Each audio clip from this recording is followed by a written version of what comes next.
Part 2. Dark Tower 2. The Drawing of the Three by Stephen King.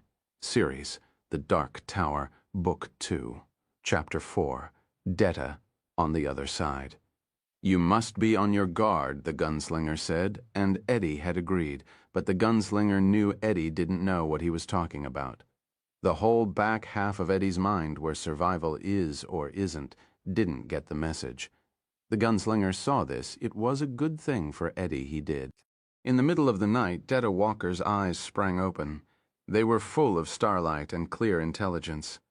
She remembered everything, how she had fought them, how they had tied her into her chair, how they had taunted her, calling her nigger bitch, nigger bitch. She remembered monsters coming out of the waves, and she remembered how one of the men, the older had, killed one of them. The younger had built a fire and cooked it, and then had offered her smoking monster meat on a stick, grinning. She remembered spitting at his face, remembered his grin turning into an angry, honky scowl. He had hit her upside the face and told her, "Well, that's all right. You'll come around. Nigger bitch. Wait and see if you don't." Then he and the really bad man had laughed, and the really bad man had brought out a haunch of beef, which he spitted and slowly cooked over the fire on the beach of this alien place to which they had brought her. The smell of the slowly roasting beef had been seductive, but she had made no sign. Even when the younger one had waved a chunk of it near her face, chanting, "Bite for it. Nigger bitch, go on and bite for it." She had sat like stone, holding herself in. Then she had slept, and now she was awake, and the ropes they had tied her with were gone. She was no longer in her chair, but lying on one blanket and under another, far above the high tide line, where the lobster things still wandered and questioned and snatched the odd, unfortunate gull out of the air. She looked to her left and saw nothing. She looked to her right and saw two sleeping men wrapped in two piles of blankets. The younger one was closer, and the really bad man had taken off his gun belts and laid them by him. The guns were still in them. "You made a bad mistake, Muffa," Detta thought, and rolled to her right. The gritty crunch and squeak of her body on the sand was inaudible under the wind, the waves, the questioning creatures. She crawled slowly along the sand, like one of the lobstrosities herself, her eyes glittering. She reached the gun belts and pulled one of the guns. It was very heavy, the grip smooth and somehow independently deadly in her hand. The heaviness didn't bother her. She had strong arms, did Detta Walker. She crawled a little further. The younger man was no more than a snoring rock, but the really bad man stirred a little in his sleep, and she froze with a snarl tattooed on her face until he quieted again. He be one sneaky sumbitch. You check, Detta. You check, be show. She found the worn chamber release, tried to shove it forward, got nothing, and pulled it instead. The chamber swung open. Loaded. "Fucker be loaded. You gon' do this young cock-a-de-walk first, and dat really bad man be wakin' up, and you gon' give him one big grin-smile honey chile so I kin see where you is, and den you gon' clean his clock." Something righteous. She swung the chamber back, started to pull the hammer, and then waited. When the wind kicked up a gust, she pulled the hammer to full cock. Detta pointed Roland's gun at Eddie's temple.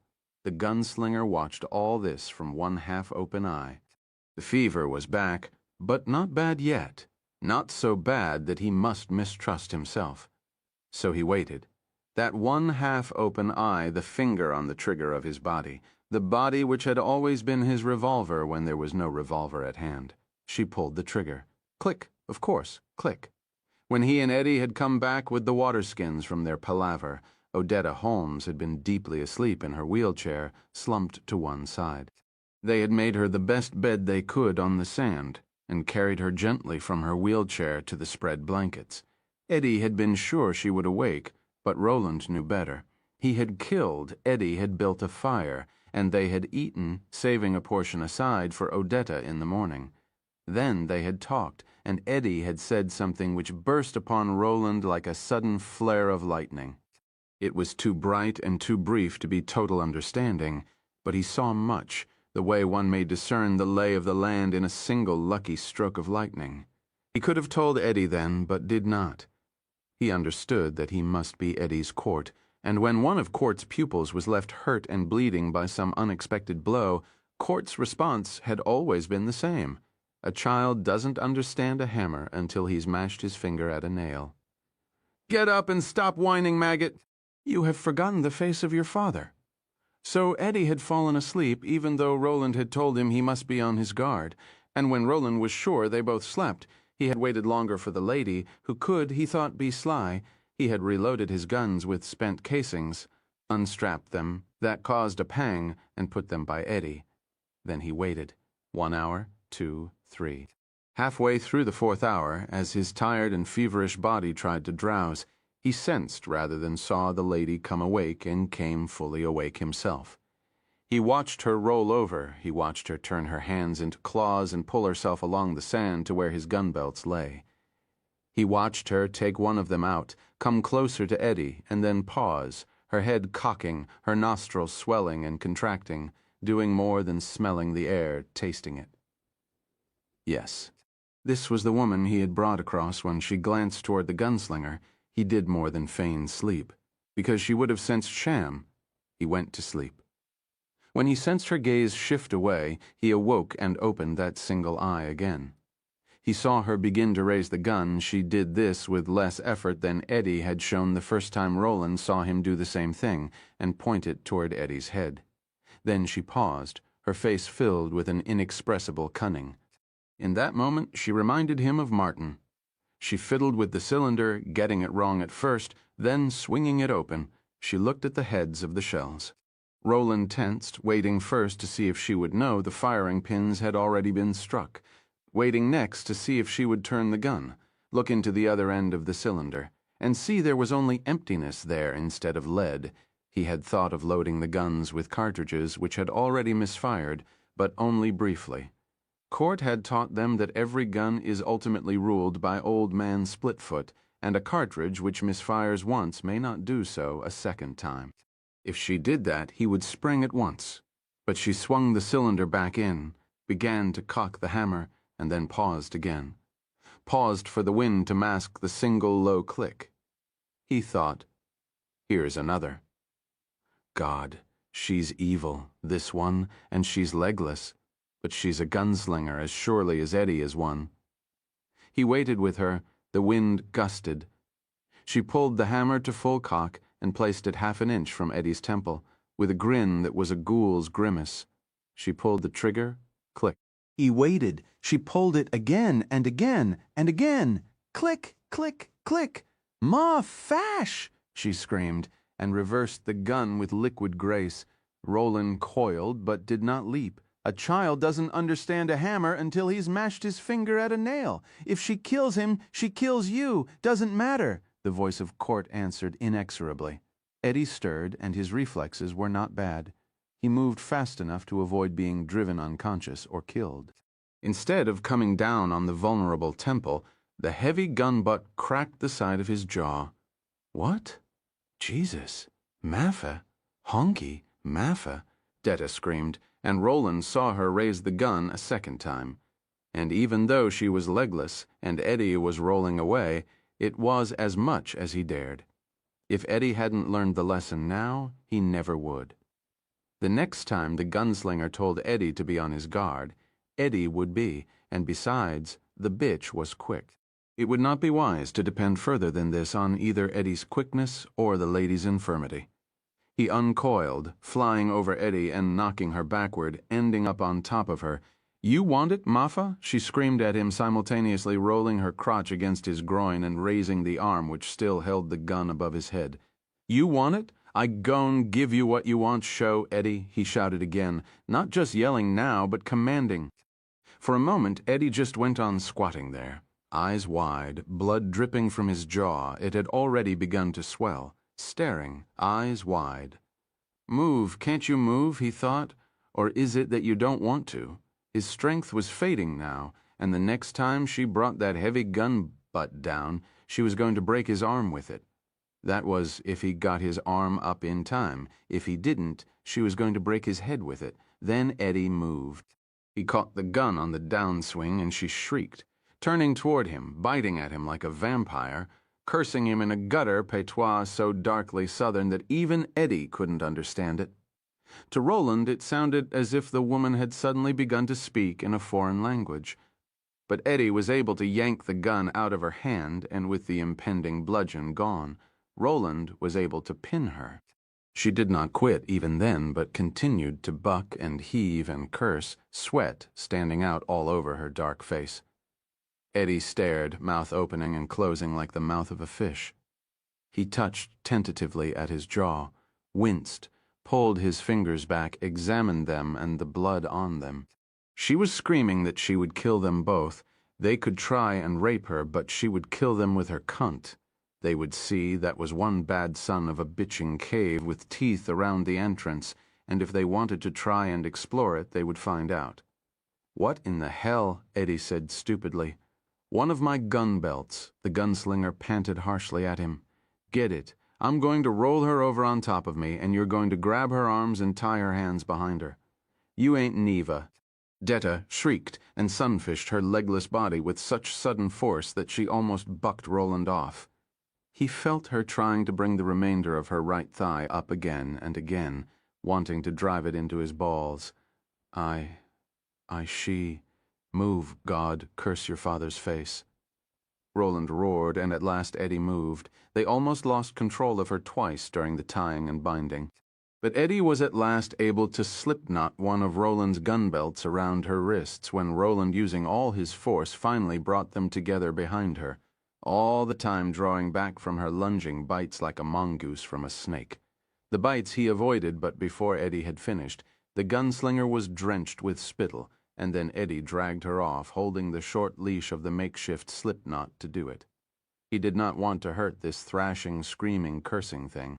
It was uglier than the lobstrosities by far because of the greater intelligence which informed it, but he knew it could also be beautiful. He did not want to harm the other person the vessel held somewhere inside it, like a live dove deep inside one of the secret compartments in a magician's magic box. Odetta Holmes was somewhere inside that screaming, screeching thing. Although his last mount a mule had died too long ago to remember, the gunslinger still had a piece of its tether rope, which in turn had once been a fine gunslinger's lariat. They used this to bind her in her wheelchair, as she had imagined, or falsely remembered, and in the end they both came to the same thing, didn't they? They had done already. Then they drew away from her. If not for the crawling lobster things, Eddie would have gone down to the water and washed his hands.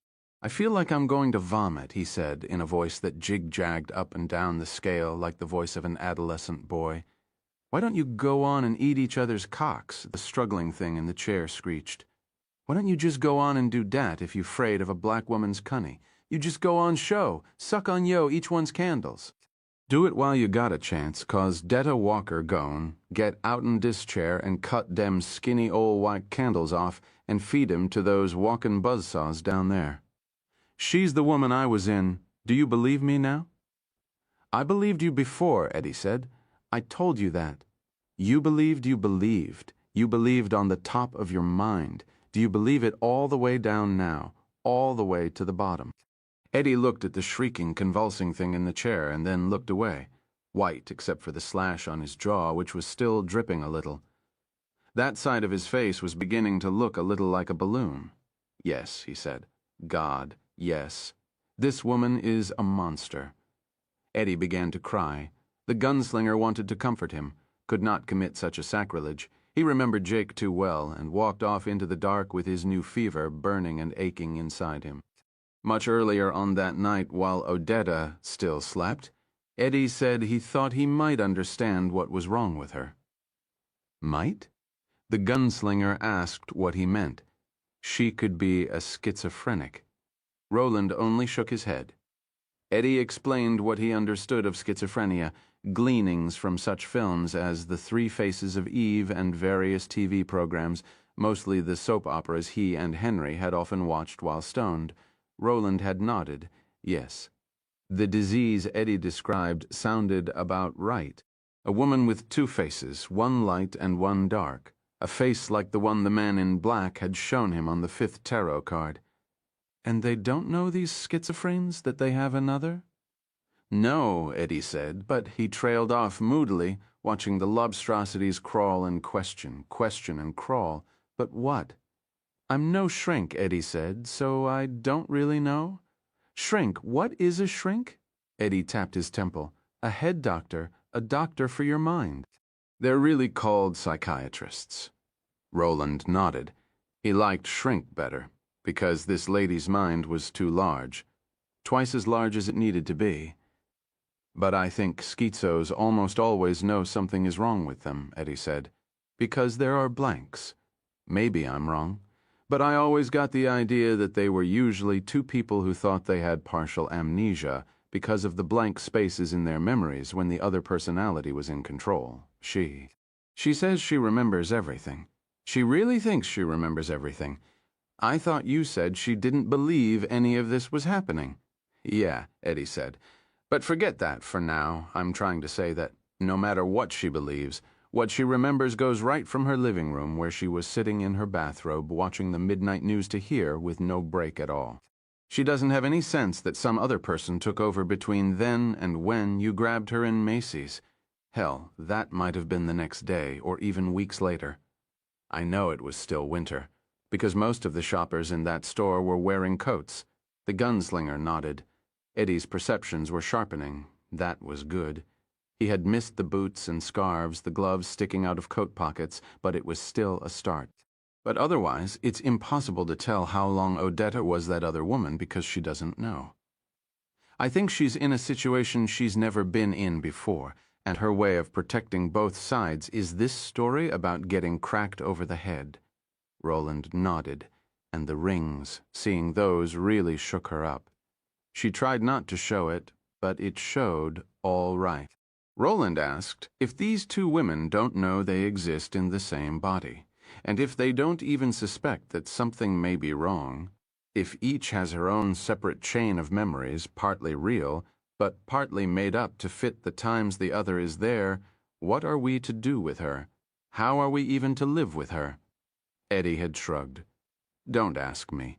It's your problem. You're the one who says you need her. Hell, you risked your neck to bring her here. Eddie thought about this for a minute, remembered squatting over Roland's body with Roland's knife held just above the gunslinger's throat, and laughed abruptly and without humor. Literally risked your neck, man, he thought. A silence fell between them. Odetta had by then been breathing quietly. As the gunslinger was about to reiterate his warning for Eddie to be on guard and announce, loud enough for the lady to hear, if she was only shamming, that he was going to turn in, Eddie said the thing which lighted Roland's mind in a single sudden glare, the thing which made him understand at least part of what he needed so badly to know at the end when they came through. She had changed at the end. And he had seen something.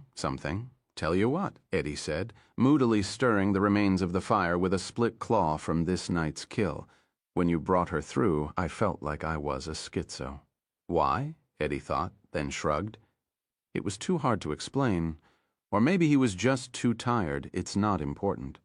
Why? Eddie looked at Roland, saw he was asking a serious question for a serious reason, or thought he was, and took a minute to think back. It's really hard to describe, man. It was looking in that door. That's what freaked me out. When you see someone move in that door, it's like you're moving with them. You know what I'm talking about. Roland nodded. Well, I watched it like it was a movie. Never mind. It's not important until the very end. Then you turned her toward this side of the doorway, and for the first time I was looking at myself. It was like... He groped and could find nothing. I don't know. It should have been like looking in a mirror, I guess, but it wasn't because it was like looking at another person. It was like being turned inside out, like being in two places at the same time. Shit, I don't know. But the gunslinger was thunderstruck. That was what he had sensed as they came through. That was what had happened to her. No, not just her, them, for a moment. Detta and Odetta had looked at each other. Not the way one would look at her reflection in a mirror, but as separate people. The mirror became a window pane, and for a moment Odetta had seen Detta, and Detta had seen Odetta, and had been equally horror-struck. They each know the gunslinger thought grimly. They may not have known before, but they do now. They can try to hide it from themselves, but for a moment they saw they knew, and that knowing must still be there. Roland. What? Just wanted to make sure you hadn't gone to sleep with your eyes open, because for a minute you looked like you were, long ago and far away. If so, I'm back now, the gunslinger said. I'm going to turn in. Remember what I said, Eddie. Be on your guard. I'll watch, Eddie said, but Roland knew that, sick or not, he would have to be the one to do the watching tonight. Everything else had followed from that. Following the ruckus, Eddie and Detta Walker eventually went to sleep again. She did not so much fall asleep as drop into an exhausted state of unconsciousness in her chair, lolling to one side against the restraining ropes. The gunslinger, however, lay wakeful. I will have to bring the two of them to battle, he thought, but he didn't need one of Eddie's shrinks to tell him that such a battle might be to the death. If the bright one, Odetta, were to win that battle, all might yet be well. If the dark one were to win it, all would surely be lost with her. Yet he sensed that what really needed doing was not killing, but joining. He had already recognized much that would be of value to him, them in Detta Walker's gutter toughness, and he wanted her, but he wanted her under control. There was a long way to go. Detta thought he and Eddie were monsters of some species she called honk mafas. That was only dangerous delusion, but there would be real monsters along the way. The lobstrosities were not the first, nor would they be the last. The fight until you drop woman he had entered and who had come out of hiding again tonight might come in very handy in a fight against such monsters, if she could be tempered by Odetta Holmes's calm humanity, especially now, with him short 2 fingers, almost out of bullets and growing more fever. But that is a step ahead. I think if I can make them acknowledge each other, that would bring them into confrontation. How may it be done? He lay awake all that long night thinking, and although he felt the fever in him grow, he found no answer to his question. Eddie woke up shortly before daybreak, saw the gunslinger sitting near the ashes of last night's fire with his blanket wrapped around him Indian fashion, and joined him. "How do you feel?" Eddie asked in a low voice. The lady still slept in her crisscrossing of ropes, although she occasionally jerked and muttered and moaned. "All right." Eddie gave him an appraising glance. "You don't look all right." "Thank you, Eddie," the gunslinger said dryly. "You're shivering. It will pass." The lady jerked and moaned again, this time a word that was almost understandable. It might have been Oxford. "God, I hate to see her tied up like that," Eddie murmured. "Like a goddamn calf in a barn. She'll wake soon. Mayhap we can unloose her when she does." It was the closest either of them came to saying out loud that when the lady in the chair opened her eyes, the calm, if slightly puzzled gaze of Odetta Holmes might greet them. 15 minutes later, as the first sunrays struck over the hills, those eyes did open, but what the men saw was not the calm gaze of Odetta Holmes, but the mad glare of Detta Walker. "How many times you done raped me while I was buzzed out?" she asked. "My cunt feel all slick and tallowy, like somebody done been at it with a couple them little bitty white candles you gray meat Moffas call cocks." Roland sighed. "Let's get going," he said, and gained his feet with a grimace. "I ain't goin' nowhere wit Chew." Moffa Detta spat. "Oh yes, you are," Eddie said, "dreadfully sorry, my dear." "Where you think I'm goin'?" "Well," Eddie said, "what was behind door number 1 wasn't so hot, and what was behind door number 2 was even worse. So now, instead of quitting like sane people, we're going to go right on ahead and check out door number 3. The way things have been going, I think it's likely to be something like Godzilla or Ghidra the three-headed monster, but I'm an optimist. I'm still hoping for the stainless steel cookware. I ain't goin'." "You're going all right?" Eddie said, and walked behind her chair. She began struggling again, but the gunslinger had made these knots, and her struggles only drew them tighter. Soon enough she saw this and ceased. She was full of poison, but far from stupid. But she looked back over her shoulder at Eddie with a grin which made him recoil a little. It seemed to him the most evil expression he had ever seen on a human face. "Well, maybe I be goin' on a little way," she said, "but maybe not, 's far as you think, white boy, and sure God not 's fast's you think." "What do you mean, that leering over-the-shoulder grin again? You find out, white boy?" Her eyes, mad but cogent, shifted briefly to the gunslinger. "You both be findin' dat out."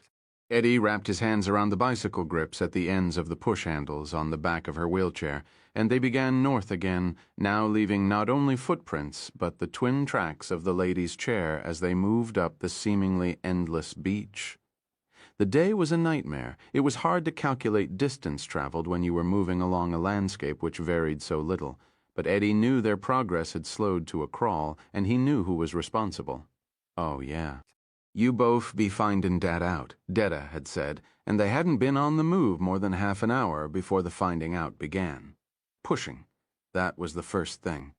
Pushing the wheelchair up a beach of fine sand would have been as impossible as driving a car through deep, unplowed snow. This beach, with its gritty, marly surface, made moving the chair possible, but far from easy.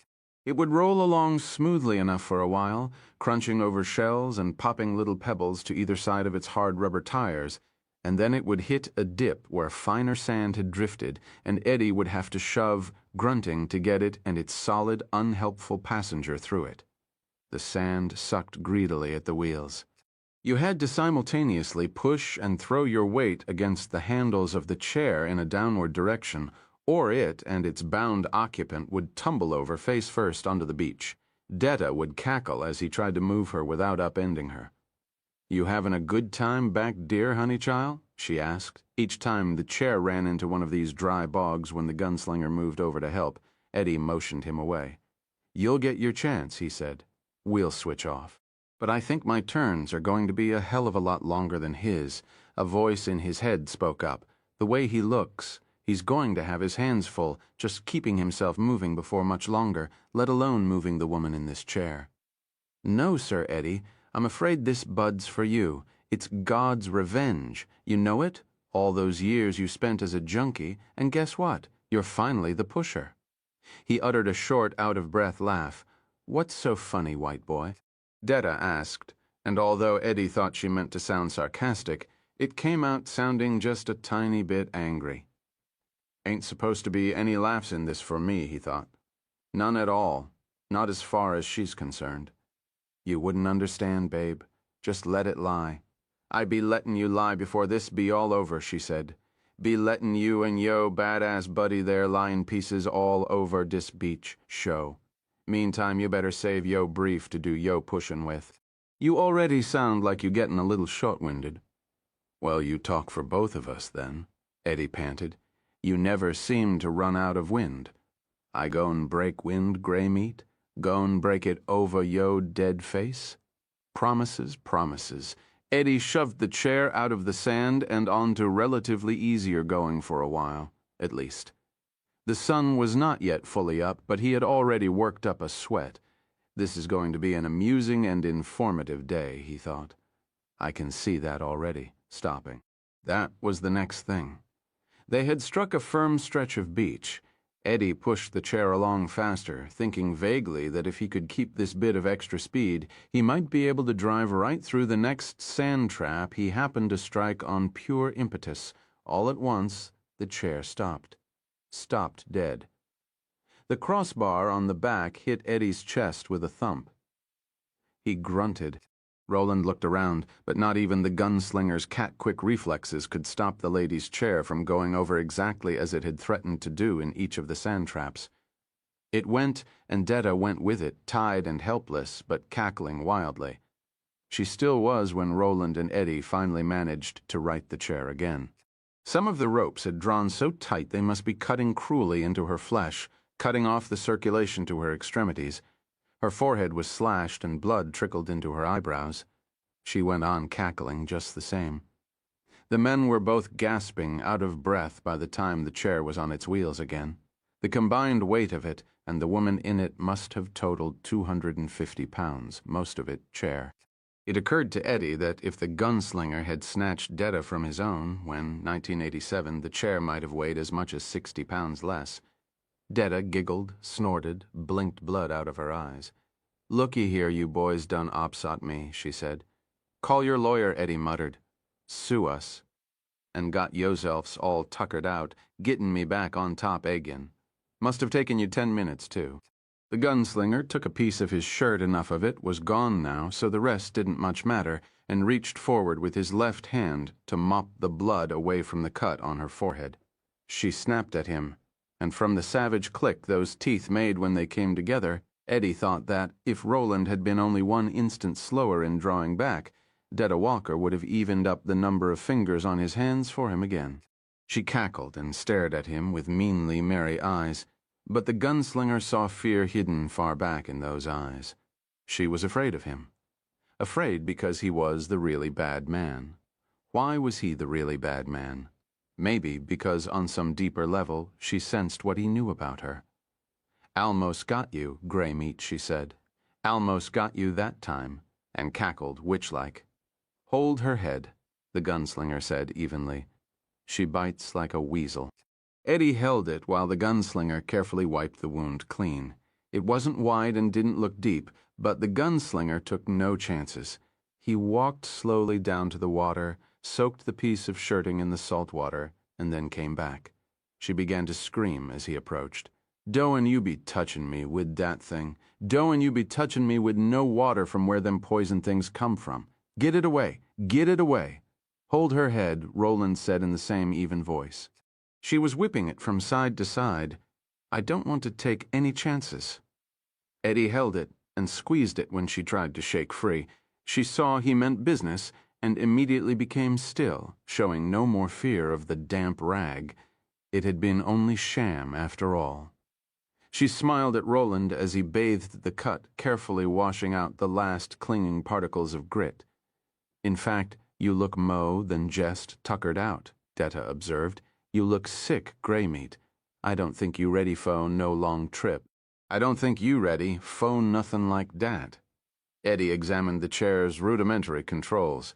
It had an emergency handbrake which locked both wheels. Detta had worked her right hand over there, had waited patiently until she thought Eddie was going fast enough, and then she had yanked the brake, purposely spilling herself over. Why? To slow them down? That was all. There was no reason to do such a thing, but a woman like Detta, Eddie thought, needed no reasons.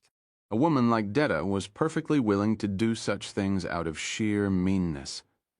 Roland loosened her bonds a bit so the blood could flow more freely, then tied her hand firmly away from the brake. "That be all right, Mr. Man," Detta said, offering him a bright smile filled with too many teeth. "That be all right just the same. There be other ways to slow you boys down, all sorts of ways. Let's go," the gunslinger said tonelessly. "You all right, man?" Eddie asked. The gunslinger looked very pale. "Yes, let's go." They started up the beach again. The gunslinger insisted on pushing for an hour, and Eddie gave way to him reluctantly. Roland got her through the first sand trap, but Eddie had to pitch in and help get the wheelchair out of the second. The gunslinger was gasping for air, sweat standing out on his forehead in large beads. Eddie let him go on a little further, and Roland was quite adept at weaving his way around the places where the sand was loose enough to bog the wheels. But the chair finally became mired again, and Eddie could bear only a few moments of watching Roland struggle to push it free, gasping, chest heaving, while the witch, for so Eddie had come to think of her, howled with laughter and actually threw her body backwards in the chair to make the task that much more difficult, and then he shouldered the gunslinger aside and heaved the chair out of the sand with one angry, lurching lunge.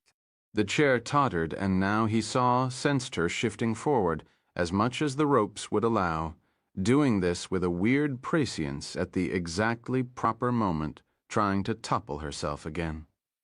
Roland threw his weight on the back of the chair next to Eddie's, and it settled back. Detta looked around and gave them a wink of such obscene conspiracy that Eddie felt his arms crawl up in gooseflesh.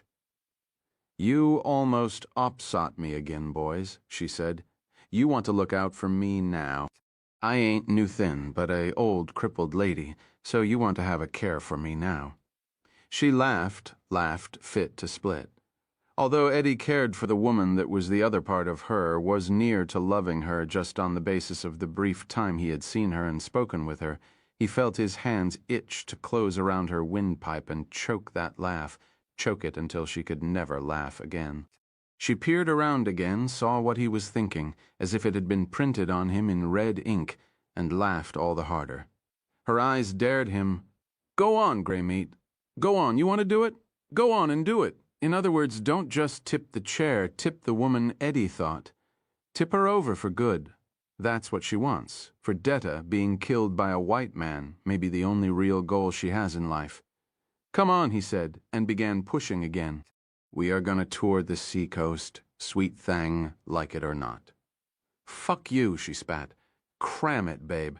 Eddie responded pleasantly. The gunslinger walked beside him, head down.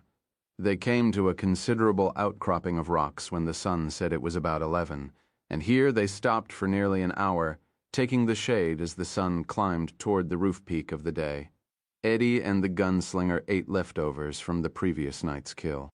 Eddie offered a portion to Detta, who again refused, telling him she knew what they wanted to do, and if they wanted to do it, they best do it with their bare hands and stop trying to poison her. That, she said, was the coward's way. Eddie's right, the gunslinger mused. This woman has made her own chain of memories. She knows everything that happened to her last night, even though she was really fast asleep. She believed they had brought her pieces of meat which smelled of death and putrescence, had taunted her with it while they themselves ate salted beef and drank some sort of beer from flasks. She believed they had, every now and then, held pieces of their own untainted supper out to her, drawing it away at the last moment when she snatched at it with her teeth and laughing while they did it. Of course. In the world, or at least in the mind of Detta Walker, Honk Moffas only did two things to brown women: raped them or laughed at them, or both at the same time. It was almost funny. Eddie Dean had last seen beef during his ride in the sky carriage, and Roland had seen none since the last of his jerky was eaten. Gods alone knew how long ago, as far as beer, he cast his mind back. Tull, there had been beer in Tull beer, and beef. God, it would be good to have a beer. His throat ached, and it would be so good to have a beer to cool that ache. Better even than the Aston from Eddie's world. They drew off a distance from her. Ain't I good enough company for white boys like you? She cawed after them. Or did you just maybe want to have a pull on each other, one's little bitty white candle? She threw her head back and screamed laughter that frightened the gulls up crying from the rocks where they had been met in convention, a quarter of a mile away. The gunslinger sat with his hands dangling between his knees, thinking. Finally he raised his head and told Eddie, I can only understand about one word in every 10 she says. I'm way ahead of you, Eddie replied. I'm getting at least 2 in every 3. Doesn't matter. Most of it comes back to Hunky Muffa. Roland nodded. Do many of the dark-skinned people talk that way where you come from? Her other didn't. Eddie shook his head and laughed. No. And I'll tell you something sort of funny. At least I think it's sort of funny, but maybe that's just because there isn't all that much to laugh at out here. It's not real. It's not real, and she doesn't even know it. Roland looked at him and said nothing. Remember when you washed off her forehead, how she pretended she was scared of the water? Yes. You knew she was pretending? Not at first, but quite soon. Eddie nodded. That was an act, and she knew it was an act. But she's a pretty good actress, and she fooled both of us for a few seconds. The way she's talking is an act, too, but it's not as good. It's so stupid, so goddamn hokey. You believe she pretends well only when she knows she's doing it. Yes. She sounds like a cross between the darkies in this book called Mandingo I read once and Butterfly McQueen in Gone with the Wind. I know you don't know those names, but what I mean is she talks like a cliché. Do you know that word? It means what is always said or believed by people who think only a little or not at all. Yeah, I couldn't have said it half so good. Ain't you boys done jerkin' on dem candles of yours yet? Detta's voice was growing hoarse and cracked. Or maybe it's just you can't find 'em dat it. Come on. The gunslinger got slowly to his feet. He swayed for a moment, saw Eddie looking at him, and smiled. I'll be all right. For how long? As long as I have to be, the gunslinger answered, and the serenity in his voice chilled Eddie's heart. That night, the gunslinger used his last sure-live cartridge to make their kill. He would start systematically testing the ones he believed to be duds tomorrow night, but he believed it was pretty much as Eddie had said. They were down to beating the damned things to death. It was like the other nights, the fire, the cooking, the shelling, the eating, which was now slow and unenthusiastic. We're just gassing up, Eddie thought. They offered food to Detta, who screamed and laughed and cursed and asked how long they was goin' take her for a fool, and then she began throwing her body wildly from one side to the other, never minding how her bonds grew steadily tighter, only trying to upset the chair to one side or the other so they would have to pick her up again before they could eat. Just before she could manage the trick, Eddie grabbed her and Roland braced the wheels on either sides with rocks. "I'll loosen the ropes a bit if you'll be still," Roland told her. "Suck shit out my ass, Martha." "I don't understand if that means yes or no." She looked at him, eyes narrowed, suspecting some buried barb of satire in that calm voice. Eddie also wondered but couldn't tell if there was or not, and after a moment she said sulkily, "I be still. Too damn hungry to kick up much dickens. You boys gon' give me some real food or you G's gon' starve me to death. Dat yo plan? You too chicken shit to choke me, and I ain't nev gon' eat no poison, so dat must be you plan. Starve me out. Well, we see Shu. We gon' see Shu, we are." She offered them her bone-chilling sickle of a grin again, not long after she fell asleep. Eddie touched the side of Roland's face. Roland glanced at him but did not pull away from the touch. "I'm all right." "Yeah, you're Jim Dandy. Well, I tell you what, Jim, we didn't get along very far today." "I know." There was also the matter of having used the last live shell, but that was knowledge Eddie could do without. At least tonight, Eddie wasn't sick, but he was exhausted, too exhausted for more bad news. No, he's not sick, not yet, but if he goes too long without rest, gets tired enough, he'll get sick. In a way, Eddie already was. Both of them were. Cold sores had developed at the corners of Eddie's mouth, and there were scaly patches on his skin. The gunslinger could feel his teeth loosening up in their sockets, and the flesh between his toes had begun to crack open and bleed, as had that between his remaining fingers. They were eating, but they were eating the same thing, day in and day out. They could go on that way for a time, but in the end they would die as surely as if they had starved. What we have is shipmates' disease on dry land, Roland thought. Simple as that. How funny. We need fruit. We need greens. Eddie nodded toward the lady. She's going to go right on making it tough, unless the other one inside her comes back.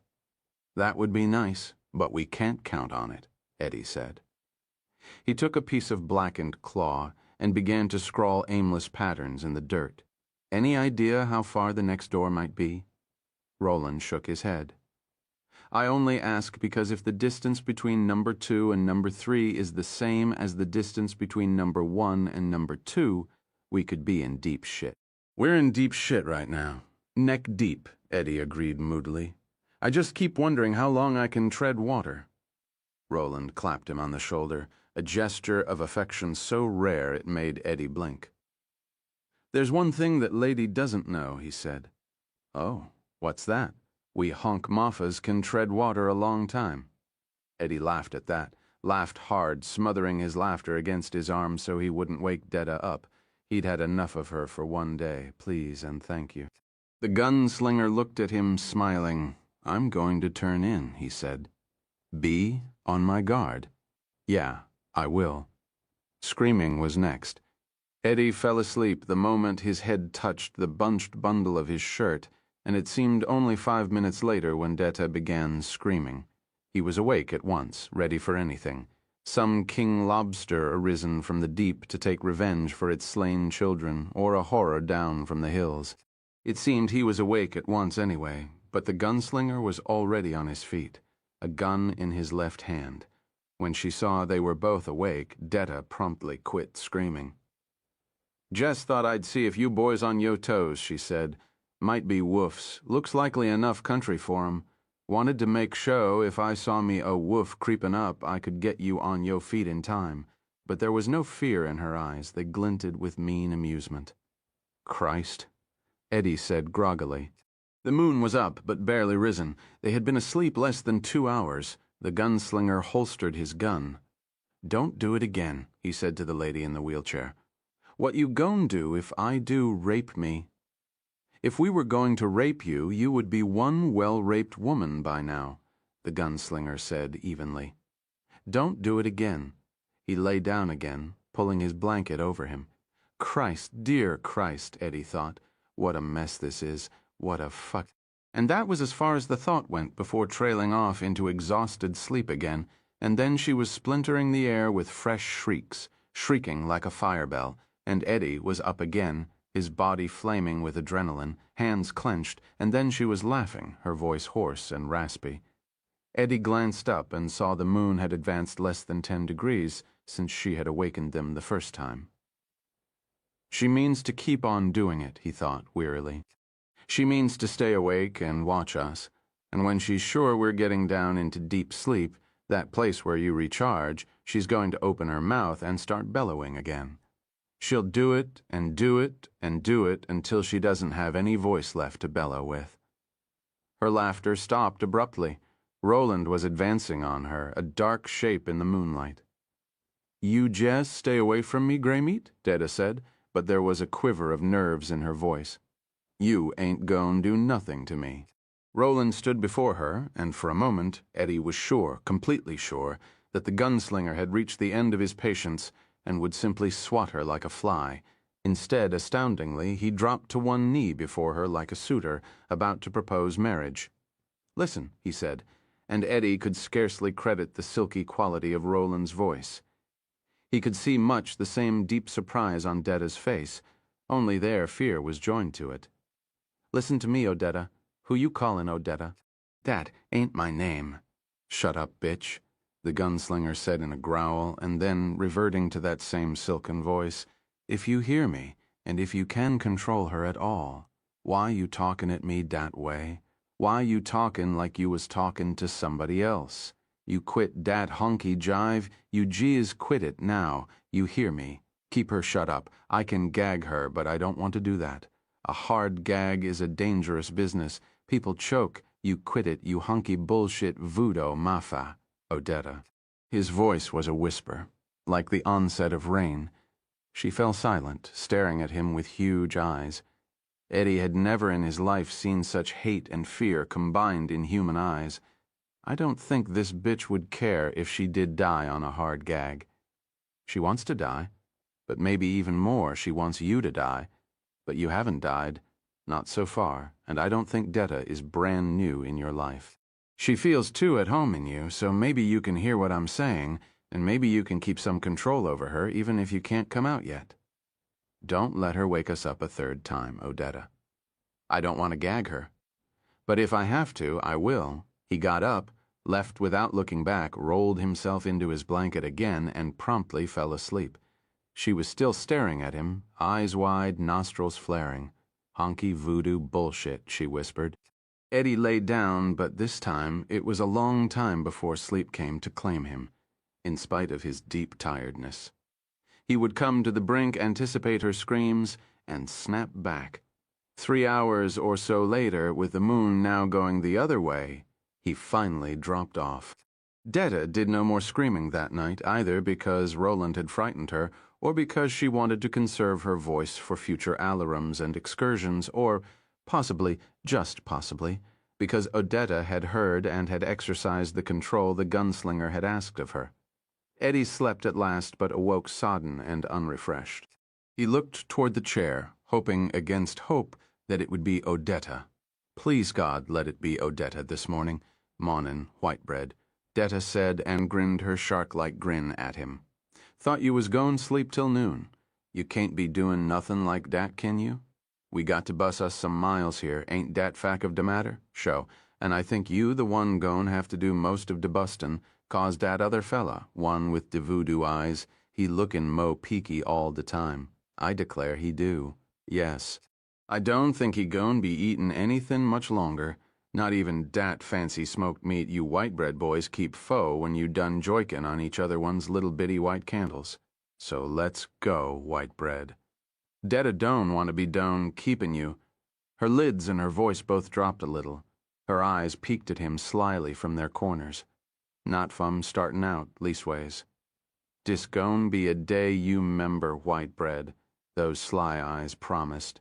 Dis gon' be a day you 'member for a long, long time. Show they made 3 miles that day, maybe a shade under Detta's chair, upset twice. Once she did it herself, working her fingers slowly and unobtrusively over to that handbrake again and yanking it. The second time Eddie did, with no help at all, shoving too hard in one of those goddamned sand traps. That was near the end of the day, and he simply panicked, thinking he just wasn't going to be able to get her out this time. Just wasn't. So he gave that one last titanic heave with his quivering arms, and of course it had been much too hard, and over she had gone like Humpty Dumpty, falling off his wall, and he and Roland had to labor to get her upright again. They finished the job just in time. The rope under her breasts was now pulled taut across her windpipe. The gunslinger's efficient running slipknot was choking her to death. Her face had gone a funny blue color. She was on the verge of losing consciousness, but still she went on wheezing her nasty laughter. Let her be. Why don't you? Eddie nearly said as Roland bent quickly forward to loosen the knot. Let her choke. I don't know if she wants to do herself like you said, but I know she wants to do US, so let her go. Then he remembered Odetta. Although their encounter had been so brief and seemed so long ago that memory was growing dim, and moved forward to help. The gunslinger pushed him impatiently away with one hand. Only room for one. When the rope was loosened and the lady gasping harshly for breath, which she expelled in gusts of her angry laughter, he turned and looked at Eddie critically. I think we ought to stop for the night. A little further, he was almost pleading. I can go a little further. Show. He be one strong buck. He be good fo choppin' 1 mo row cotton, and he still have enough left to give yo little bitty white candle one fine suckin' on tonight. She still wouldn't eat, and her face was becoming all stark lines and angles. Her eyes glittered in deepening sockets. Roland gave her no notice at all, only studied Eddie closely. At last he nodded. A little way, not far, but a little way. 20 minutes later, Eddie called it quits himself. His arms felt like jello. They sat in the shadows of the rocks, listening to the gulls, watching the tide come in, waiting for the sun to go down and the lobstrosities to come out and begin their cumbersome cross-examinations. Roland told Eddie in a voice too low for Detta to hear that he thought they were out of live shells. Eddie's mouth tightened down a little, but that was all. Roland was pleased. So you'll have to brain one of them yourself, Roland said. I'm too weak to handle a rock big enough to do the job. And still be sure, Eddie was now the one to do the studying. He had no liking for what he saw. The gunslinger waved his scrutiny away. Never mind, he said. Never mind, Eddie. What is, Ka, Eddie said. The gunslinger nodded and smiled faintly. Kaka, Eddie said, and they looked at each other, and both laughed. Roland looked startled and perhaps even a little afraid of the rusty sound emerging from his mouth. His laughter did not last long. When it had stopped, he looked distant and melancholy. Dat laughin' mean you finally managed to joik each other off? Detta cried over at them in her hoarse, failing voice. When you go'n get down to de pokin', dat's what I want to see, dat pokin'. Eddie made the kill. Detta refused to eat as before. Eddie ate half a piece so she could see, then offered her the other half. Nossa, she said, eyes sparking at him. No, Zosh, you done put de poison in t'other end. One you tryin' to give me. Without saying anything, Eddie took the rest of the piece, put it in his mouth, chewed, swallowed.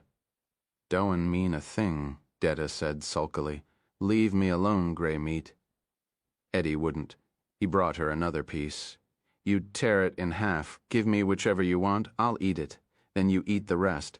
Ain't fallin' fo none o' yo honky tricks, Miss Chally. Get away fum me is what I said, and get away fum me is what I meant.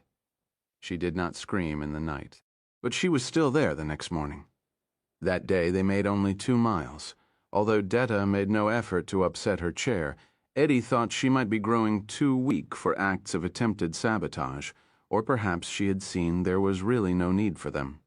3 fatal factors were drawing inexorably together: Eddie's weariness, the terrain, which after endless days of sameness was finally beginning to change, and Roland's deteriorating condition. There were fewer sand traps, but that was cold comfort. The ground was becoming grainier, more and more like cheap and unprofitable soil, and less like sand. In places, bunches of weeds grew, looking almost ashamed to be there, and there were so many large rocks now jutting from this odd combination of sand and soil that Eddie found himself detouring around them as he had previously tried to detour the lady's chair around the sand traps. And soon enough, he saw, there would be no beach left at all. The hills, brown and cheerless things, were drawing steadily closer. Eddie could see the ravines which curled between them, looking like chops made by an awkward giant wielding a blunt cleaver. That night, before falling asleep, he heard what sounded like a very large cat squalling far up in one of them. The beach had seemed endless, but he was coming to realize it had an end after all. Somewhere up ahead, those hills were simply going to squeeze it out of existence. The eroded hills would march down to the sea and then into it, where they might become first a cape or peninsula of sorts, and then a series of archipelagos. That worried him, but Roland's condition worried him more. This time the gunslinger seemed not so much to be burning as fading, losing himself, becoming transparent. The red lines had appeared again, marching relentlessly up the underside of his right arm toward the elbow. For the last 2 days, Eddie had looked constantly ahead, squinting into the distance, hoping to see the magic door. For the last 2 days, he had waited for Odetta to reappear. Neither had appeared before falling asleep. That night, 2 terrible thoughts came to him, like some joke with a double punchline. What if there was no door? What if Odetta Holmes was dead? Rise and shine, Maffa. Detta screeched him out of unconsciousness. I think it just be you and me now, honey child. Think yo freen done finally passed on. I think yo freen be pokin' the devil down in hell. Eddie looked at the rolled, huddled shape of Roland, and for one terrible moment he thought the bitch was right. Then the gunslinger stirred, moaned furrily, and pawed himself into a sitting position. Well, looky yer. Detta had screamed so much that now there were moments when her voice disappeared almost entirely, becoming no more than a weird whisper like winter wind under a door. I thought you was dead, Mr. Man. Roland was getting slowly to his feet. He still looked to Eddie like a man using the rungs of an invisible ladder to make it. Eddie felt an angry sort of pity, and this was a familiar emotion, oddly nostalgic. After a moment he understood. It was like when he and Henry used to watch the fights on TV, and one fighter would hurt the other. Hurt him terribly. Again and again, and the crowd would be screaming for blood, and Henry would be screaming for blood. But Eddie only sat there, feeling that angry pity, that dumb disgust. He'd sat there sending thought waves at the referee. Stop it, man. Are you fucking blind? He's dying out there. DYing. Stop the fucking fight. There was no way to stop this one. Roland looked at her from his haunted, feverish eyes. A lot of people have thought that. Detta, he looked at Eddie. You ready? Yeah, I guess so. Are you? Yes. Can you? Yes, they went on. Around 10 o'clock, Detta began rubbing her temples with her fingers. Stop, she said. I feel sick. Feel like I go and throw up. Probably that big meal you ate last night, Eddie said, and went on pushing. You should have skipped dessert. I told you that chocolate layer cake was heavy. I gon' throw up. Stop, Eddie, the gunslinger said. Eddie stopped. The woman in the chair suddenly twisted galvanically, as if an electric shock had run through her. Her eyes popped wide open, glaring at nothing. I broke yo plate, you stinkin' oly blue lady, she screamed. I broke it, and I'm fucking glad I dee. She suddenly slumped forward in her chair. If not for the ropes, she would have fallen out of it. Christ, she's dead. She's had a stroke, and she's dead, Eddie thought. He started around the chair, remembered how sly and tricksy she could be, and stopped as suddenly as he had started. He looked at Roland. Roland looked back at him evenly, his eyes giving away not a thing. Then she moaned, her eyes opened, her eyes, Odetta's eyes. "Dear God, I've fainted again, haven't I?" she said. "I'm sorry you had to tie me in, my stupid legs." "I think I could sit up a little if you—" That was when Roland's own legs slowly came unhinged, and he swooned some 30 miles south of the place where the Western Seas beach came to an end. Reshuffle, reshuffle. 1. To Eddie Dean, he and the lady no longer seemed to be trudging or even walking up what remained of the beach. They seemed to be flying. Odetta Holmes still neither liked nor trusted Roland. That was clear. But she recognized how desperate his condition had become, and responded to that.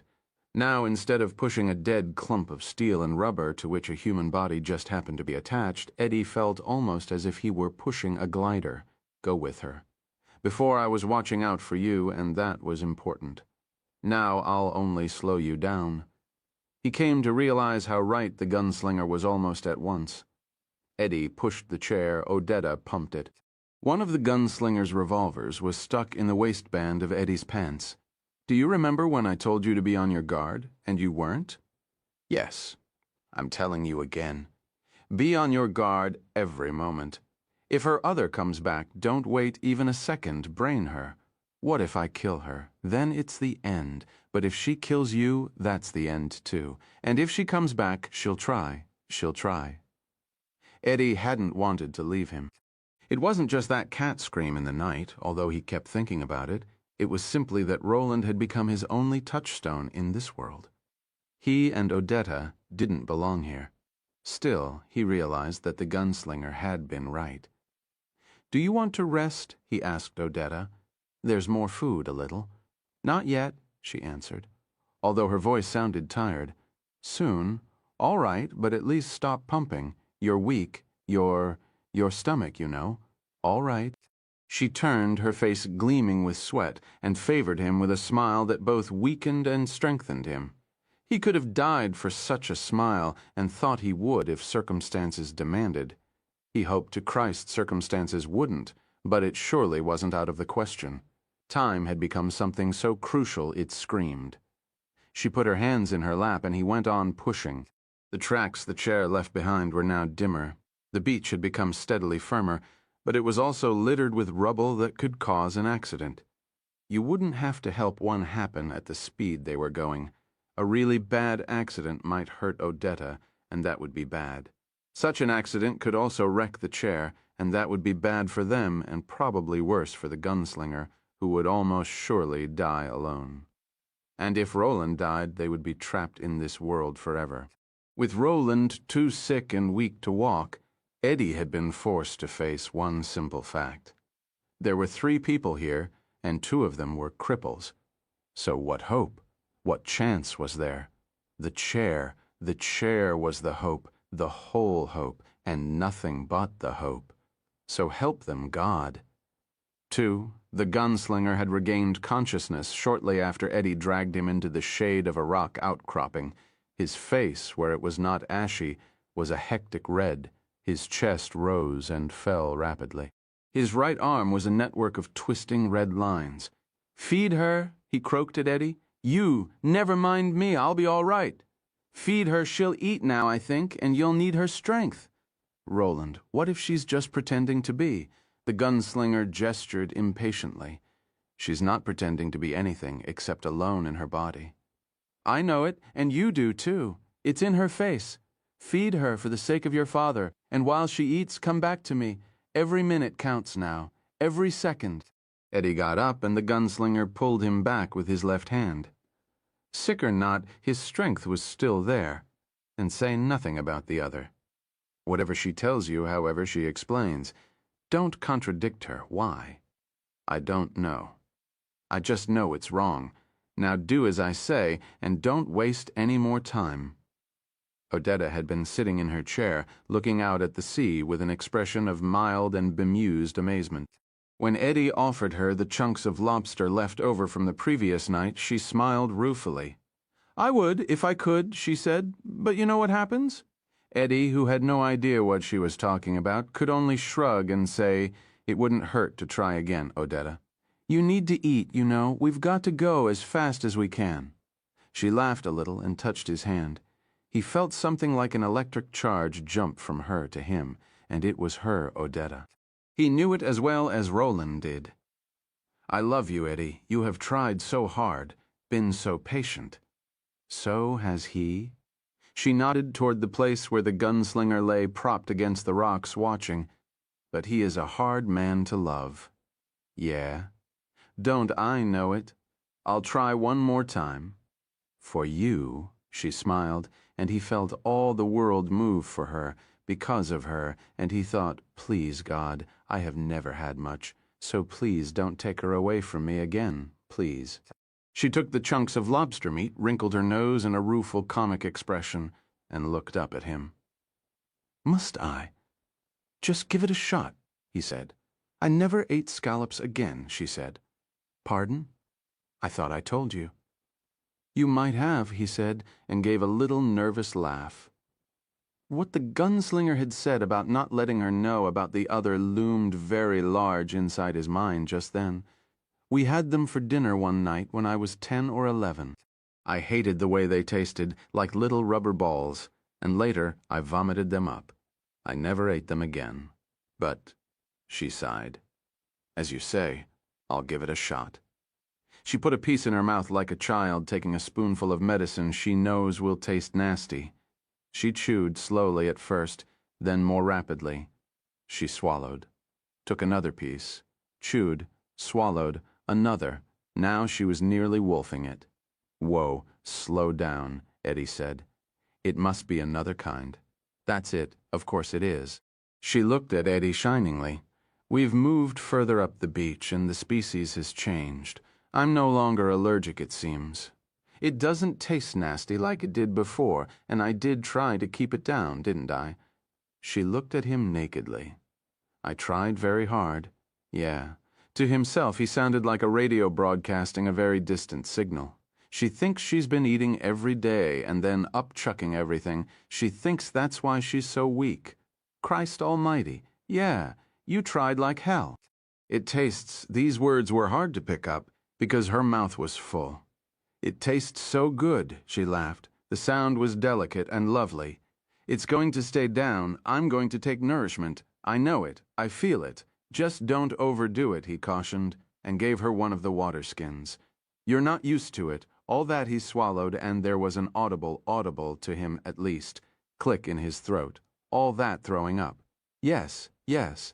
I need to talk to Roland for a few minutes." "All right." But before he could go, she grasped his hand again. "Thank you, Eddie. Thank you for being so patient, and thank him." She paused gravely. "Thank him, and don't tell him that he scares me." "I won't," Eddie had said, and went back to the Gunslinger 3. Even when she wasn't pushing, Odetta was a help. She navigated with the prescience of a woman who has spent a long time weaving a wheelchair through a world that would not acknowledge handicapped people such as she for years to come. Left, she'd call, and Eddie would gee to the left, gliding past a rock snarling out of the pasty grit like a decayed fang. On his own, he might have seen it, or maybe not. "Right," she called, and Eddie hawed right, barely missing one of the increasingly rare sand traps. They finally stopped, and Eddie lay down, breathing hard. "Sleep," Odetta said. "An hour. I'll wake you." Eddie looked at her. "I'm not lying.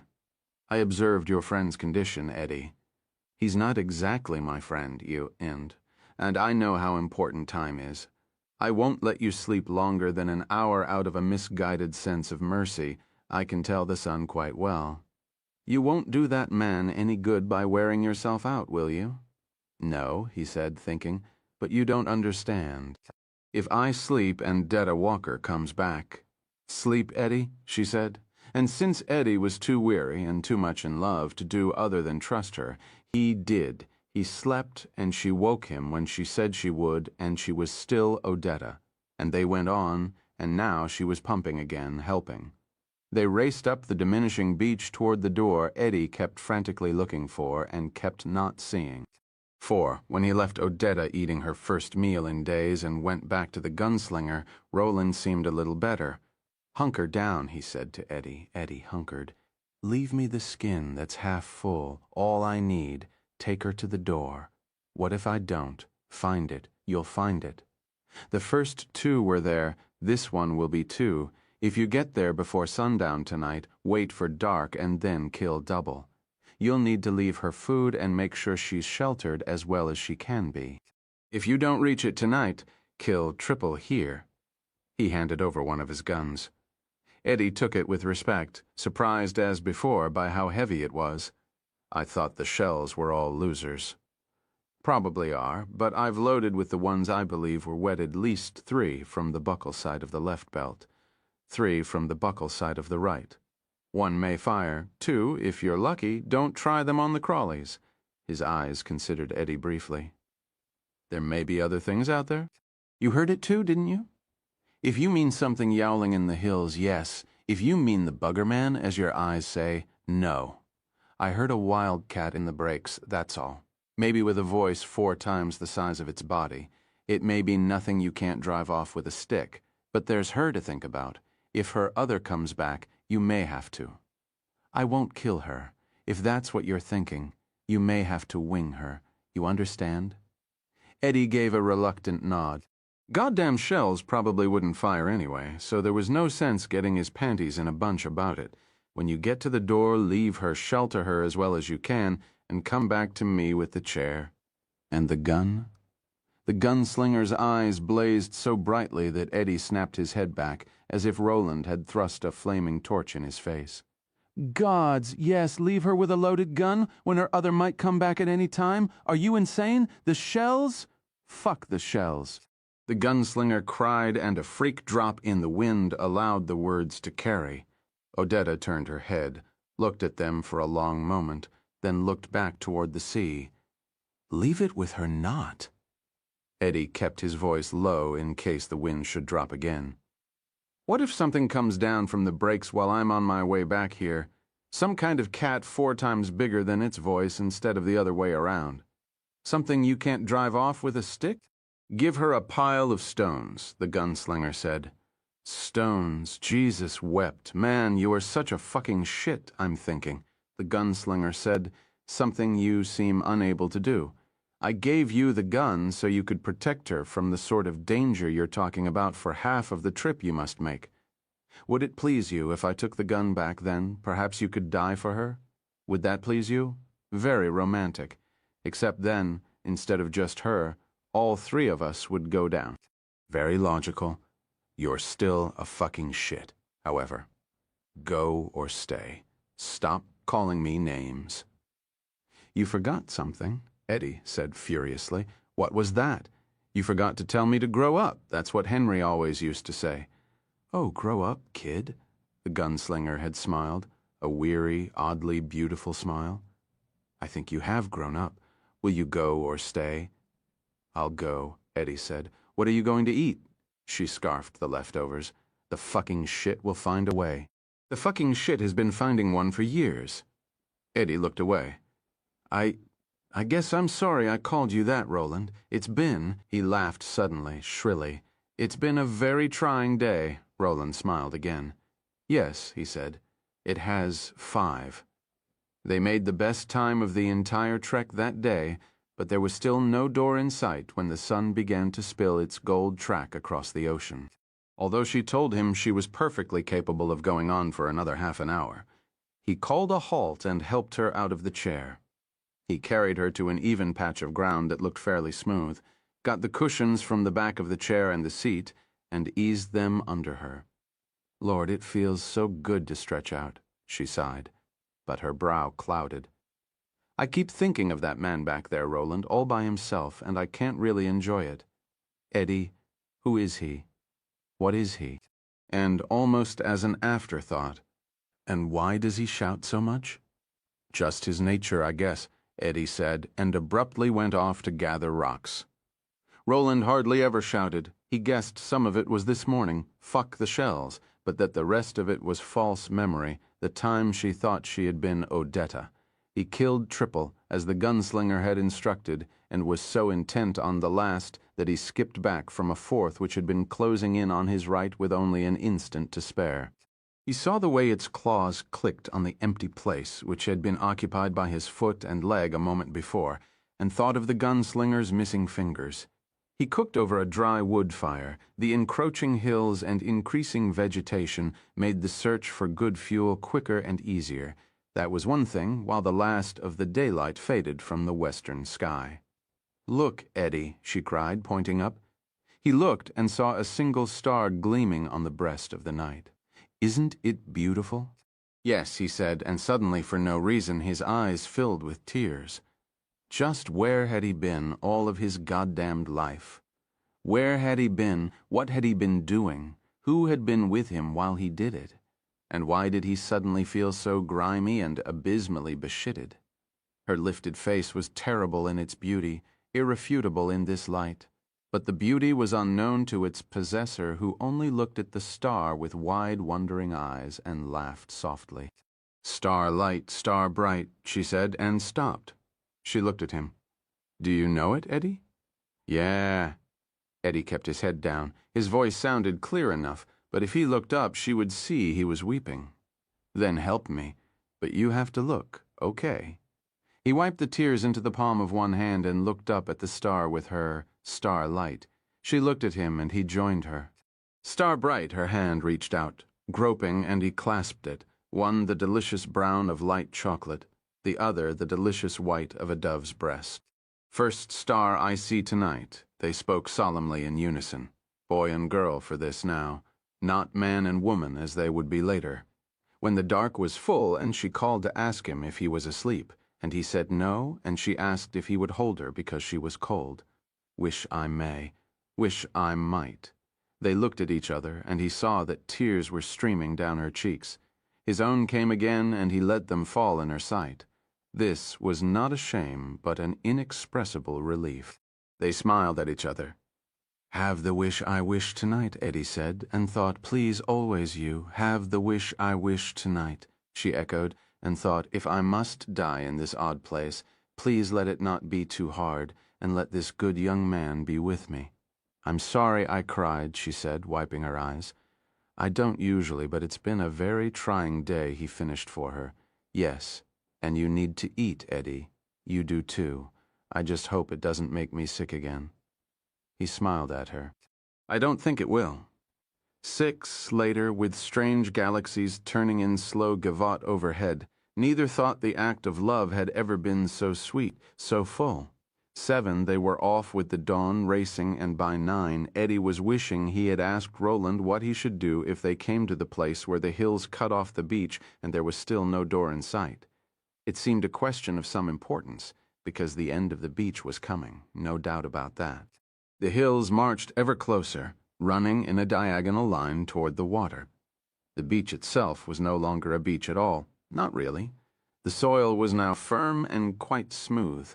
Something run off, he supposed, or flooding at some rainy season. There had been none since he had been in this world, not a drop. The sky had clouded over a few times, but then the clouds had blown away again, had worn most of the jutting rocks away. At 9:30, Odetta cried, "Stop, Eddie, stop!" He stopped so abruptly that she had to grab the arms of the chair to keep from tumbling out. He was around to her in a flash. "I'm sorry," he said. "Are you all right?" "Fine." He saw he had mistaken excitement for distress. She pointed. "Up there, do you see something?" He shaded his eyes and saw nothing. He squinted. For just a moment he thought, no, it was surely just heat shimmer rising from the packed ground. "I don't think so," he said, and smiled, "except maybe your wish." "I think I do." She turned her excited, smiling face to him, standing all by itself, near where the beach ends. He looked again, squinting so hard this time that his eyes watered. He thought again for just a moment that he saw something. "You did?" he thought, and smiled. "You saw her wish, maybe?" he said. Not because he believed it, but because she did. "Let's go." Eddie went behind the chair again, taking a moment to massage his lower back where a steady ache had settled. She looked around. "What are you waiting for? You really think you've got it spotted, don't you?" "Yes." "Well then, let's go." Eddie started pushing again. 8 half an hour later, he saw it, too. Jesus, he thought, her eyes are as good as Roland's. Maybe better. Neither wanted to stop for lunch, but they needed to eat. They made a quick meal and then pushed on again. The tide was coming in, and Eddie looked to the right west with rising unease. They were still well above the tangled line of kelp and seaweed that marked high water, but he thought that by the time they reached the door they would be in an uncomfortably tight angle bounded by the sea on one side and the slanting hills on the other. He could see those hills very clearly now. There was nothing pleasant about the view. They were rocky, studded with low trees that curled their roots into the ground like arthritic knuckles, keeping a grim grip and thorny-looking bushes. They weren't really steep, but too steep for the wheelchair. He might be able to carry her up a way, might, in fact, be forced to, but he didn't fancy leaving her there. For the first time he was hearing insects. The sound was a little like crickets, but higher pitched than that, and with no swing of rhythm, just a steady, monotonous raise sound like power lines. For the first time he was seeing birds other than gulls. Some were biggies that circled inland on stiff wings. Hawks, he thought. He saw them fold their wings from time to time and plummet like stones. Hunting? Hunting? What? Well, small animals. That was all right. Yet he kept thinking of that yowl he'd heard in the night. By mid-afternoon they could see the third door clearly. Like the other two, it was an impossibility which nonetheless stood as stark as a post. Amazing. He heard her say softly, "How utterly amazing." It was exactly where he had begun to surmise it would be, in the angle that marked the end of any easy northward progress. It stood just above the high tide line and less than 9 yards from the place where the hills suddenly leaped out of the ground like a giant hand coated with gray-green brush instead of hair. The tide came full as the sun swooned toward the water, and at what might have been 4 o'clock Odetta said so, and since she had said she was good at telling the sun, and because she was his beloved, Eddie believed her. They reached the door. 9. They simply looked at it, Odetta in her chair with her hands in her lap, Eddie on the seaside. In one way they looked at it as they had looked at the evening star the previous night, which is to say, as children look at things, but in another they looked differently. When they wished on the star they had been children of joy. Now they were solemn, wondering, like children looking at the stark embodiment of a thing which only belonged in a fairy tale. 2 words were written on this door. "What does it mean?" Odetta asked finally. "I don't know," Eddie said. But those words had brought a hopeless chill. He felt an eclipse stealing across his heart. "Don't you?" she asked, looking at him more closely. "No," he swallowed. "No." She looked at him a moment longer. "Push me behind it, please. I'd like to see that. I know you want to get back to him, but would you do that for me?" He would. They started around on the high side of the door. "Wait," she cried. "Did you see it?" "What?" "Go back. Look. Watch." This time he watched the door instead of what might be ahead to trip them up. As they went above it, he saw it narrow in perspective, saw its hinges which seemed to be buried in nothing at all, saw its thickness. Then it was gone. The thickness of the door was gone. His view of the water should have been interrupted by 3, perhaps even 4 inches of solid wood. The door looked extraordinarily stout, but there was no such interruption. The door was gone. Its shadow was there, but the door was gone. He rolled the chair back 2 feet, so he was just south of the place where the door stood, and the thickness was there. "You see it?" he asked in a ragged voice. "Yes, it's there again." He rolled the chair forward a foot. The door was still there. Another 6 inches, still there. Another 2 inches, still there. Another inch, and it was gone. Solid, gone. "Jesus," he whispered. "Jesus Christ. Would it open for you?" she asked. "Or me?" He stepped forward slowly and grasped the knob of the door with those 2 words upon it. He tried clockwise. He tried anti-clockwise. The knob moved not an iota. "All right." Her voice was calm, resigned. "It's for him, then. I think we both knew it. Go for him, Eddie, now. First I've got to see to you." "I'll be fine." "No, you won't. You're too close to the high tide line. If I leave you here, the lobsters are going to come out when it gets dark and you're going to be den up in the hills." A cat's coughing growl suddenly cut across what he was saying like a knife cutting thin cord. It was a good distance away, but closer than the other had been. Her eyes flicked to the gunslinger's revolver shoved into the waistband of his pants for just a moment, then back to his face. He felt a dull heat in his cheeks. "He told you not to give it to me, didn't he?" she said softly. "He doesn't want me to have it. For some reason, he doesn't want me to have it." "The shells got wet," he said awkwardly. "They probably wouldn't fire anyway." "I understand. Take me a little way up the slope, Eddie, can you? I know how tired your back must be. Andrew calls it wheelchair crouch. But if you take me up a little way, I'll be safe from the lobsters. I doubt if anything else comes very close to where they are." Eddie thought, when the tide's in, she's probably right. But what about when it starts to go out again? "Give me something to eat and some stones," she said, and her unknowing echo of the gunslinger made Eddie flush again. His cheeks and forehead felt like the sides of a brick oven. She looked at him, smiled faintly, and shook her head as if he had spoken out loud. "We're not going to argue about this. I saw how it is with him.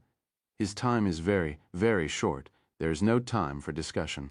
Take me up a little way, give me food and some stones, then take the chair and go."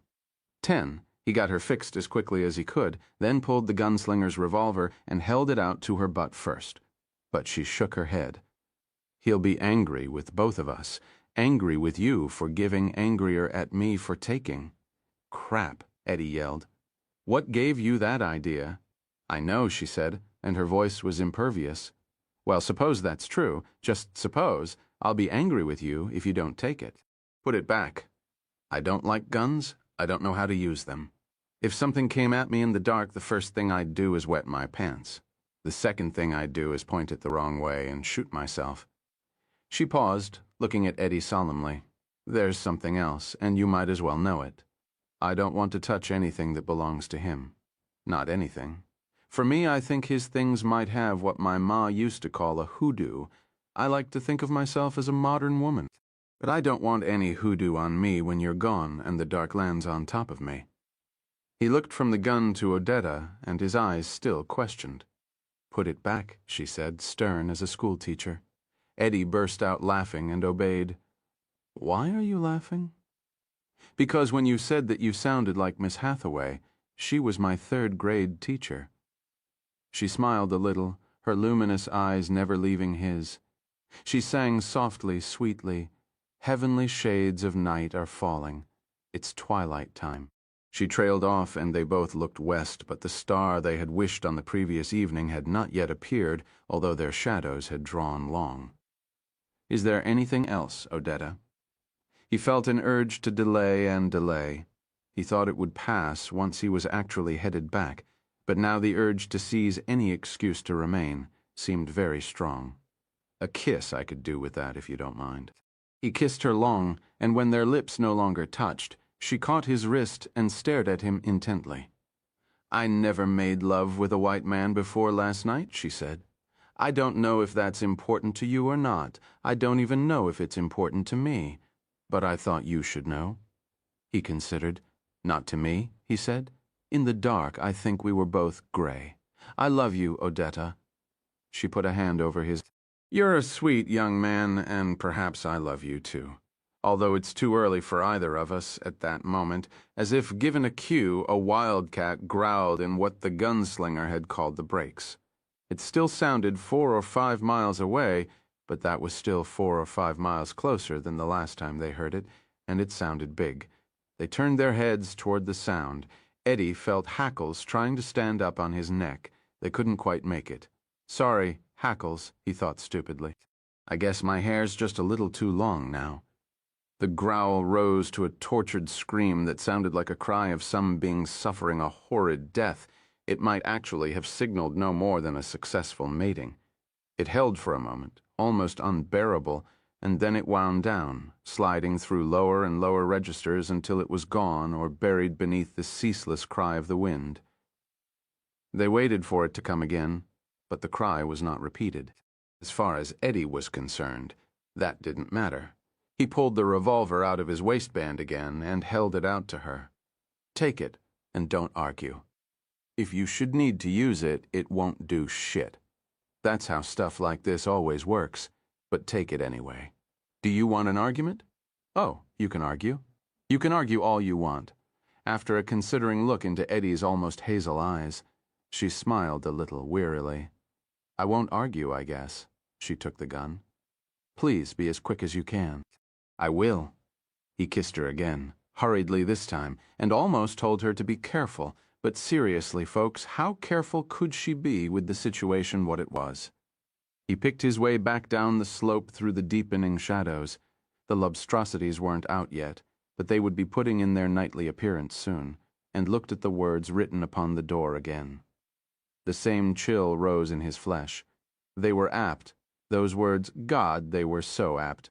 Then he looked back up the slope for a moment. He couldn't see her, and then he saw something move. The lighter brown of one palm, she was waving. He waved back, then turned the wheelchair and began to run with it, tipped up in front of him so the smaller, more delicate front wheels would be off the ground. He ran south, back the way he had come. For the first half hour or so, his shadow ran with him, the improbable shadow of a scrawny giant, tacked to the soles of his sneakers and stretching long yards to the east.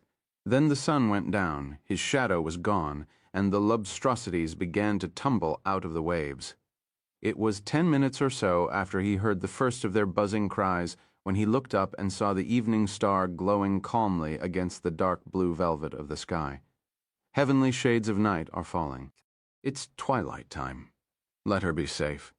His legs were already aching, his breath too hot and heavy in his lungs, and there was still a third trip to make, this time with the gunslinger as his passenger. And although he guessed Roland must outweigh Odetta by a full 100 pounds and knew he should conserve his strength, Eddie kept running anyway. Let her be safe. That's my wish. Let my beloved be safe. And like an ill omen, a wildcat screeched somewhere in the tortured ravines that cut through the hills. Only this wildcat sounded as big as a lion roaring in an African jungle. Eddie ran faster, pushing the untenanted gantry of the wheelchair before him. Soon the wind began to make a thin, ghastly whine through the freely turning spokes of the raised front wheels. 11, the gunslinger, heard a reedy wailing sound approaching him, tensed for a moment, then heard panting breath and relaxed. It was Eddie. Even without opening his eyes, he knew that. When the wailing sound faded and the running footsteps slowed, Roland opened his eyes. Eddie stood panting before him with sweat running down the sides of his face. His shirt was plastered against his chest in a single dark blotch. Any last vestiges of the college boy look Jack Andolini had insisted upon were gone. His hair hung over his forehead. He had split his pants at the crotch. The bluish-purple crescents under his eyes completed the picture. Eddie Dean was a mess. I made it, he said. I'm here. He looked around, then back at the gunslinger as if he could not believe it. Jesus Christ, I'm really here. You gave her the gun. Eddie thought the gunslinger looked bad as he'd looked before the first abbreviated round of Keflex, maybe a trifle worse. Fever heat seemed to be coming off him in waves, and he knew he should have felt sorry for him, but for the moment all he could seem to feel was mad as hell. I bust my ass getting back here in record time, and all you can say is, you gave her the gun. Thanks, man. I mean, I expected some expression of gratitude, but this is just over-fucking-whelming. I think I said the only thing that matters. Well, now that you mention it, I did, Eddie said, putting his hands on his hips and staring truculently down at the gunslinger. Now you have your choice. You can get in this chair, or I can fold it and try to jam it up your ass. Which do you prefer, Master? Neither. Roland was smiling a little, the smile of a man who doesn't want to smile, but can't help it. First, you're going to take some sleep, Eddie. We'll see what we'll see when the time for seeing comes, but for now you need sleep. You're done in. I want to get back to her. I do too. But if you don't rest, you're going to fall down in the traces. Simple as that. Bad for you, worse for me, and worst of all for her. Eddie stood for a moment, undecided. You made good time, the gunslinger conceded. He squinted at the sun. It's 4, maybe a quarter past. You sleep 5, maybe 7 hours, and it'll be full dark. 4 hours. All right. Until after dark, I think that's the important thing. Then you eat. Then we move. You eat too, that faint smile again. I'll try. He looked at Eddie calmly. Your life is in my hands now, I suppose you know that. Yes. I kidnapped you. Yes. Do you want to kill me? If you do it now, rather than subject any of us to. His breath whistled out softly. Eddie heard his chest rattling and cared very little for the sound. To any further discomfort, he finished. I don't want to kill you. Then he was interrupted by a sudden harsh burst of coughing. Lie down, he finished. Eddie did. Sleep did not drift upon him as it sometimes did, but seized him with the rough hands of a lover who is awkward in her eagerness. He heard, or perhaps this was only a dream, Roland saying, But you shouldn't have given her the gun. And then he was simply in the dark for an unknown time, and then Roland was shaking him awake, and when he finally sat up, all there seemed to be in his body was pain. Pain and weight. His muscles had turned into rusty winches and pulleys in a deserted building. His first effort to get to his feet didn't work. He thumped heavily back to the sand. He managed it on the second try, but he felt as if it might take him 20 minutes just to perform such a simple act as turning around, and it would hurt to do it. Roland's eyes were on him, questioning. Are you ready? Eddie nodded. Yes, are you? Yes. Can you? Yes. So they ate, and then Eddie began his third and last trip along this cursed stretch of beach 12. They rolled a good stretch that night, but Eddie was still dully disappointed when the gunslinger called a halt. He offered no disagreement because he was simply too weary to go on without rest, but he had hoped to get further. The weight, that was the big problem. Compared to Odetta, pushing Roland was like pushing a load of iron bars. Eddie slept 4 more hours before dawn, woke with the sun coming over the eroding hills, which were all that remained of the mountains, and listened to the gunslinger coughing. It was a weak cough, full of rails, the cough of an old man who may be coming down with pneumonia. Their eyes met. Roland's coughing spasm turned into a laugh. I'm not done yet, Eddie, no matter how I sound. Are you? Eddie thought of Odetta's eyes and shook his head. Not done, but I could use a cheeseburger and a bud. Bud? The gunslinger said doubtfully, thinking of apple trees and the spring flowers in the Royal Court gardens. Never mind. Hop in, my man. No 4 on the floor, no T-top, but we're going to roll some miles just the same. And they did. But when sunset came on the second day, following his leave-taking of Odetta, they were still only drawing near the place of the third door. Eddie lay down, meaning to crash for another 4 hours, but the screaming cry of one of those cats jerked him out of sleep after only 2 hours. His heart thumping. God, the thing sounded fucking huge.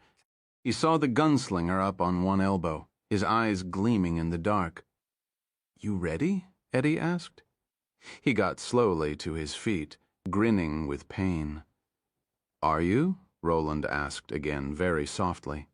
Eddie twisted his back, producing a series of pops like a string of tiny firecrackers. Yeah, but I could really get behind that cheeseburger. I thought chicken was what you wanted. Eddie groaned. Cut me a break, man. The third door was in plain view by the time the sun cleared the hills. 2 hours later, they reached it. All together again, Eddie thought, ready to drop to the sand. But that was apparently not so. There was no sign of Odetta Holmes. No sign at all, 13. Odetta, Eddie screamed, and now his voice was broken and hoarse, as the voice of Odetta's other had been. There wasn't even an echo in return, something he might at least have mistaken for Odetta's voice. These low, eroded hills would not bounce sound. There was only the crash of the waves, much louder in this tight arrowhead of land, the rhythmic, hollow boom of surf crashing to the end of some tunnel it had dug in the friable rock, and the steady keening of the wind. Odetta. This time he screamed so loudly his voice broke, and for a moment something sharp, like a jag of fishbone, tore at his vocal cords. His eyes scanned the hills frantically, looking for the lighter patch of brown that would be her palm, looking for movement as she stood up, looking, God forgive him, for bright splashes of blood on roan-colored rock. He found himself wondering what he would do if he saw that last, or found the revolver, now with deep tooth marks driven into the smooth sandalwood of the grips. The sight of something like that might drive him into hysteria, might even run him crazy, but he looked for it or something just the same. His eyes saw nothing, his ears brought not the faintest returning cry. The gunslinger, meanwhile, had been studying the third door. He had expected a single word, the word the man in black had used as he turned the sixth tarot card at the dusty Golgotha where they had held palaver. Death, Walter had said, but not for you, gunslinger. There was not one word writ upon this door, but two, and neither of them was death. He read it again, lips moving soundlessly. The pusher. Yet it means death, Roland thought, and knew it was so. What made him look around was the sound of Eddie's voice moving away. Eddie had begun to climb the first slope, still calling Odetta's name. For a moment, Roland considered just letting him go. He might find her, might even find her alive, not too badly hurt, and still herself.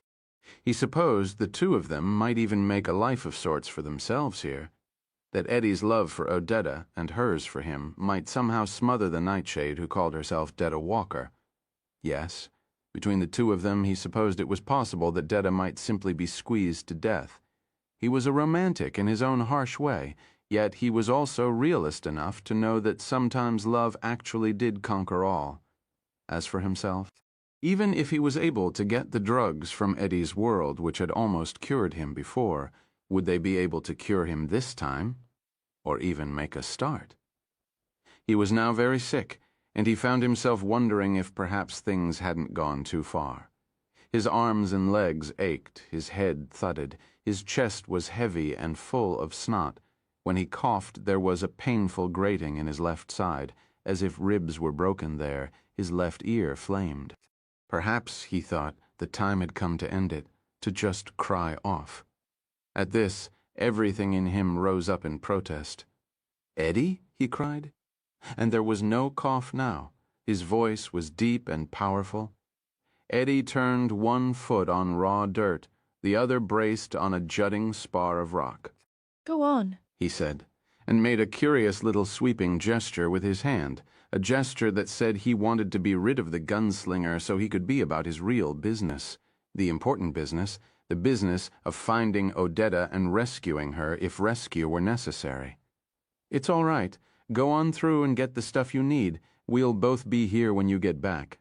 "I doubt that." "I have to find her." Eddie looked at Roland, and his gaze was very young and completely naked. "I mean, I really have to." "I understand your love and your need," the gunslinger said, "but I want you to come with me this time, Eddie." Eddie stared at him for a long time as if trying to credit what he was hearing. "Come with you," he said at last, bemused. "Come with you. Holy God, now I think I really have heard everything. Deedle-deedle-dumpkin everything. Last time you were so determined I was gonna stay behind you were willing to take a chance on me cutting your throat. This time you want to take a chance on something ripping hers right out." "That may have already happened," Roland said, although he knew it hadn't. The lady might be hurt, but he knew she wasn't dead. Unfortunately, Eddie did, too. A week or 10 days without his drug had sharpened his mind remarkably. He pointed at the door. "You know she's not. If she was, that goddamn thing would be gone unless you were lying when you said it wasn't any good without all three of us." Eddie tried to turn back to the slope, but Roland's eyes held him nailed. "All right," the gunslinger said. His voice was almost as soft as it had been when he spoke past the hateful face and screaming voice of Detta to the woman trapped somewhere behind it. "She's alive. That being so, why does she not answer your calls?" "Well, one of those cat's things may have carried her away." But Eddie's voice was weak. A cat would have killed her, eaten what it wanted, and left the rest. At most it might have dragged her body into the shade so it could come back tonight and eat meat. The sun perhaps hadn't yet spoiled, but if that was the case, the door would be gone. Cats aren't like some insects who paralyze their prey and carry them off to eat later, and you know it. That isn't necessarily true, Eddie said.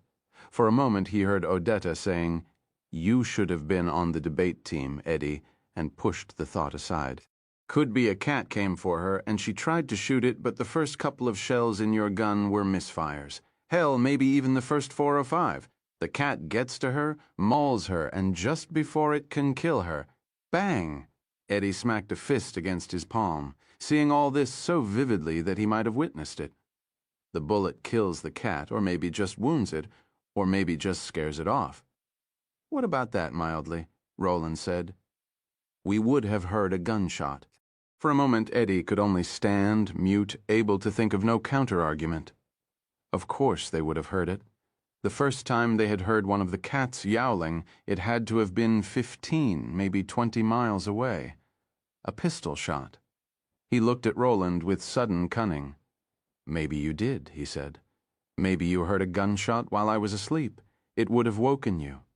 Not as tired as I am, man. I fall asleep. It's like being dead, the gunslinger said, in that same mild voice. I know the feeling, then you understand. But it's not being dead. Last night you were out just like that, but when one of those cats screeched, you were awake and on your feet in seconds because of your concern for her. There was no gunshot, Eddie, and you know it. You would have heard it because of your concern for her. So maybe she brained it with a rock, Eddie shouted. How the hell do I know when I'm standing here arguing with you instead of checking out the possibilities? I mean, she could be lying up there someplace hurt, or bleeding to death. How'd you like it if I did come through that door with you and she died while we were on the other side? How'd you like to look around once and see that doorway there, then look around twice and see it gone just like it never was, because she was gone? Then you'd be trapped in my world instead of the other way around. He stood panting and glaring at the gunslinger, his hands balled into fists. Roland felt a tired exasperation. Someone, it might have been Court, but he rather thought it had been his father. Had a saying, might as well try to drink the ocean with a spoon as argue with a lover. If any proof of the saying were needed, there it stood above him in a posture that was all defiance and defense. Go on, the set of Eddie Dean's body said. Go on, I can answer any question you throw at me. Might not have been a cat that found her, he said now. This may be your world, but I don't think you've ever been to this part of it any more than I've ever been to Borneo. You don't know what might be running around up in those hills, do you? Could be an ape grabbed her or something like that. Something grabbed her all right, the gunslinger said. Well, thank God getting sick hasn't driven all the sense out of your and we both know what it was. Detta Walker? That's what grabbed her. Detta Walker. Eddie opened his mouth, but for some little time only seconds, but enough of them so both acknowledged the truth. The gunslinger's inexorable face bore all his arguments to silence. 14. It doesn't have to be that way. Come a little closer. If we're going to talk, let's talk. Every time I have to shout at you over the waves, it rips another piece of my throat out. That's how it feels anyway. What big eyes you have, Grandma, Eddie said, not moving. What in hell's name are you talking about? A fairy tale. Eddie did descend a short way back down the slope, 4 yards no more, and fairy tales are what you're thinking about if you believe you can coax me close enough to that wheelchair. Close enough for what? I don't understand, Roland said, although he understood perfectly. Nearly 150 yards above them and perhaps a full quarter of a mile to the east, dark eyes as full of intelligence as they were lacking in human mercy, watched this tableau intently. It was impossible to tell what they were saying. The wind, the waves, and the hollow crash of the surf digging its underground channel saw to that. But Detta didn't need to hear what they were saying to know what they were talking about. She didn't need a telescope to see that the really bad man was now also the really sick man, and maybe the really bad man was willing to spend a few days or even a few weeks torturing a legless Negro woman way things looked around here. Entertainment was mighty hard to come by. But she thought the really sick man only wanted one thing, and that was to get his white-bread ass out of here. Just use that magic doorway to haul the fucker out. But before, he hadn't been hauling no ass. Before he hadn't been hauling nothing before. The really bad man hadn't been nowhere but inside her own head. She still didn't like to think of how that had been, how it had felt, how easily he had overridden all her clawing efforts to push him out, away, to take control of herself again. That had been awful, terrible, and what made it worse was her lack of understanding what exactly was the real source of her terror. That it wasn't the invasion itself was frightening enough. She knew she might understand if she examined herself more closely, but she didn't want to do that. Such examination might lead her to a place like the one sailors had feared in the ancient days, a place which was no more or less than the edge of the world, a place the cartographers had marked with the legend, "Here there be serpents." The hideous thing about the really bad man's invasion had been the sense of familiarity that came with it, as if this amazing thing had happened before, not once but many times. But frightened or not, she had denied panic. She had observed even as she fought, and she remembered looking into that door when the gunslinger used her hands to pivot the wheelchair toward it. She remembered seeing the body of the really bad man lying on the sand with Eddie crouched above it, a knife in his hand. Would that Eddie had plunged that knife into the really bad man's throat? Better than a pig slaughtering? Better by a country mile? He hadn't, but she had seen the really bad man's body. It had been breathing, but body was the right word just the same. It had only been a worthless thing, like a cast-off tow sack, which some idiot had stuffed full of weeds or corn shucks. Deda's mind might have been as ugly as a rat's ass, but it was even quicker and sharper than Eddie's. Really bad man there used to be full of piss and vinegar, not no mo. He know I'm up here and don't want to do nothing but get away before I come down and kill his ass. His little buddy, though, he still be pretty strong, and he ain't had his fill of hurting on me just yet. Want to come up here and hunt me down no matter how that really bad man be? Show.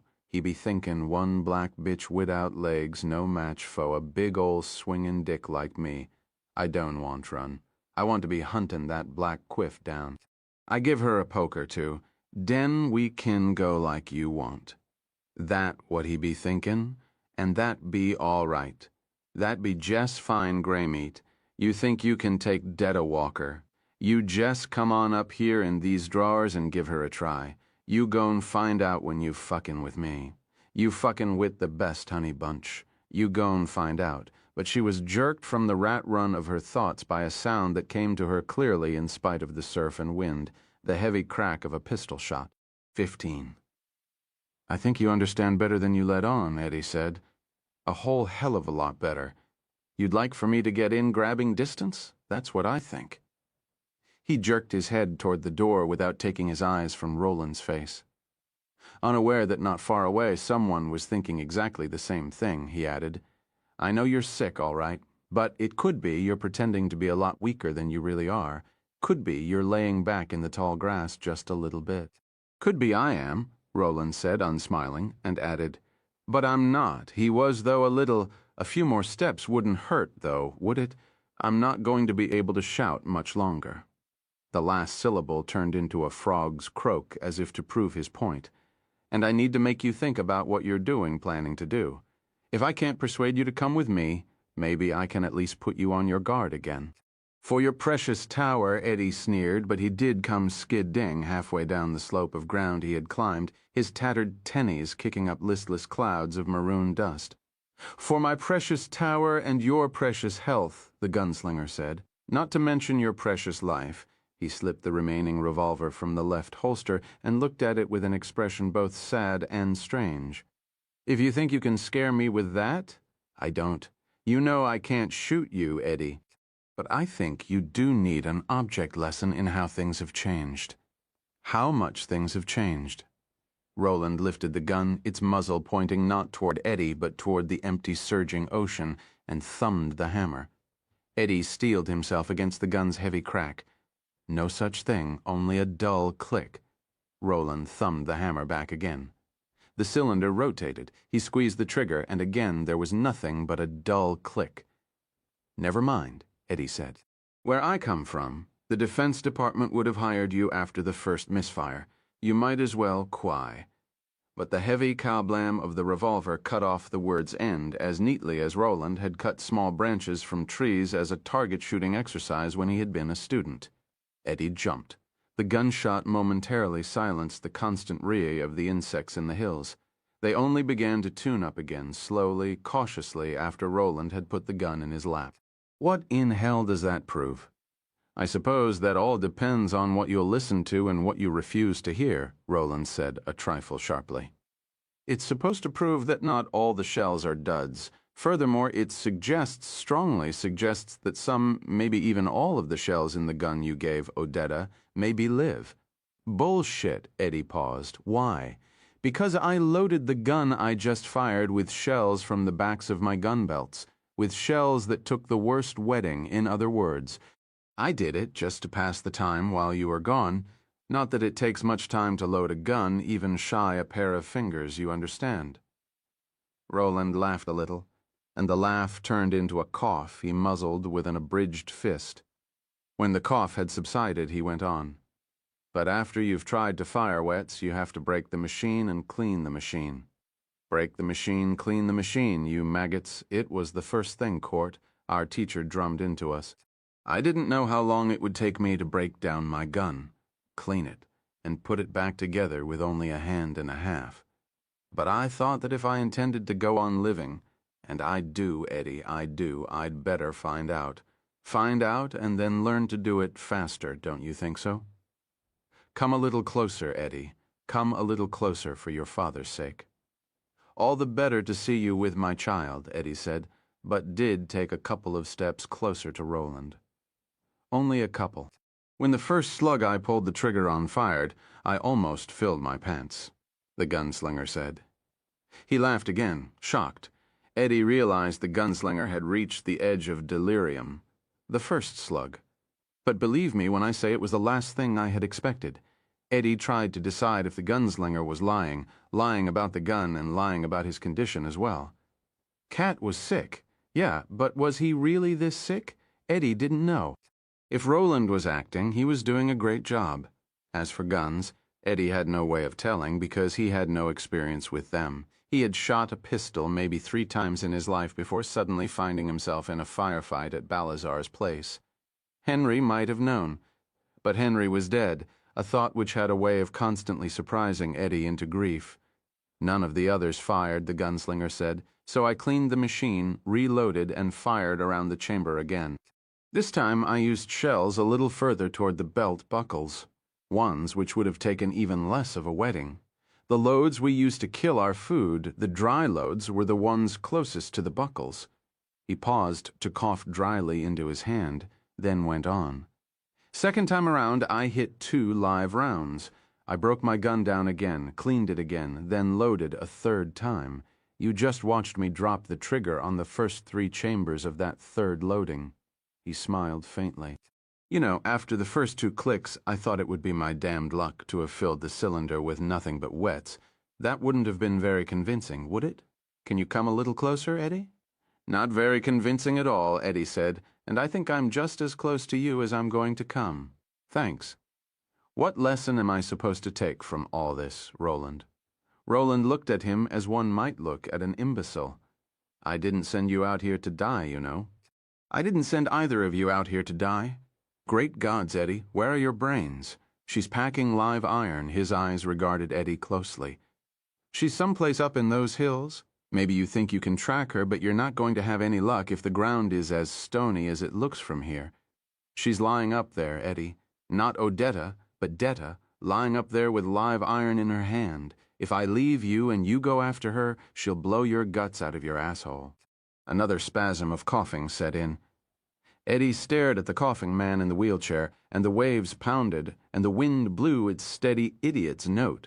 At last he heard his voice say, "You could have held back 1 shell you knew was live. I wouldn't put it past you."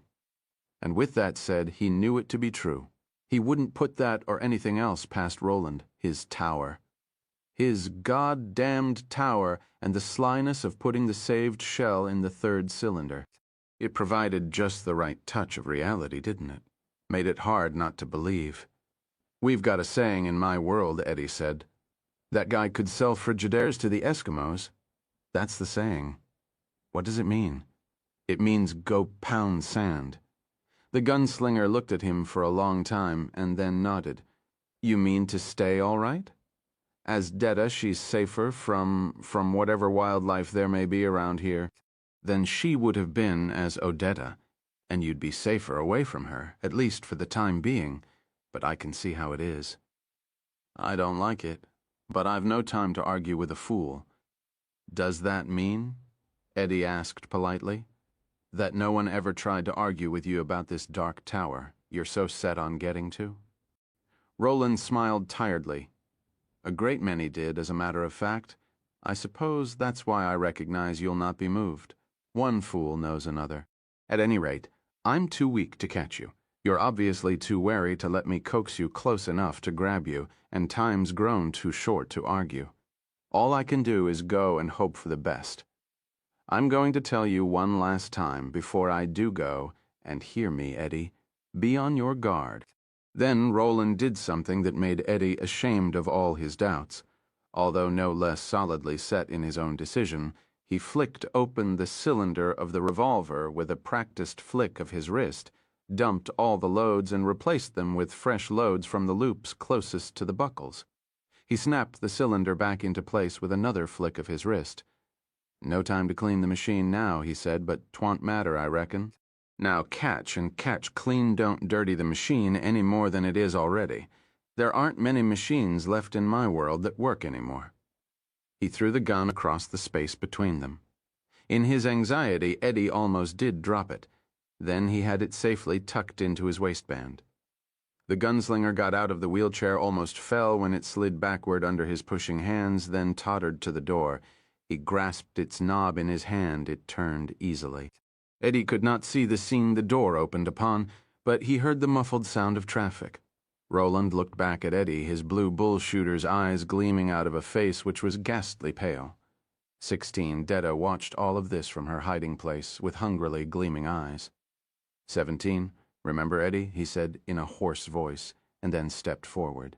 His body collapsed at the edge of the doorway as if it had struck a stone wall instead of empty space. Eddie felt an almost insatiable urge to go to the doorway to look through and see where and to what when it led. Instead, he turned and scanned the hills again, his hand on the gun butt.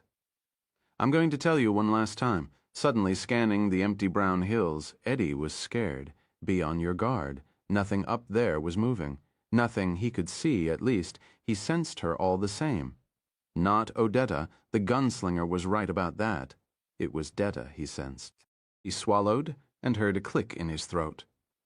On your guard, yes, but never in his life had he felt such a deadly need for sleep. It would take him soon enough if he didn't give in willingly. Sleep would rape him. And while he slept, Detta would come. Detta. Eddie fought the weariness, looked at the unmoving hills with eyes which felt swollen and heavy, and wondered how long it might be before Roland came back with the third, the pusher, whoever he or she was. Odetta? He called without much hope. Only silence answered, and for Eddie the time of waiting began. The Pusher. Chapter 1. Bitter Medicine. When the gunslinger entered Eddie, Eddie had experienced a moment of nausea, and he had had a sense of being watched. This Roland hadn't felt. Eddie had told him later. He'd had, in other words, some vague sense of the gunslinger's presence. With Detta, Roland had been forced to come forward immediately, like it or not. She hadn't just sensed him. In a queer way, it seemed that she had been waiting for him or another, more frequent visitor. Either way, she had been totally aware of his presence from the first moment he had been in her. Jack Mort didn't feel a thing. He was too intent on the boy. He had been watching the boy for the last 2 weeks. Today he was going to push him. Even with the back to the eyes from which the gunslinger now looked, Roland recognized the boy. It was the boy he had met at the way station in the desert, the boy he had rescued from the oracle in the mountains, the boy whose life he had sacrificed when the choice between saving him or finally catching up with the man in black finally came. The boy who had said, "Go, then, there are other worlds than these," before plunging into the abyss. And sure enough, the boy had been right. The boy was Jake. He was holding a plain brown paper bag in one hand and a blue canvas bag by its drawstring top in the other. From the angles poking against the sides of the canvas, the gunslinger thought it must contain books. Traffic flooded the street. The boy was waiting to cross a street in the same city from which he had taken the prisoner and the lady, he realized. But for the moment, none of that mattered. Nothing mattered but what was going to happen or not happen in the next few seconds. Jake had not been brought into the gunslinger's world through any magic door. He had come through a cruder, more understandable portal. He had been born into Roland's world by dying in his own. He had been murdered. More specifically, he had been pushed into the street, run over by a car while on his way to school, his lunch sack in one hand and his books in the other. Pushed by the man in black. He's going to do it. He's going to do it right now. That's to be my punishment for murdering him in my world, to see him murdered in this one before I can stop it. But the rejection of brutish destiny had been the gunslinger's work all his life. It had been his kaya, if you pleased, and so he came forward without even thinking, acting with reflexes so deep they had nearly become instincts. And as he did, a thought both horrible and ironic flashed into his mind. What if the body he had entered was itself that of the man in black? What if, as he rushed forward to save the boy, he saw his own hands reach out and push? What if this sense of control was only an illusion, and Walter's final gleeful joke that Roland himself should murder the boy?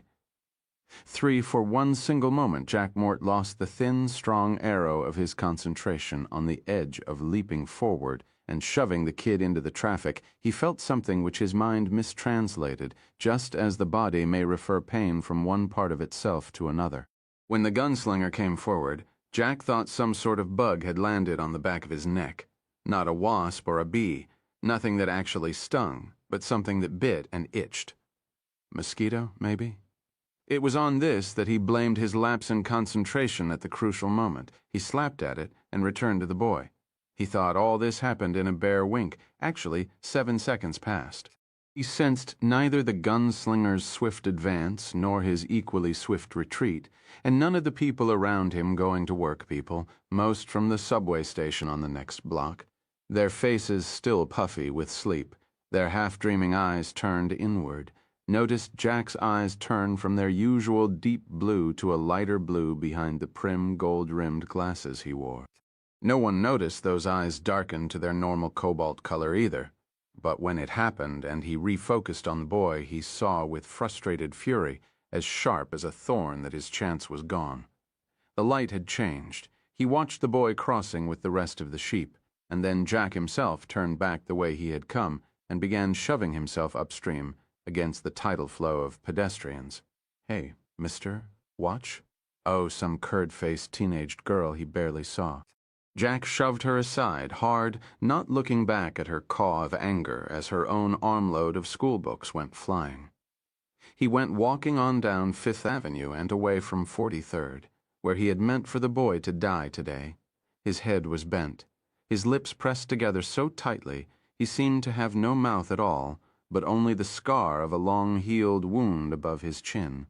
Once clear of the bottleneck at the corner, he did not slow down but strode even more rapidly along. Crossing 42nd, 41st, 40th, somewhere in the middle of the next block he passed the building where the boy lived.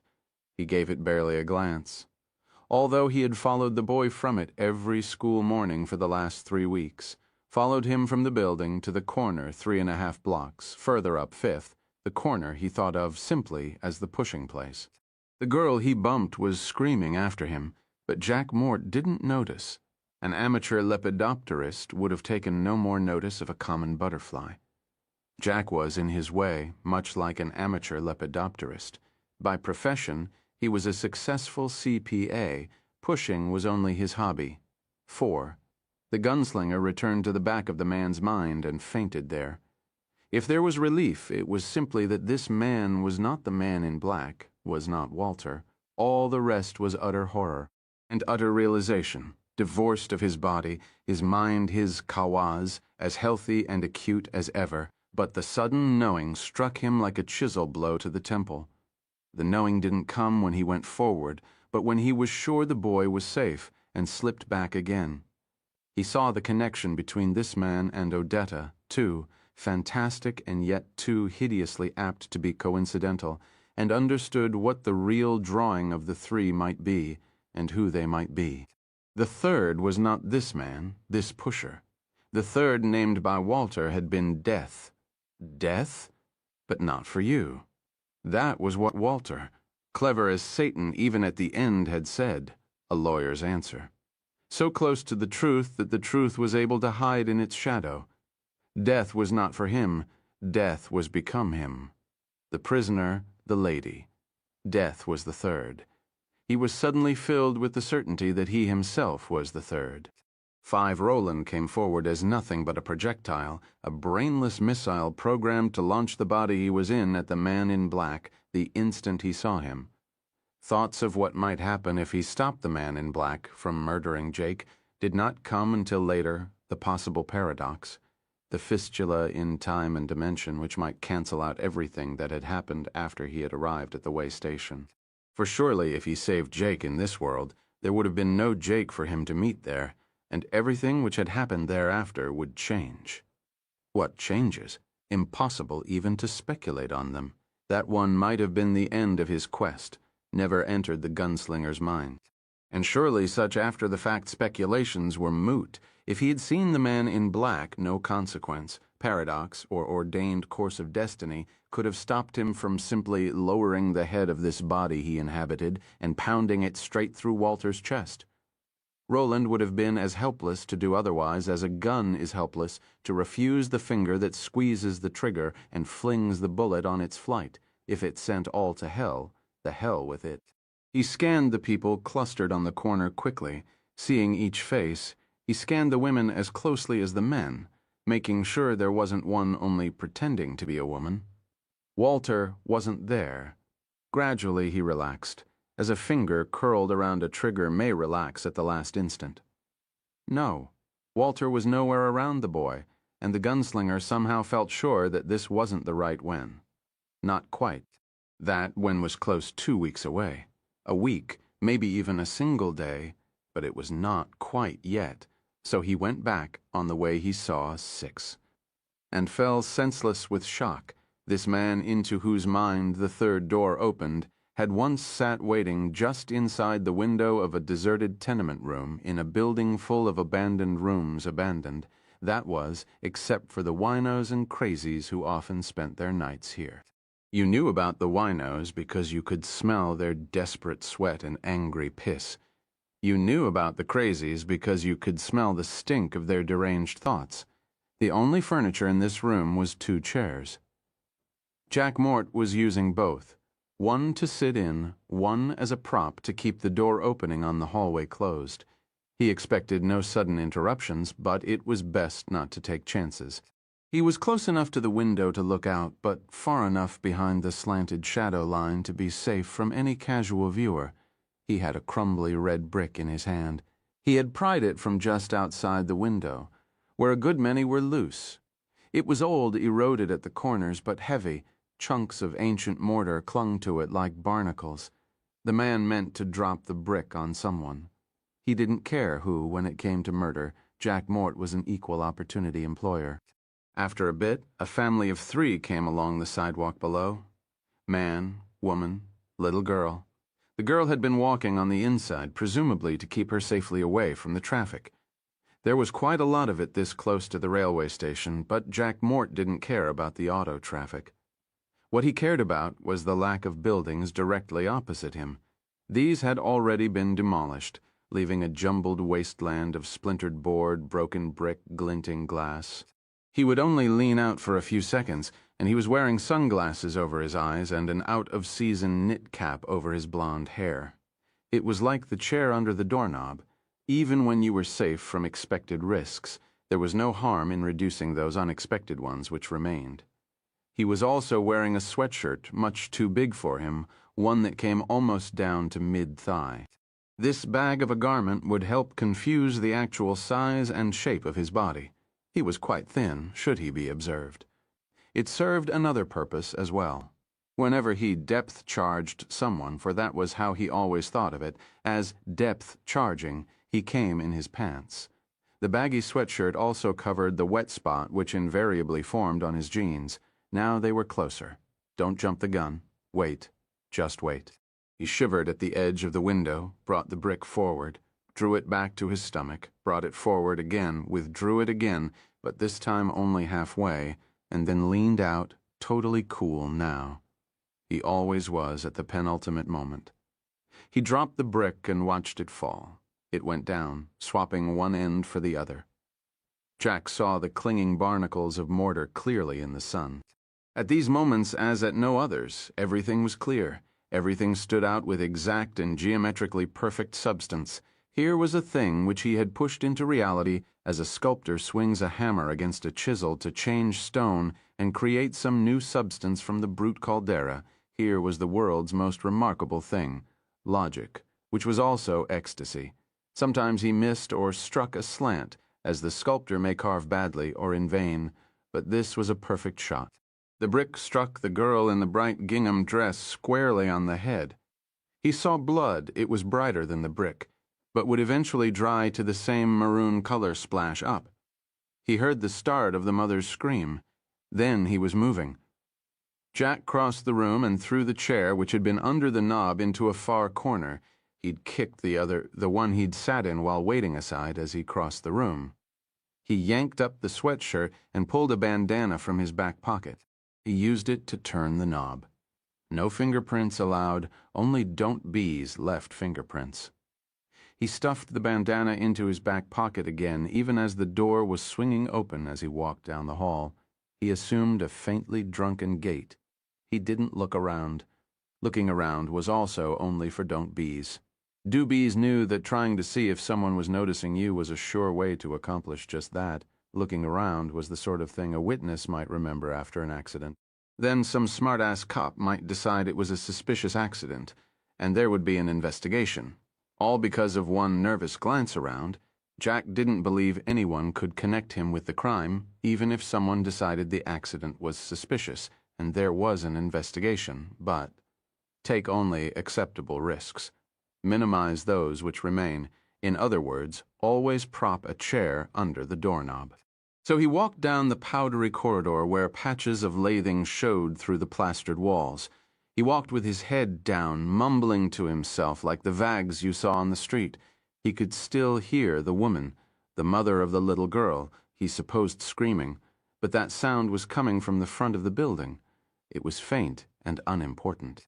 All of the things which happened after the cries, the confusion, the wails of the wounded, if the wounded were still capable of wailing, were not things which mattered to Jack. What mattered was the thing which pushed change into the ordinary course of things and sculpted new lines in the flow of lives and, perhaps, the destinies not only of those struck, but of a widening circle around them, like ripples from a stone tossed into a still pond. Who was to say that he had not sculpted the cosmos today, or might not at some future time? God, no wonder he creamed his jeans. He met no one as he went down the 2 flights of stairs, but he kept up the act, swaying a little as he went, but never reeling. A swayer would not be remembered. An ostentatious reeler might be, he muttered, but didn't actually say anything a person might understand. Not acting at all would be better than hamming it up. He let himself out the broken rear door into an alley filled with refuse and broken bottles, which twinkled galaxies of sun stars. He had planned his escape in advance, as he planned everything in advance. Take only acceptable risks, minimize those which remain, be a doobie in all things. Such planning was why he had been marked by his colleagues as a man who would go far, and he did intend to go far, but one of the places he did not intend to go was to jail or the electric chair. A few people were running along the street into which the alley debouched, but they were on their way to see what the screaming was about, and none of them looked at Jack Mort, who had removed the out-of-season knit cap but not the sunglasses, which on such a bright morning did not seem out of place. He turned into another alley, came out on another street. Now he sauntered down an alley not so filthy as the first 2, almost, in fact, a lane. This fed into another street, and a block up there was a bus stop. Less than a minute after he got there a bus arrived, which was also part of the schedule. Jack entered when the doors accordioned open and dropped his 15 cents into the slot of the coin receptacle. The driver did not so much as glance at him. That was good. But even if he had, he would have seen nothing but a nondescript man in jeans, a man who might be out of work. The sweatshirt he was wearing looked like something out of a Salvation Army grab bag. Be ready, be prepared, be a doobie. Jack Mort's secret for success, both at work and at play. 9 blocks away there was a parking lot. Jack got off the bus, entered the lot, unlocked his car, an unremarkable mid-50s Chevrolet which was still in fine shape, and drove back to New York City. He was free and clear, 7. The gunslinger saw all of this in a mere moment. Before his shocked mind could shut out the other images by simply shutting down, he saw more. Not all, but enough. Enough. 8. He saw Mort cutting a piece from page 4 of the New York Daily Mirror with an X-Acto knife, being fussily sure to stay exactly upon the lines of the column. Negro Girl Comedo's following tragic accident, the headline read. He saw Mort apply glue to the back of the clipping, with the brush attached to the cover of his paste pot, saw Mort position it at the center of a blank page of a scrapbook, which from the bumpy, swelled look of the foregoing pages, contained many other clippings. He saw the opening lines of the piece. 5-year-old Odetta Holmes, who came to Elizabethtown, NJ, to celebrate a joyous occasion, is now the victim of a cruel freak accident. Following the wedding of an aunt 2 days ago, the girl and her family were walking toward the railway station when a brick tumbled. But that wasn't the only time he'd had dealings with her, was it? No. Gods, no. In the years between that morning and the night when Odetta had lost her legs, Jack Mort had dropped a great many things and pushed a great many people. Then there had been Odetta again. The first time he had pushed something on her. The second time he had pushed her in front of something. What sort of man is this that I'm supposed to use? What sort of man? But then he thought of Jake, thought of the push which had sent Jake into this world, and he thought he heard the laughter of the man in black, and that finished him. Roland fainted. 9. When he came to, he was looking at neat rows of figures marching down a sheet of green paper. The paper had been ruled both ways, so that each single figure looked like a prisoner in a cell. He thought something else. Not just Walter's laughter. Something a plan. No gods, no, nothing as complex or hopeful as that. But an idea, at least. A tickle. How long have I been out, he thought, with sudden alarm. It was maybe 9 o' the clock when I came through the door, maybe a little earlier. How long, he came forward. Jack Mort, who was now only a human doll controlled by the gunslinger, looked up a little and saw the hands of the expensive quartz clock on his desk stood at 1:15. Gods, as late as that. As late as that. But Eddie, he was so tired, he can never have stayed awake for so L. The gunslinger turned Jack's head. The door was still there, but what he saw through it was far worse than he would have imagined. Standing to one side of the door were 2 shadows, one that of the wheelchair, the other that of a human being. But the human being was incomplete, supporting itself on its arms because its lower legs had been snatched away with the same quick brutality as Roland's fingers and toe. The shadow moved. Roland whipped Jack Mort's head away at once, moving with the whiplash speed of a striking snake. She mustn't look in. Not until I'm ready. Until then, she sees nothing but the back of this man's head. Detta Walker would not see Jack Mort in any case, because the person who looked through the open door saw only what the host saw. She could only see Mort's face if he looked into a mirror, although that might lead to its own awful consequences of paradox and repetition. But even then it would mean nothing to either lady. For that matter, the lady's face would not mean anything to Jack Mort. Although they had twice been on terms of deadly intimacy, they had never seen each other.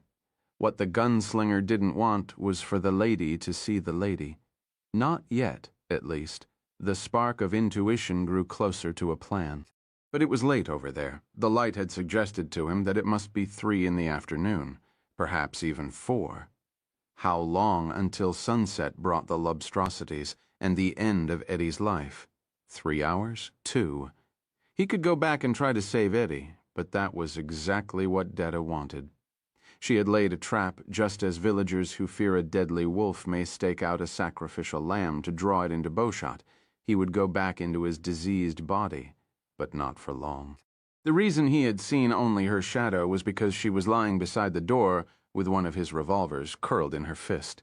The moment his Roland body moved, she would shoot it and end his life. His ending, because she feared him, would at least be merciful. Eddie's would be a screaming horror. He seemed to hear Detta Walker's nasty, giggling voice. "You want to go at me, Greymeat? Show you want to go at me? You ain't afraid of no lil' old crippled black woman, are you?" "Only one way," Jack's mouth muttered. "Only one." The door of the office opened, and a bald man with lenses over his eyes looked in. "How are you doing on that Dorfman account?" the bald man asked. "I feel ill. I think it was my lunch. I think I might leave." The bald man looked worried. "It's probably a bug. I heard there's a nasty one going around, probably."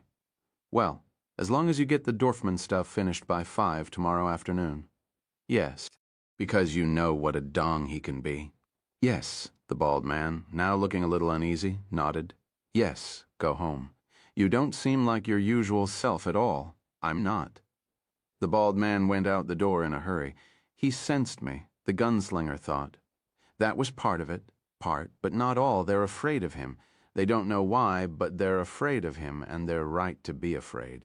Jack Mort's body got up, found the briefcase the man had been carrying when the gunslinger entered him, and swept all the papers on the surface of the desk into it. He felt an urge to sneak a look back at the door and resisted it. He would not look again until he was ready to risk everything and come back. In the meantime, time was short, and there were things which had to be done. Chapter 2. The Honeypot. 1. Detta laid up in a deeply shadowed cleft formed by rocks, which leaned together like old men who had been turned to stone while sharing some weird secret. She watched Eddie range up and down the rubble-strewn slopes of the hills, yelling himself hoarse. The duck fuzz on his cheeks was finally becoming a beard, and you might have taken him for a growed man except for the 3 or 4 times he passed close to her. Once he had come close enough for her to have snaked a hand out and grabbed his ankle. When he got close, you saw he wasn't nothing but a kid still, and one who was dog-tired to boot. Odetta would have felt pity. Detta felt only the still, coiled readiness of the natural predator. When she first crawled in here, she had felt things crackling under her hands, like old autumn leaves in a woods holler. As her eyes adjusted, she saw they weren't leaves but the tiny bones of small animals. Some predator, long gone if these ancient yellow bones told the truth, had once denned here, something like a weasel or a ferret. It had perhaps gone out at night, following its nose further up into the drawers to where the trees and undergrowth were thicker, following its nose to prey. It had killed, eaten, and brought the remains back here to snack on the following day as it laid up, waiting for night to bring the time of hunting on again. Now there was a bigger predator here, and at first Detta thought she'd do pretty much what the previous tenant had done. Wait until Eddie fell asleep, as he was almost certain to do, then kill him and drag his body up here. Then, with both guns in her possession, she could drag herself back down by the doorway and wait for the really bad man to come back. Her first thought had been to kill the really bad man's body as soon as she had taken care of Eddie, but that was no good, was it? If the really bad man had no body to come back to, there would be no way Detta could get out of here and back to her own world. Could she make that really bad man take her back? Maybe not. But maybe so. If he knew Eddie was still alive, maybe so. And that led to a much better idea. 2. She was deeply sly. She would have laughed harshly at anyone daring to suggest it, but she was also deeply insecure. Because of the latter, she attributed the former to anyone she met whose intellect seemed to approach her own. This was how she felt about the gunslinger. She had heard a shot, and when she looked, she'd seen smoke drifting from the muzzle of his remaining gun. He had reloaded and tossed this gun to Eddie just before going through the door. She knew what it was supposed to mean to Eddie. All the shells weren't wet, after all. The gun would protect him. She also knew what it was supposed to mean to her, for of course the really bad man had known she was watching. Even if she had been sleeping when the two of them started chinning, the shot would have awakened her. Stay away from him. He's packing iron, but devils could be subtle. If that little show had been put on for her benefit, might not that really bad man have had another purpose in mind as well? One neither she nor Eddie was supposed to see. Might that really bad man not have been thinking, if she sees this one fires good shells, why, she'll think the one she took from Eddie does, too, but suppose he had guessed that Eddie would doze off. Wouldn't he know she would be waiting for just that? Waiting to filch the gun and creep slowly away up the slopes to safety? Yes, that really bad man might have foreseen all that. He was smart for a honky.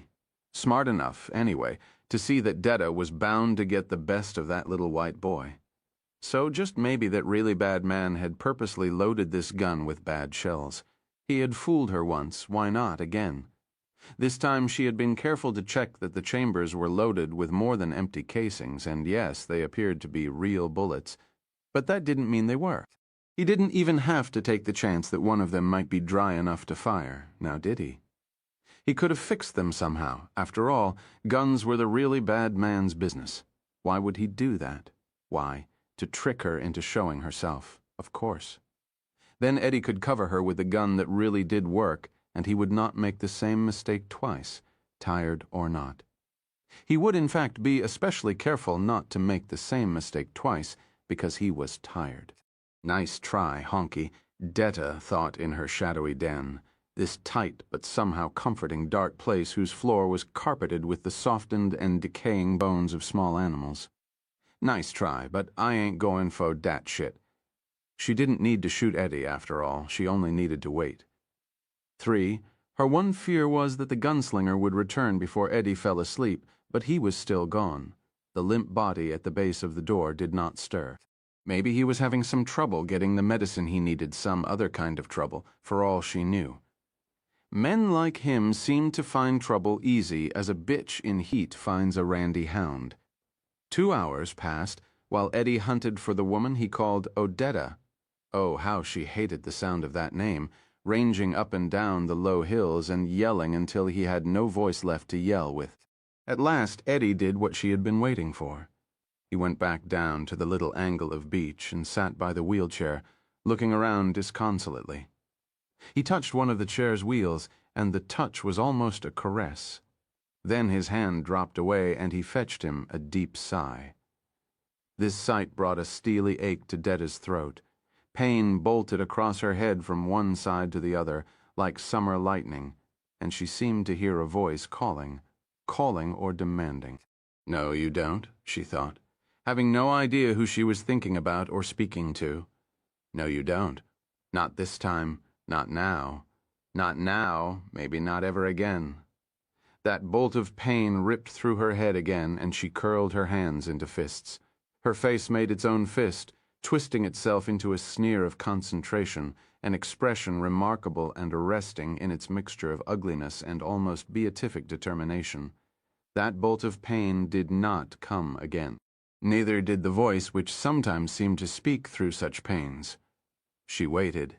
Eddie propped his chin on his fists, propping his head up.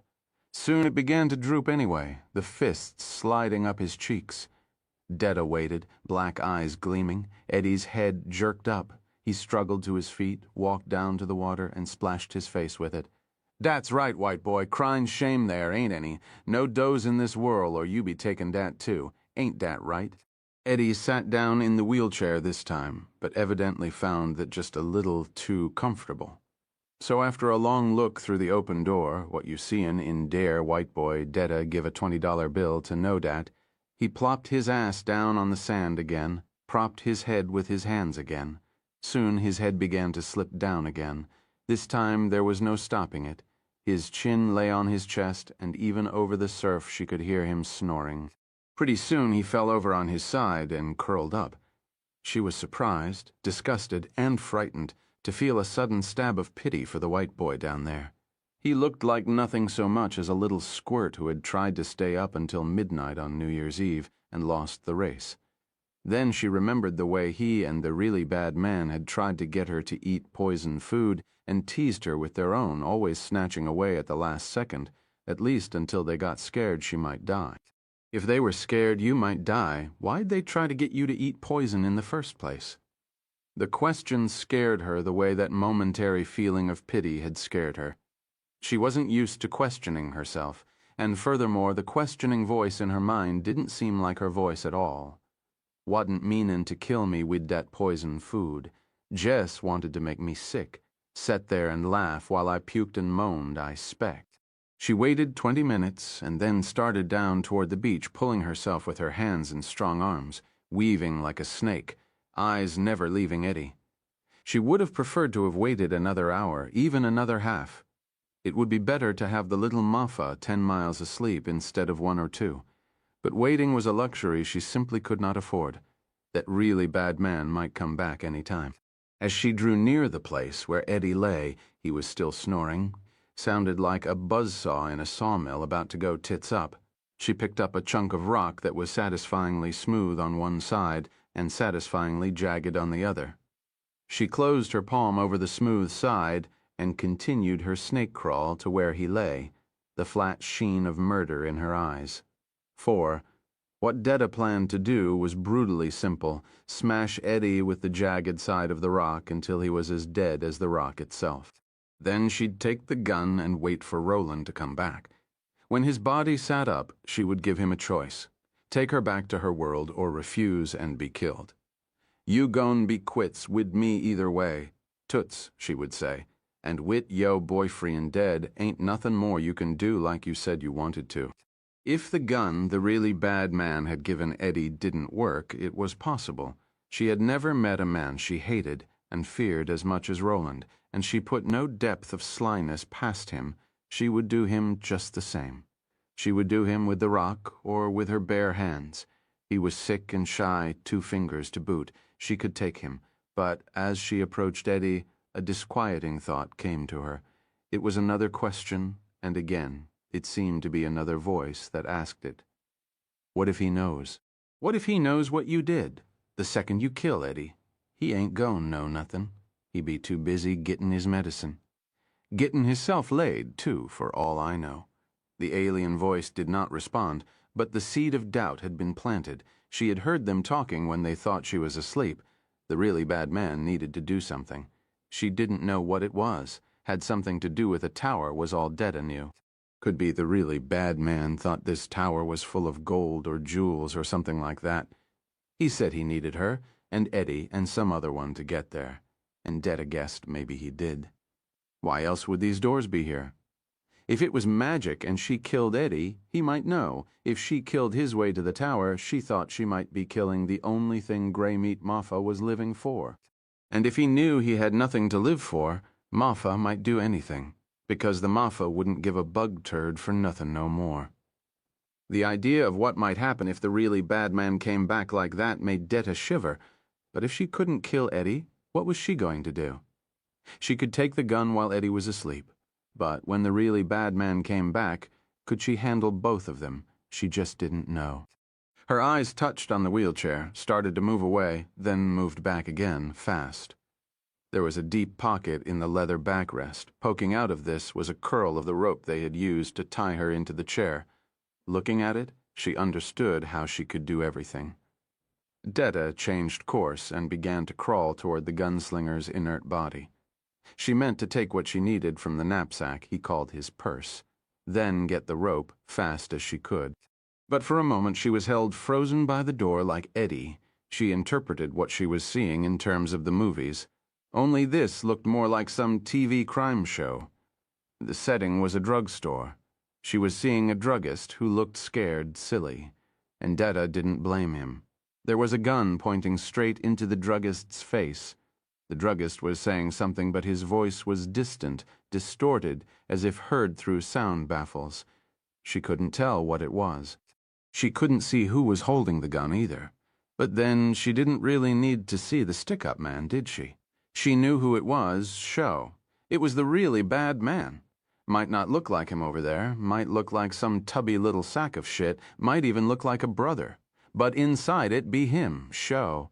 Didn't take him long to find another gun, did it? I bet it never does.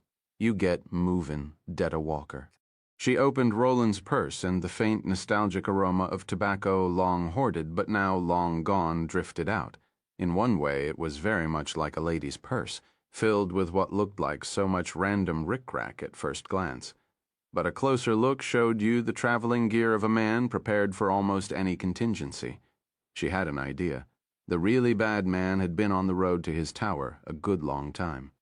If that was so, just the amount of stuff still left in here, poor as some of it was cause for amazement. You get movin'. Detta Walker.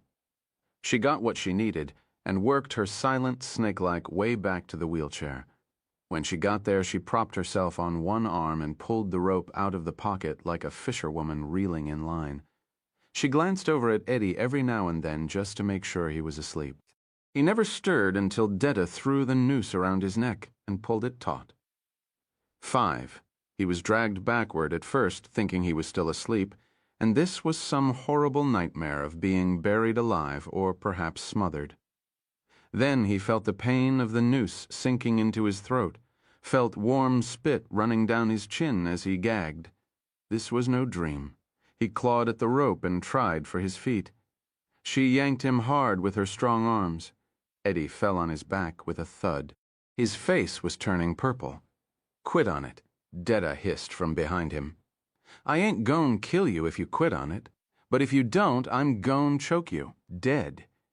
Eddie lowered his hands and tried to be still. The running slipknot Odetta had tossed over his neck loosened enough for him to draw a thin, burning breath.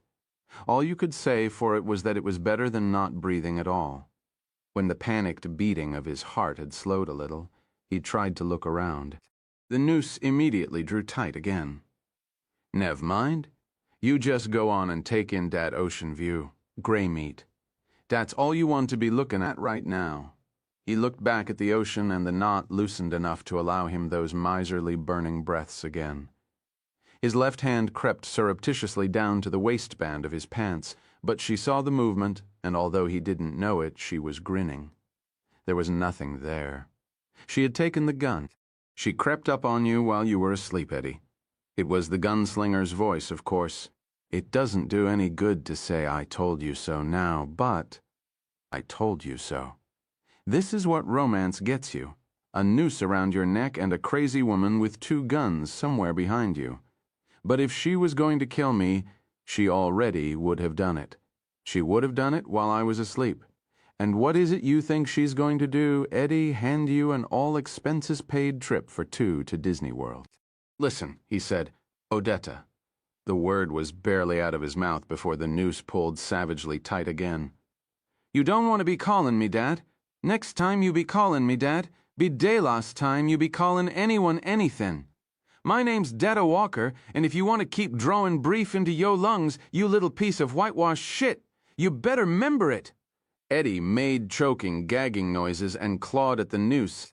Big black spots of nothing began to explode in front of his eyes like evil flowers. At last the choking band around his throat eased again. "Got dat honky?" "Yes," he said, but it was only a hoarse choke of sound. "Den say it. Say my name. Detta. Say my whole name."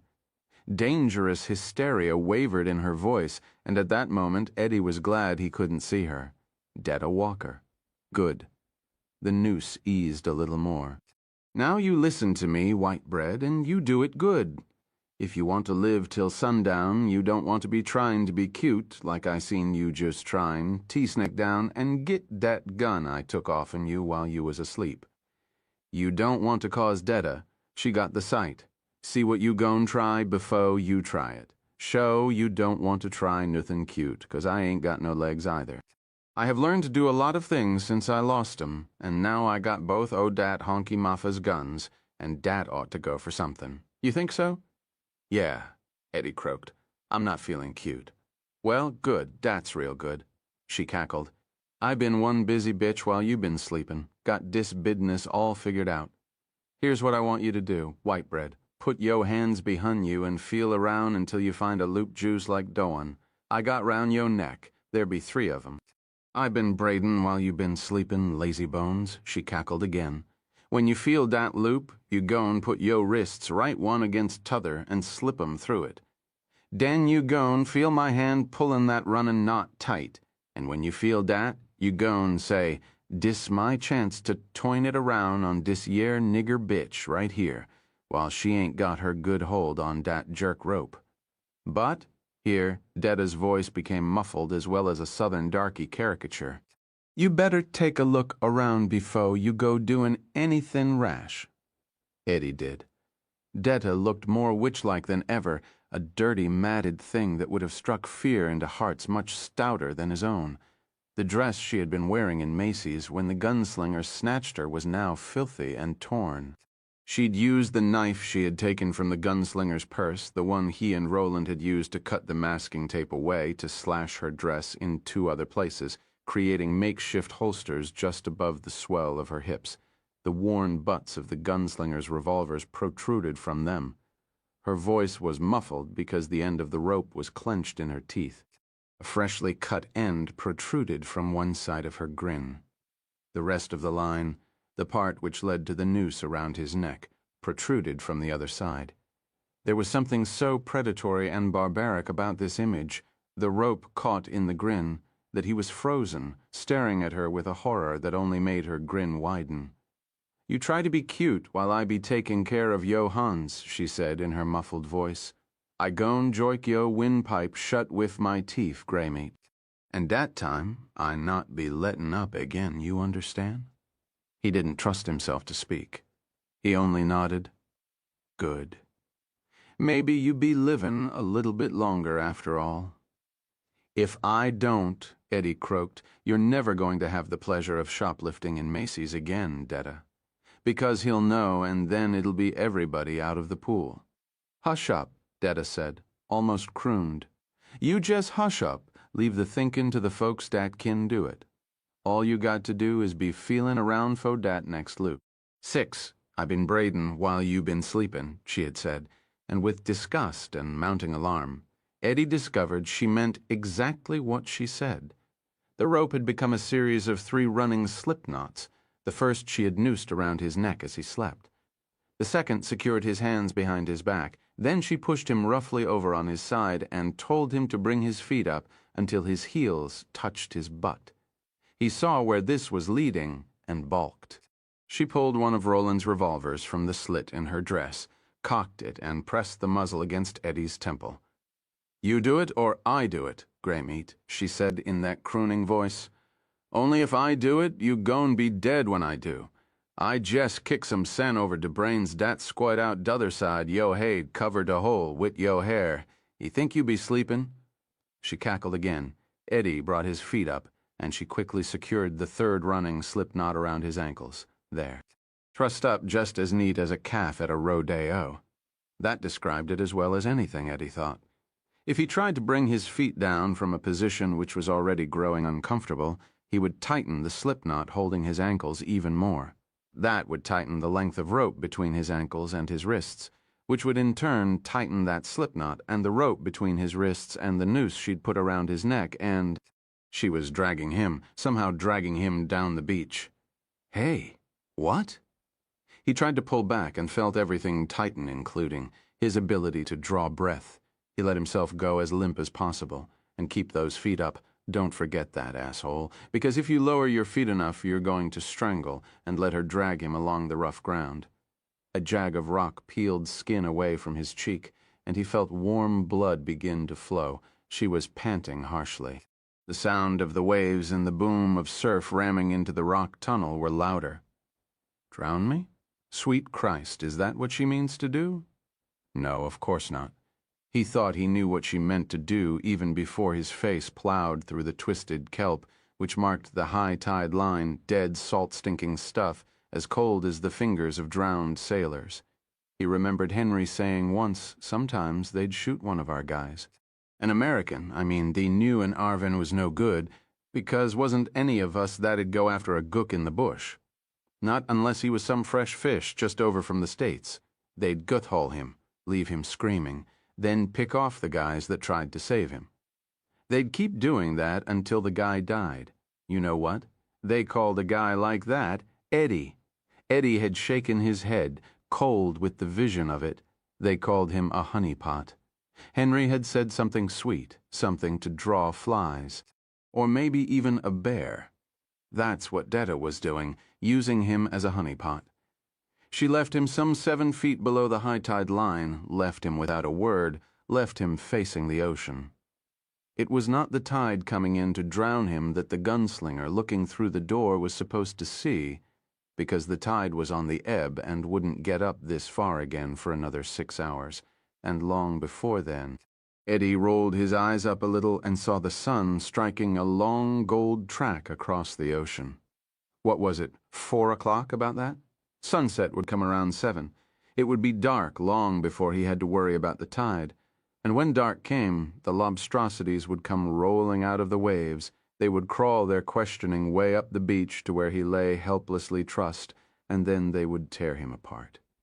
7, that time, stretched out interminably for Eddie Dean. The idea of time itself became a joke. Even his horror of what was going to happen to him when it got dark faded, as his legs began to throb with a discomfort which worked its way up the scale of feeling to pain, and finally to shrieking agony. He would relax his muscles, all the knots would pull tight, and when he was on the verge of strangling, he would manage somehow to pull his ankles up again, releasing the pressure, allowing some breath to return. He was no longer sure he could make it to dark. There might come a time when he would simply be unable to bring his legs back up. Chapter 3. Roland Takes His Medicine. 1. Now Jack Mort knew the gunslinger was here. If he had been another person, an Eddie Dean or an Odetta Walker, for instance, Roland would have held palaver with the man, if only to ease his natural panic and confusion at suddenly finding one's self shoved rudely into the passenger seat of the body one's brain had driven one's whole life.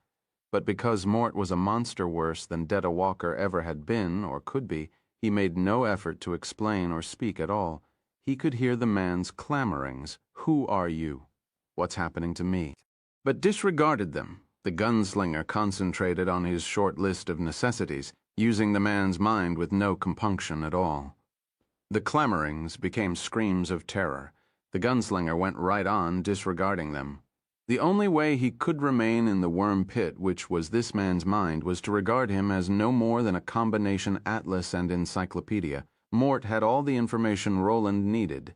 The plan he made was rough, but rough was often better than smooth. When it came to planning, there were no creatures in the universe more different than Roland and Jack Mort. When you planned rough, you allowed room for improvisation, and improvisation at short notice had always been one of Roland's strong points. A fat man with lenses over his eyes, like the bald man who had poked his head into Mort's office 5 minutes earlier. It seemed that in Eddie's world many people wore these, which his Mortsopedia identified as glasses, got into the elevator with him. He looked at the briefcase in the hand of the man who he believed to be Jack Mort, and then at Mort himself. "Going to see Dorfman, Jack?" The gunslinger said nothing. "If you think you can talk him out of subleasing, I can tell you it's a waste of time," the fat man said, then blinked as his colleague took a quick step backward. The doors of the little box closed, and suddenly they were falling. He clawed at Mort's mind, ignoring the screams, and found this was all right. The fall was controlled. "If I spoke out of turn, I'm sorry," the fat man said. The gunslinger thought, "This one is afraid too. You've handled the jerk better than anyone else in the firm. That's what I think." The gunslinger said nothing. He waited only to be out of this falling coffin. "I say so too," the fat man continued eagerly. "Why?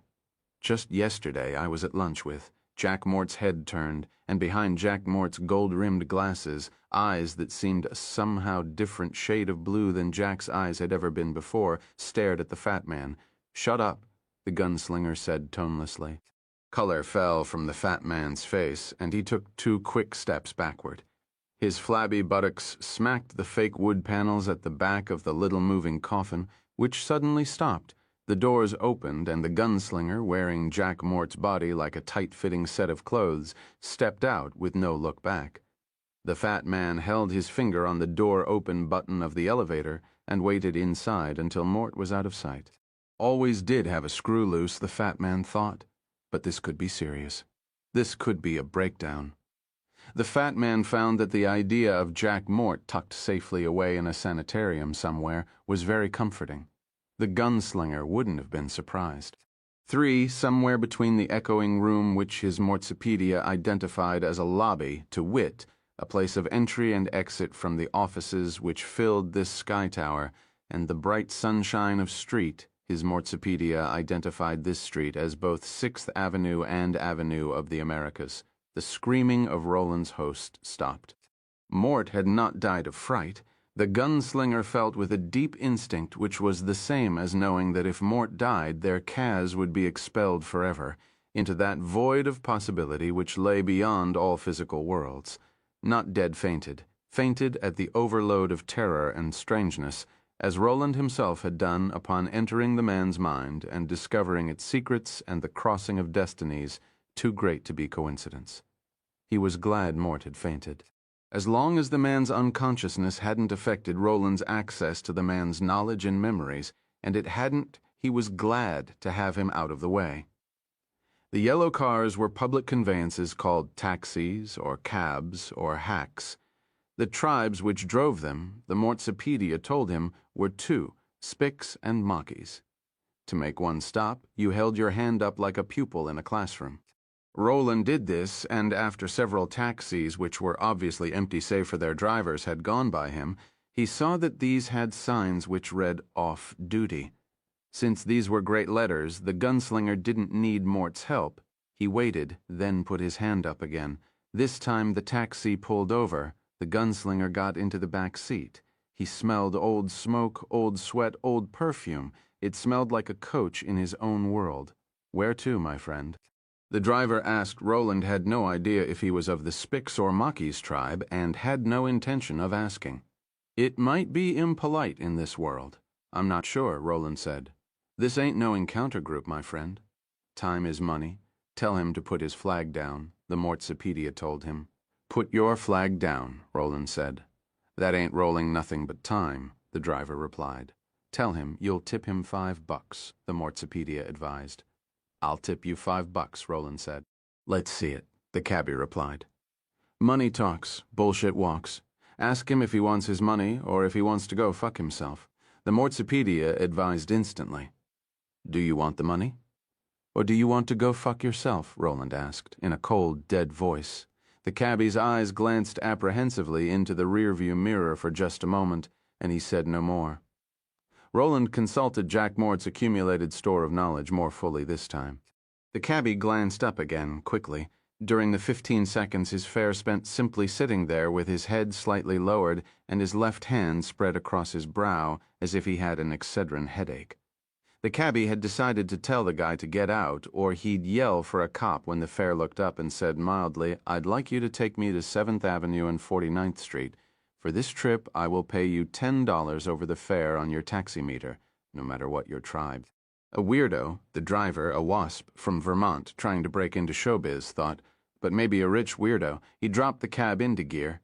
We're there, buddy, he said, and pulling into traffic, he added mentally, and the sooner the better, for improvise. That was the word. The gunslinger saw the blue and white parked down the block when he got out, and read police as posse, without checking Mort's store of knowledge. 2 gunslingers inside drinking something coffee, maybe from white paper glasses. Gunslingers, yes, but they looked fat and lax. He reached into Jack Mort's wallet, except it was much too small to be a real wallet. A real wallet was almost as big as a purse, and could carry all of a man's things if he wasn't traveling too heavy, and gave the driver a bill with the number 20 on it. The cabbie drove away fast. It was easily the biggest tip he'd make that day, but the guy was so freaky he felt he had earned every cent of it. The gunslinger looked at the sign over the shop. Kellerman's Guns and Sporting Goods, it said. Ammo, fishing, tackle, official facsimiles. He didn't understand all of the words, but one look in the window was all it took for him to see Mort had brought him to the right place.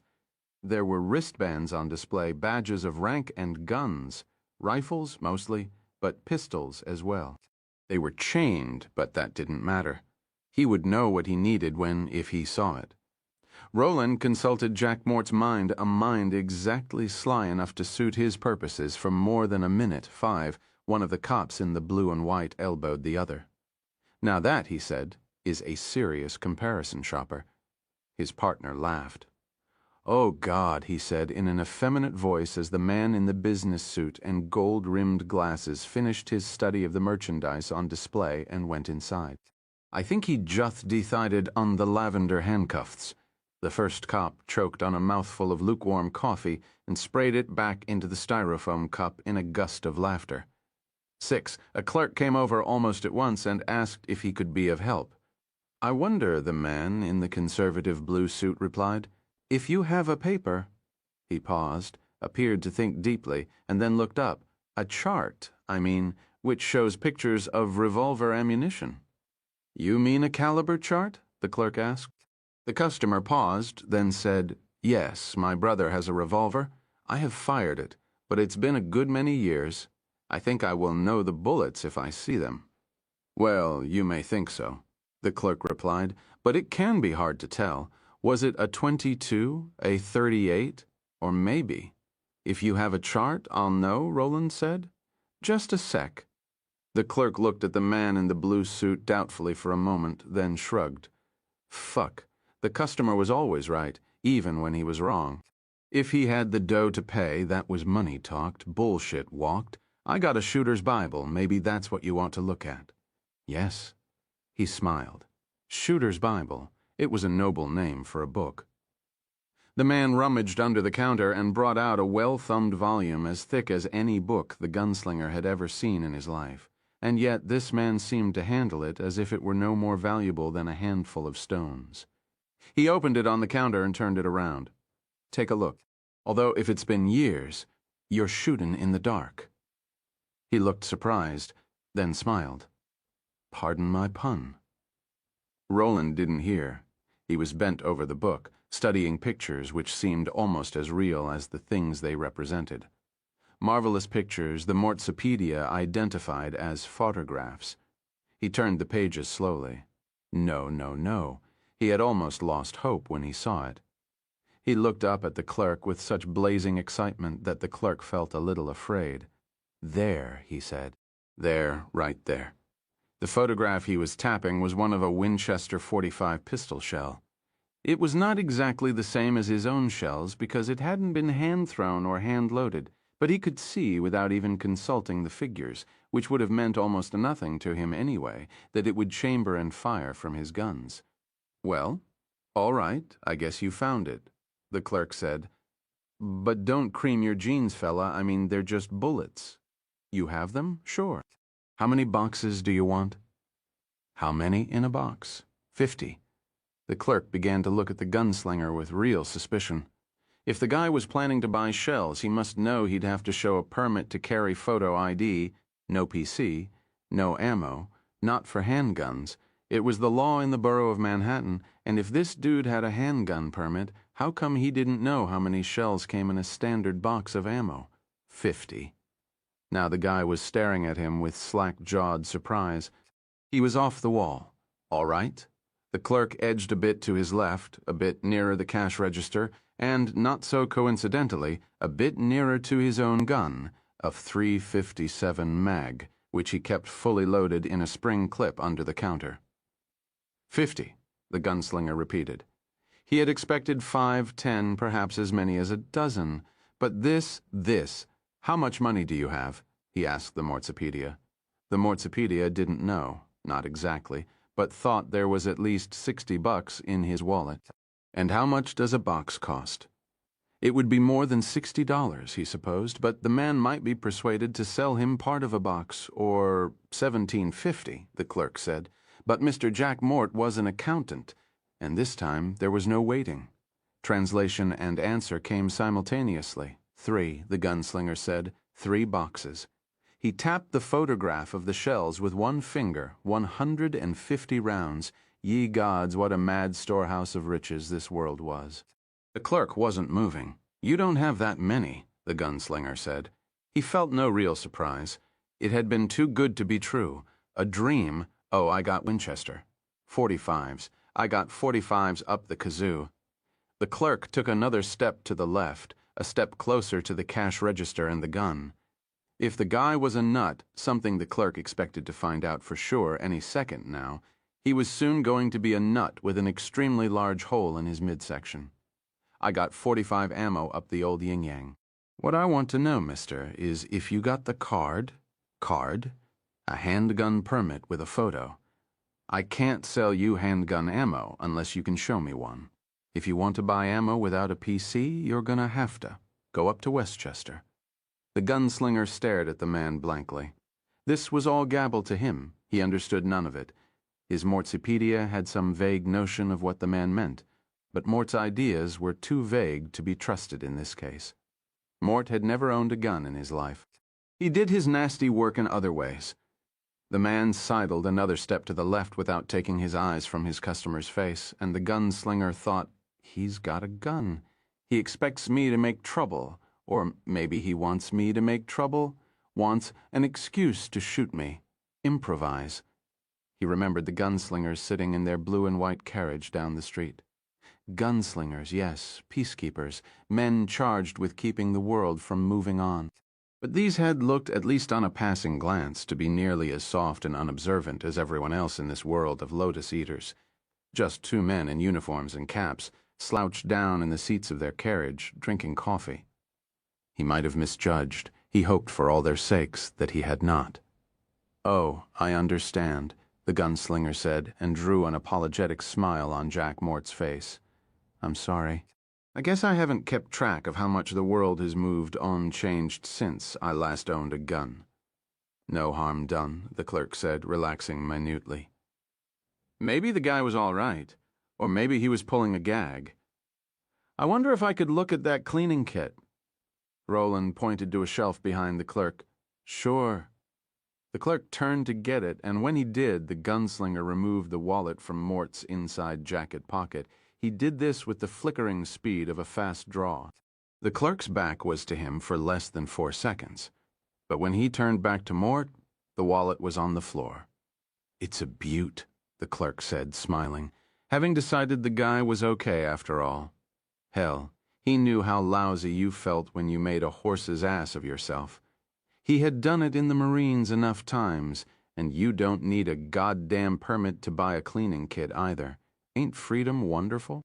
"Yes," the gunslinger said seriously, and pretended to look closely at the cleaning kit, although a single glance was enough to show him that it was a shoddy thing in a shoddy box. While he looked, he carefully pushed Mort's wallet under the counter with his foot. After a moment, he pushed the kit back with a passable show of regret. "I'm afraid I'll have to pass." "All right," the clerk said, losing interest abruptly. Since the guy wasn't crazy and was obviously a looker, not a buyer, their relationship was at an end. "Bullshit walks? Anything else?" his mouth asked while his eyes told Blue Suit to get out. "No, thank you." The gunslinger walked out with a look back. Mort's wallet was deep under the counter. Roland had set out his own honeypot. 7 officers Carl Delavan and George O'Meara had finished their coffee and were about to move on when the man in the blue suit came out of Clements, which both cops believed to be a powder horn, police slang for a legal gun shop which sometimes sells guns to independent stick-up men with proven credentials and which does business, sometimes in bulk, to the mafia, and approached their squad car. He leaned down and looked in the passenger side window at O'Meara. O'Meara expected the guy to sound like a fruit, probably as fruity as his routine about the lavender handcuffs had suggested, but a poof, all the same, guns aside. Clements did a lively trade in handcuffs. These were legal in Manhattan, and most of the people buying them weren't amateur Houdinis. The cops didn't like it, but when had what the cops thought on any given subject ever changed things? The buyers were homos with a little taste for S&M. But the man didn't sound like a fag at all. His voice was flat and expressionless, polite but somehow dead. "The tradesman in there took my wallet," he said. O'Meara straightened up fast. They had been itching to bust Justin Clements for a year and a half, if it could be done. Maybe the two of them could finally swap these blue suits for detectives' badges. Probably just a pipe dream. This was too good to be true. But just the same, the tradesman, the A brief pause. The clerk, O'Meara and Carl Delavan, exchanged a glance. Black hair? Delavan asked. On the stocky side? Again there was the briefest pause. Yes, his eyes were brown, small scar under one of them. There was something about the guy O'Meara couldn't put his finger on it then, but remembered later on when there weren't so many other things to think about. The chief of which, of course, was the simple fact that the gold detective's badge didn't matter. It turned out that just holding on to the jobs they had would be a pure, brassy-ass miracle. But years later, there was a brief moment of epiphany when O'Meara took his two sons to the Museum of Science in Boston. They had a machine there, a computer, that played tic-tac-toe, and unless you put your X in the middle square on your first move, the machine fucked you over every time. But there was always a pause as it checked its memory for all possible gambits. He and his boys had been fascinated, but there was something spooky about it, and then he remembered Blue Suit. He remembered because Blue Suit had had that some fucking habit. Talking to him had been like talking to a robot. Delavan had no such feeling, but 9 years later, when he took his own son, then 18 and about to start college, to the movies one night, Delavan would rise unexpectedly to his feet about 30 minutes into the feature and scream, "It's him, that's him. That's the guy in the fucking blue suit. The guy who was at Clee." Somebody would shout down in front, but needn't have bothered. Delavan, 70 pounds overweight and a heavy smoker, would be struck by a fatal heart attack before the complainer even got to the second word. The man in the blue suit who approached their cruiser that day and told them about his stolen wallet didn't look like the star of the movie, but the dead delivery of words had been the same. So had been the somehow relentless, yet graceful way he moved. The movie, of course, had been The Terminator. 8. The cops exchanged a glance. The man blue suit was talking about, wasn't Clements, but almost as good, Fat Johnny Holden, Clements' brother-in-law. But to have done something as totally dumb-ass as simply stealing a guy's wallet would be right up that gink's alley, O'Meara's mind finished, and he had to put a hand to his mouth to cover a momentary little grin. "Maybe you better tell us exactly what happened," Delavan said. "You can start with your name." Again, the man's response struck O'Meara as a little wrong, a little offbeat. In this city, where it sometimes seemed that 70% of the population believed "go fuck yourself" was American for "have a nice day," he would have expected the guy to say something like, "Hey, that SOB took my wallet. Are you going to get it back for me, or are we going to stand out here playing 20 questions? But there was the nicely cut suit, the manicured fingernails. A guy maybe used to dealing with bureaucratic bullshit. In truth, George O'Meara didn't care much. The thought of busting Fat Johnny Holden and using him as a lever on Arnold Clements made O'Meara's mouth water. For one dizzy moment, he even allowed himself to imagine using Holden to get Clements and Clements to get one of the really big guys that whop Balazar, for instance, or maybe Ginelli. That wouldn't be too tacky. Not too tacky at all. "My name is Jack Mort," the man said. Delavan had taken a butt-warped pad from his back pocket. Address, that slight pause. Like the machine, O'Meara thought again. A moment of silence, then an almost audible click. 409 Park Avenue South. Delavan jotted it down. Social Security number. After another slight pause, Mort recited it. "Want you to understand, I gotta ask you these questions for identification purposes. If the guy did take your wallet, it's nice if I can say you told me certain stuff before I take it into my possession. You understand?" Yes. Now there was the slightest hint of impatience in the man's voice. It made O'Meara feel a little better about him somehow. "Just don't drag it out any more than you have to. Time passes and things have a way of happening. Yeah, I dig. Things have a way of happening." The man in the blue suit agreed. Yes. "Do you have a photo in your wallet that's distinctive?" A pause. Then, "A picture of my mother taken in front of the Empire State Building. On the back is written, 'It was a wonderful day and a wonderful view. Love, Mom.'" Delavan jotted furiously, then snapped his notebook closed. "Okay, that should do it. Only other thing'll be to have you write your signature if we get the wallet back and compare it with the SIGs on your driver's license, credit cards, stuff like that. Okay?" Roland nodded, although part of him understood that. Although he could draw on Jack Mort's memories and knowledge of this world as much as he needed, he hadn't a chance in hell of duplicating Mort's signature with Mort's consciousness absent as it was now. Tell us what happened. I went in to buy shells for my brother. He has a .45 Winchester revolver. The man asked me if I had a permit to carry. I said, of course. He asked to see it pause. I took out my wallet. I showed him. Only when I turned my wallet around to do that showing, he must have seen there were quite a few. Slight pause. 20's in there. I'm a tax accountant. I have a client named Dorfman who just won a small tax refund after an extended pause. Litigation. The sum was only $800. But this man, Dorfman, is Pause, the biggest prick we handle. Pause, pardon my pun. O'Meara ran the man's last few words back through his head and suddenly got it. The biggest prick we handle. Not bad. He laughed.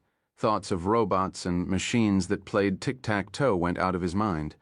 The guy was real enough, just upset and trying to hide it by being cool. Anyway, Dorfman wanted cash. He insisted on cash.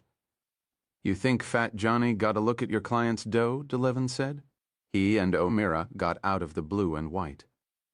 Is that what you call the man in that shop? Oh, we call him worse than that on occasion, DeLevin said. What happened after you showed him your PC, Mr. Mort? He asked for a closer look. I gave him my wallet, but he didn't look at the picture. He dropped it on the floor. I asked him what he did that for. He said that was a stupid question. Then I told him to give me back my wallet. I was mad. I bet you were. Although, looking at the man's dead face, DeLevin thought you'd never guess this man could get mad. He laughed. I started to come around the counter and get it. That was when he pulled the gun. They had been walking toward the shop. Now they stopped. They looked excited rather than fearful. Gun? O'Meara asked, wanting to be sure he had heard right. It was under the counter, by the cash register, the man in the blue suit said. Roland remembered the moment when he had almost junked his original plan and gone for the man's weapon. Now he told these gunslingers why he hadn't. He wanted to use them, not get them killed. I think it was in a docker's clutch. A what? O'Meara asked. A longer pause this time. The man's forehead wrinkled. I don't know exactly how to say it. A thing you put your gun into, no one can grab it but you, unless they know how to push. A spring clip, DeLevin said. Holy shit. Another exchange of glances between the partners. Neither wanted to be the first to tell this guy that Fat Johnny had probably harvested the cash from his wallet already, shucked his buns out the back door, and tossed it over the wall of the alley behind the building. But a gun in a spring clip. That was different. Robbery was a possible, but all at once a concealed weapons charge looked like a sure thing. Maybe not as good, but a foot in the door. What then? O'Meara asked. Then he told me I didn't have a wallet, he said. Pause. That I got my pocket picked, I mean on the street, and I'd better remember it if I wanted to stay healthy. I remembered seeing a police car parked up the block, and I thought you might still be there, so I left. Okay, DeLevin said. Me and my partner are going in first, and fast. Give us about a full minute, just in case there's some trouble. Then come in, but stand by the door. Do you understand? Yes. Okay. Let's bust this motherfucker. The two cops went in. Roland waited 30 seconds and then followed them. Fat Johnny Holden was doing more than protesting. He was bellowing. Guy's crazy. Guy comes in here, doesn't even know what he wants then. When he sees it in the shooter's Bible, he don't know how many comes in a box, how much they cost, and what he says about me wanting a closer look at his PC is the biggest pile of shit I ever heard, because he don't have no permit to. Fat Johnny broke off. There he is, there's the creep, right there. I see you, buddy, I see your face. Next time you see mine, you're gonna be fucking. Sorry, I guarantee you that. I fucking guarantee. You don't have this man's wallet? O'Meara asked. You know I don't have his wallet? You mind if we take a look behind this display case? DeLevin countered. Just to be sure. Jesus fucking jumped up Christ on a pony. The case is glass. You see any wallets there? No, not there. I meant here, Delavan said, moving toward the register. His voice was a cat's purr at this point. A chrome steel reinforcing strip almost 2 feet wide ran down the shelves of the case. Delavan looked back at the man in the blue suit, who nodded. I want you guys out of here right now, Fat Johnny said. He had lost some of his color. You come back with a warrant, that's different. But for now, I want you the fuck out. Still a free fucking country, Yunhei. Hey, he quit that. O'Meara was peering over the counter. That's illegal, Fat Johnny was howling. That's fucking illegal. The Constitution, my fucking lawyer. You get back on your side right now, or... I just wanted a closer look at the merchandise. O'Meara said mildly, on account of the glass in your display case is so fucking dirty. That's why I looked over, isn't it, Carl? True shit, buddy, Delavan said solemnly. And look what I found.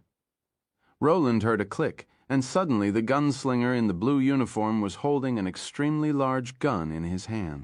Fat Johnny, who had finally realized he was the only person in the room who would tell a story that differed from the fairy tale just told by the cop who had taken his mag, turned sullen. I got a permit, he said. To carry? Delavan asked. Yeah. To carry concealed? Yeah. This gun registered? O'Meara asked. It is, isn't it? Well, I might have forgot. Might be it's hot, and you forgot that too. Fuck you. I'm calling my lawyer. Fat Johnny started to turn away. Delavan grabbed him. Then there's the question of whether or not you got a permit to conceal a deadly weapon in a spring-clip device, he said in the same soft, purring voice. That's an interesting question, because so far as I know, the city of New York doesn't issue a permit like that. The cops were looking at Fat Johnny. Fat Johnny was glaring back at them, so none of them noticed Roland turn the sign hanging in the door from open to closed. Maybe we could start to resolve this matter if we could find the gentleman's wallet, O'Meara said. Satan himself could not have lied with such genial persuasiveness. Maybe he just dropped it, you know? I told you. I don't know nothing about the guy's wallet. Guy's out of his mind. Roland bent down. There it is, he remarked. I can just see it. He's got his foot on it. This was a lie, but Delavan, whose hand was still on Fat Johnny's shoulder, shoved the man back so rapidly that it was impossible to tell if the man's foot had been there or not. It had to be now. Roland glided silently toward the counter as the two gunslingers bent to peer under the counter. Because they were standing side by side, this brought their heads close together. O'Meara still had the gun the clerk had kept under the counter in his right hand. God damn, it's there, Delavan said excitedly. I see it. Roland snapped a quick glance at the man they had called Fat Johnny, wanting to make sure he was not going to make a play. But he was only standing against the wall, pushing against it, actually, as if wishing he could push himself into it, with his hands hanging at his sides and his eyes great wounded O's. He looked like a man, wondering how come his horoscope hadn't told him to beware this day. No problem there. Yeah, O'Meara replied gleefully. The two men peered under the counter, hands on uniformed knees. Now O'Meara left his knee and he reached out to snag the wallet. I see it, Roland took one final step forward. He cupped Delavan's right cheek in one hand, O'Meara's left cheek in the other, and all of a sudden a day Fat Johnny Holden believed had to have hit rock bottom got a lot worse. The spook in the blue suit brought the cops' heads together hard enough to make a sound like rocks wrapped in felt colliding with each other. The cops fell in a heap. The man in the gold-rimmed specs stood. He was pointing the .357 mag at Fat Johnny. The muzzle looked big enough to hold a moon rocket. We're not going to have any trouble, are we? The spook asked in his dead voice. No, sir, Fat Johnny said at once. Not a bit. Stand right there. If your ass loses contact with that wall, you're going to lose contact with life as you have always known it. You understand? Yes, sir, Fat Johnny said. I sure do. Good. Roland pushed the two cops apart. They were both still alive.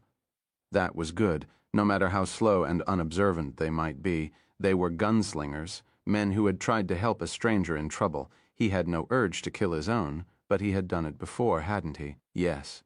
Had not Elaine himself, one of his sworn brothers, died under Roland's and Cuthbert's own smoking guns?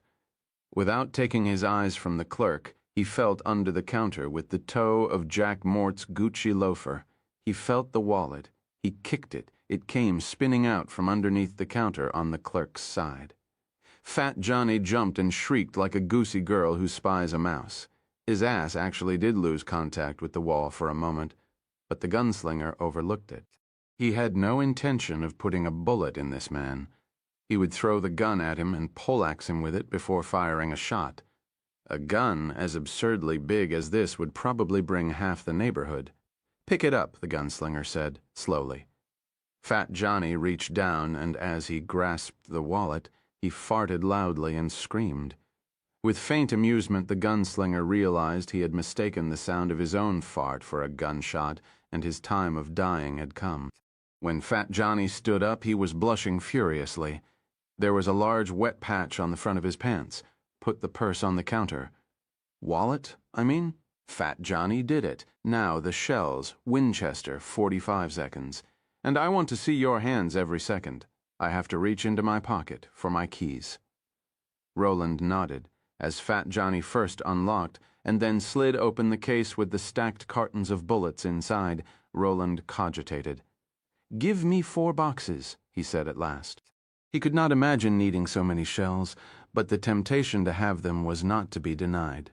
Fat Johnny put the boxes on the counter. Roland slid one of them open, still hardly able to believe it wasn't a joke or a sham, but they were bullets, all right, clean, shining, unmarked, never fired, never reloaded. He held one up to the light for a moment, then put it back in the box. "Now take out a pair of those wristbands." "Wristbands?" The gunslinger consulted the Mortsopedia. "Handcuffs." "Mister, I dunno what you want. The cash registers. Do what I say. Now, Christ, this ain't never gonna end." Fat Johnny's mind moaned. He opened another section of the counter and brought out a pair of cuffs. "Key?" Roland asked. Fat Johnny put the key to the cuffs on the counter. It made a small click. One of the unconscious cops made an abrupt snoring sound, and Johnny uttered a wee screech. "Turn around," the gunslinger said. "You ain't gonna shoot me, are you? Say you ain't." "Ain't," Roland said tonelessly. "As long as you turn around right now. If you don't do that, I will." Fat Johnny turned around, beginning to blubber. Of course, the guy said he wasn't going to, but the smell of mob hit was getting too strong to ignore. He hadn't even been skimming that much. His blubbers became choked wails.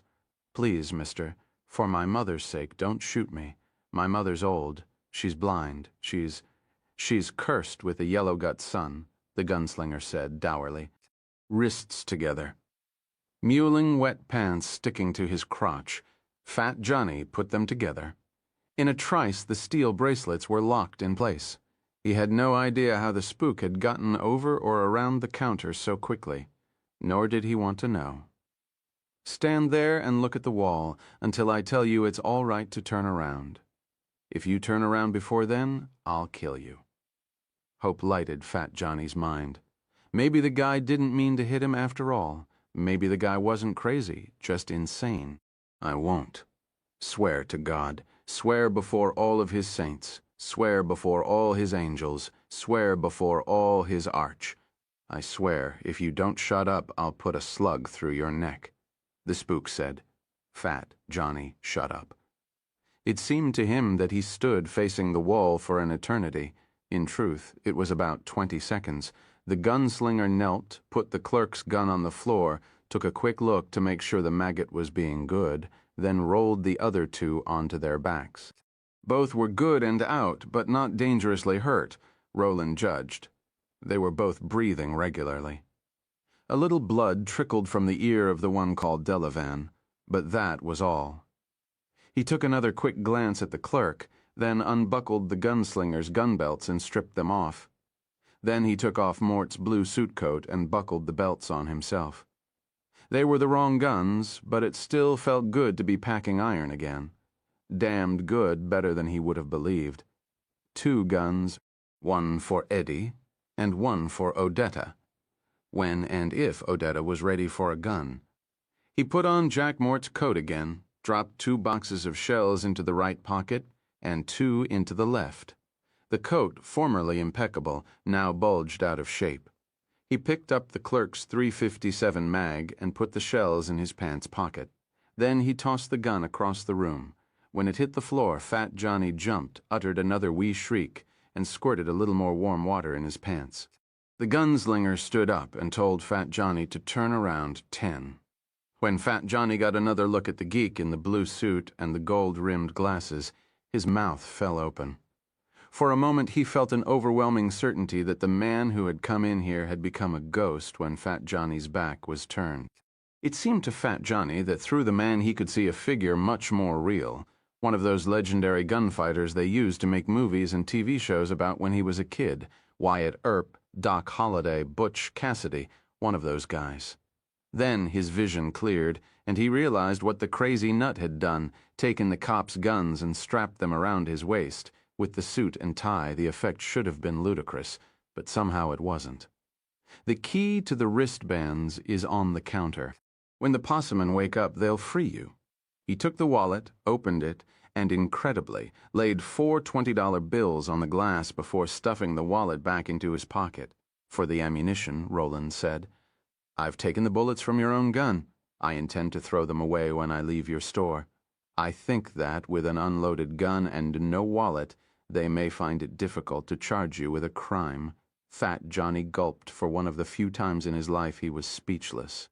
"Now, where is the nearest drugstore?" Fat Johnny suddenly understood, or thought he understood everything. The guy was a junk ball, of course. That was the answer. No wonder he was so weird. Probably hopped up to the eyeballs. There's one around the corner, half a block down 49th. If you're lying, I'll come back and put a bullet in your brain. "I'm not lying," Fat Johnny cried. "I swear before God the Father, I swear before all the saints. I swear on my mother's."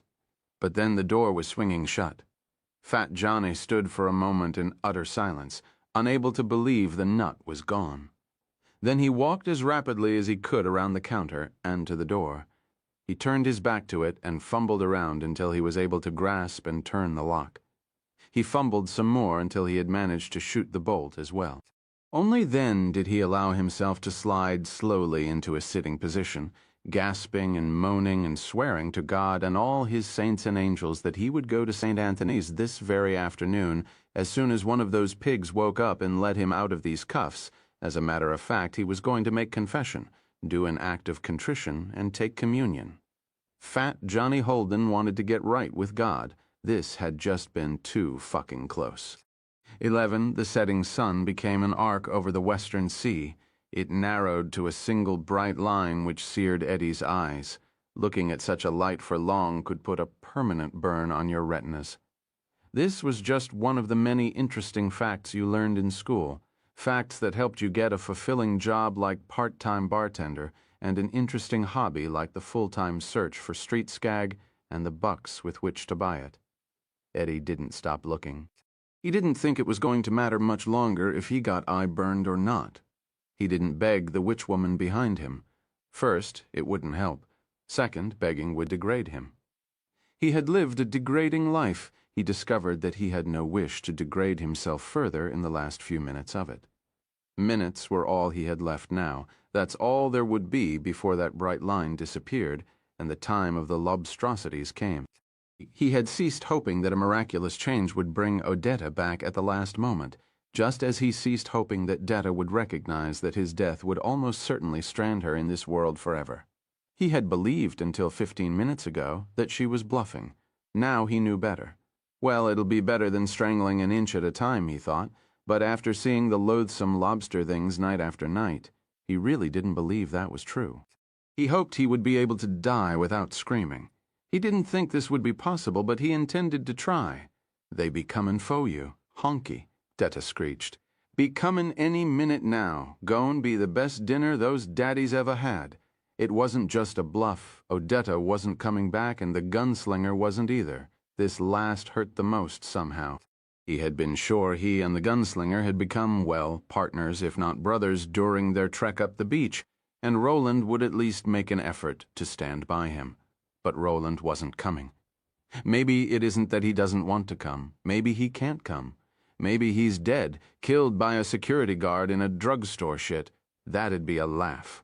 The world's last gunslinger killed by a rent-a cop, or maybe run over by a taxi.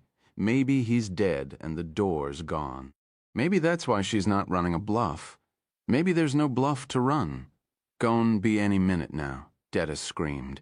And then Eddie didn't have to worry about his retinas anymore, because that last bright slice of light disappeared, leaving only afterglow.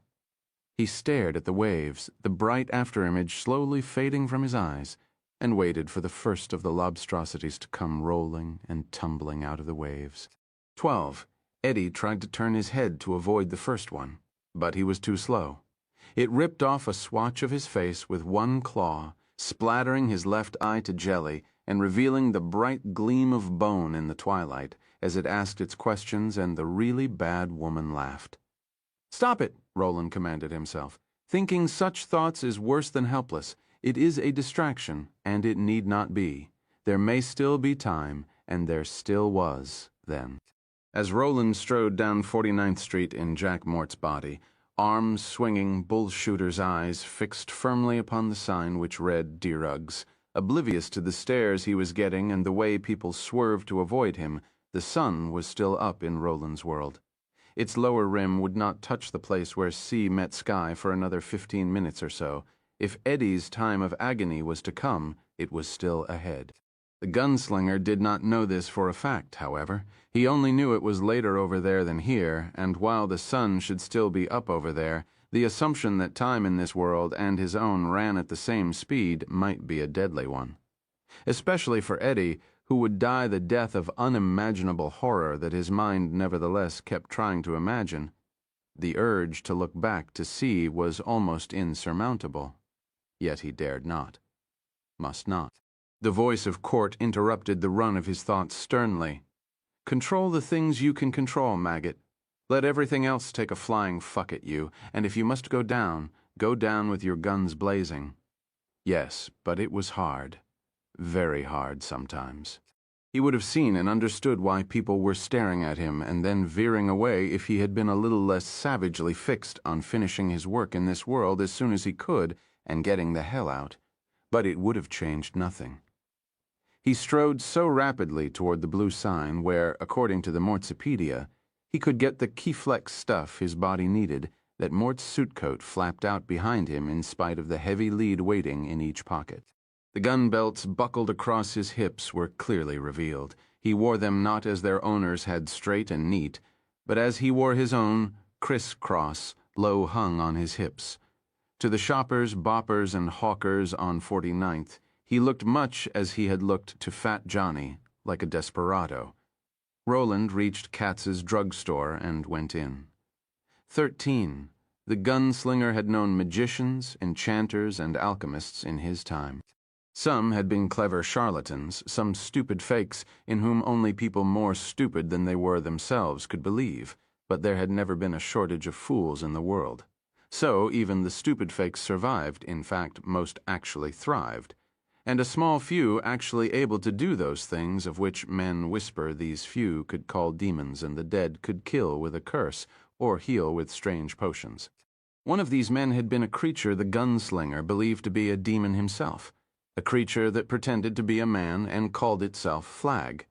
He had seen him only briefly, and that had been near the end as chaos and the final crash approached his land.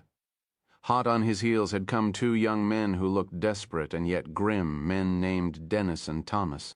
These three had crossed only a tiny part of what had been a confused and confusing time in the gunslinger's life, but he would never forget seeing Flag change a man who had irritated him into a howling dog. He remembered that well enough then. There had been the man in black, and there had been Martin. Martin, who had seduced his mother while his father was away. Martin, who had tried to author Roland's death, but had instead authored his early manhood. Martin, who he suspected he might meet again before he reached the tower, or at it. This is only to say that his experience of magic and magicians had led him to expect something quite different than what he did find in Katz's drugstore. He had anticipated a dim, candlelit room full of bitter fumes, jars of unknown powders and liquids and filters, many covered with a thick layer of dust or spun about with a century's cobwebs. He had expected a man in a cowl, a man who might be dangerous. He saw people moving about inside through the transparent plate glass windows as casually as they would in any shop, and believed they must be an illusion. They weren't. So for a moment the gunslinger merely stood inside the door, first amazed, then ironically amused. Here he was in a world which struck him dumb with fresh wonders, seemingly at every step. A world where carriages flew through the air and paper seemed as cheap as sand, and the newest wonder was simply that for these people wonder had run out here. In a place of miracles he saw only dull faces and plodding bodies. There were thousands of bottles, there were potions, there were filters, but the Mortsipedia identified most as quack remedies. Here was a salve that was supposed to restore fallen hair, but would not. There a cream which promised to erase unsightly spots on the hands and arms, but lied. Here were cures for things that needed no curing, things to make your bowels run or stop them up, to make your teeth white and your hair black, things to make your breath smell better, as if you could not do that by chewing alder bark. No magic here, only trivialities, although there was Aston and a few other remedies which sounded as if they might be useful. But for the most part, Roland was appalled by the place. In a place that promised alchemy but dealt more in perfume than potion, was it any wonder that wonder had run out? But when he consulted the Mortsipedia again, he discovered that the truth of this place was not just in the things he was looking at. The potions that really worked were kept safely out of sight. One could only obtain these if you had a sorcerer's fiat. In this world, such sorcerers were called doctors, and they wrote their magic formulae on sheets of paper which the Mortsipedia called rexes. The gunslinger didn't know the word. He supposed he could have consulted further on the matter, but didn't bother. He knew what he needed, and a quick look into the Mortsipedia told him where in the store he could get it. He strode down one of the aisles toward a high counter with the words prescriptions filled over it. 14. The Cats, who had opened Katz's Pharmacy and Soda Fountain, sundries and notions for Mrs. and Misters on 49th Street in 1927, was long in his grave, and his only son looked ready for his own. Although he was only 46, he looked 20 years older. He was balding, yellow-skinned, and frail. He knew people said he looked like death on horseback, but none of them understood why. "Take this crotch on the phone now, Mrs. Rathbun," ranting that she would sue him if he didn't fill her goddamned Valium prescription, and right now, right this very instant. "What do you think, lady? I'm going to pour a stream of blue bombers through the phone." If he did, she would at least do him a favor and shut up. She would just tip the receiver up over her mouth and open wide. The thought raised a ghostly grin which revealed his sallow dentures. "You don't understand, Mrs.?" Rathbun, he interrupted after he had listened to a full minute, timed it with the sweep second hand of his watch of her raving. He would like, just once, to be able to say, "Stop shouting at me, you stupid crotch. Shout at your doctor. He's the one who hooked you on that shit." Right. Damn quacks gave it out like it was bubble gum, and when they decided to cut off the supply, who got hit with the shit? The sawbones? Oh no, he did. "What do you mean, I don't understand?" The voice in his ear was like an angry wasp, buzzing in a jar. "I understand I do a lot of business at your tacky drugstore. I understand I've been a loyal customer all these years. I understand you'll have to speak to." He glanced at the crotch's Rolodex card through his half-glasses again. "Dr. Brumhall, Mrs. Rathbun, your prescription has expired. It's a federal crime to dispense Valium without a prescription, and it ought to be one to prescribe it in the first place. Unless you're going to give the patient you're prescribing it for your unlisted number with it. That is," he thought.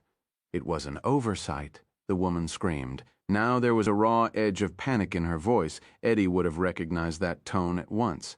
It was the call of the wild junk bird. "Then call him and ask him to rectify it," Katz said. "He has my number." Yes, they all had his number. That was precisely the trouble. He looked like a dying man at 46 because of the Verschlungener doctors.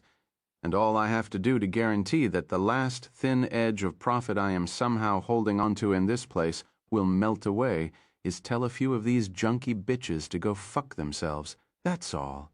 "I can't call him," she screamed, her voice drilled painfully into his ear. "Him and his fag boyfriend are on vacation someplace, and no one will tell me. Where?" Katz felt acid seeping into his stomach. He had 2 ulcers, one healed, the other currently bleeding, and women like this bitch were the reason why. He closed his eyes.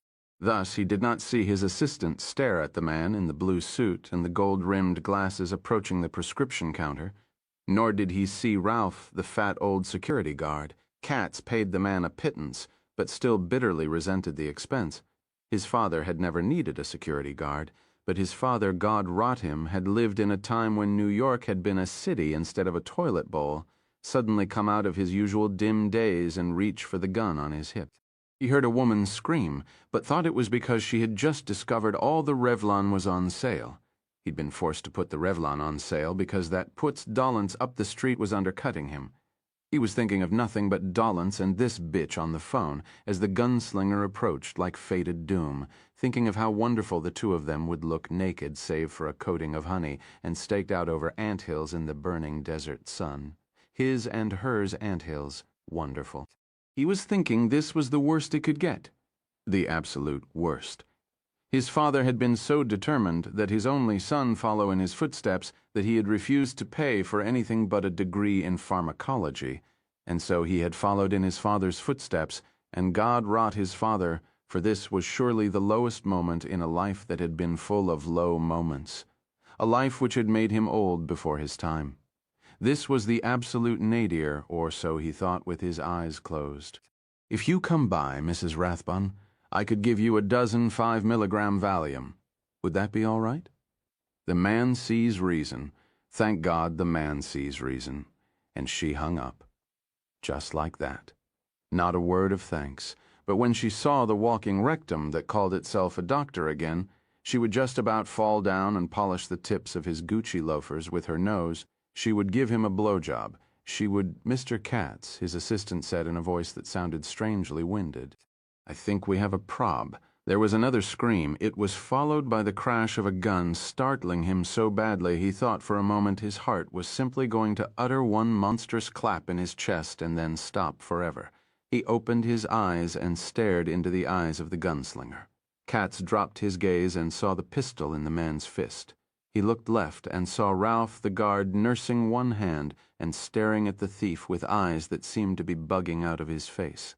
Ralph's own gun, the .38 which he had toted dutifully through 18 years as a police officer, and which he had only fired from the line of the 23rd Precinct's basement target range, he said he had drawn it twice in the line of duty.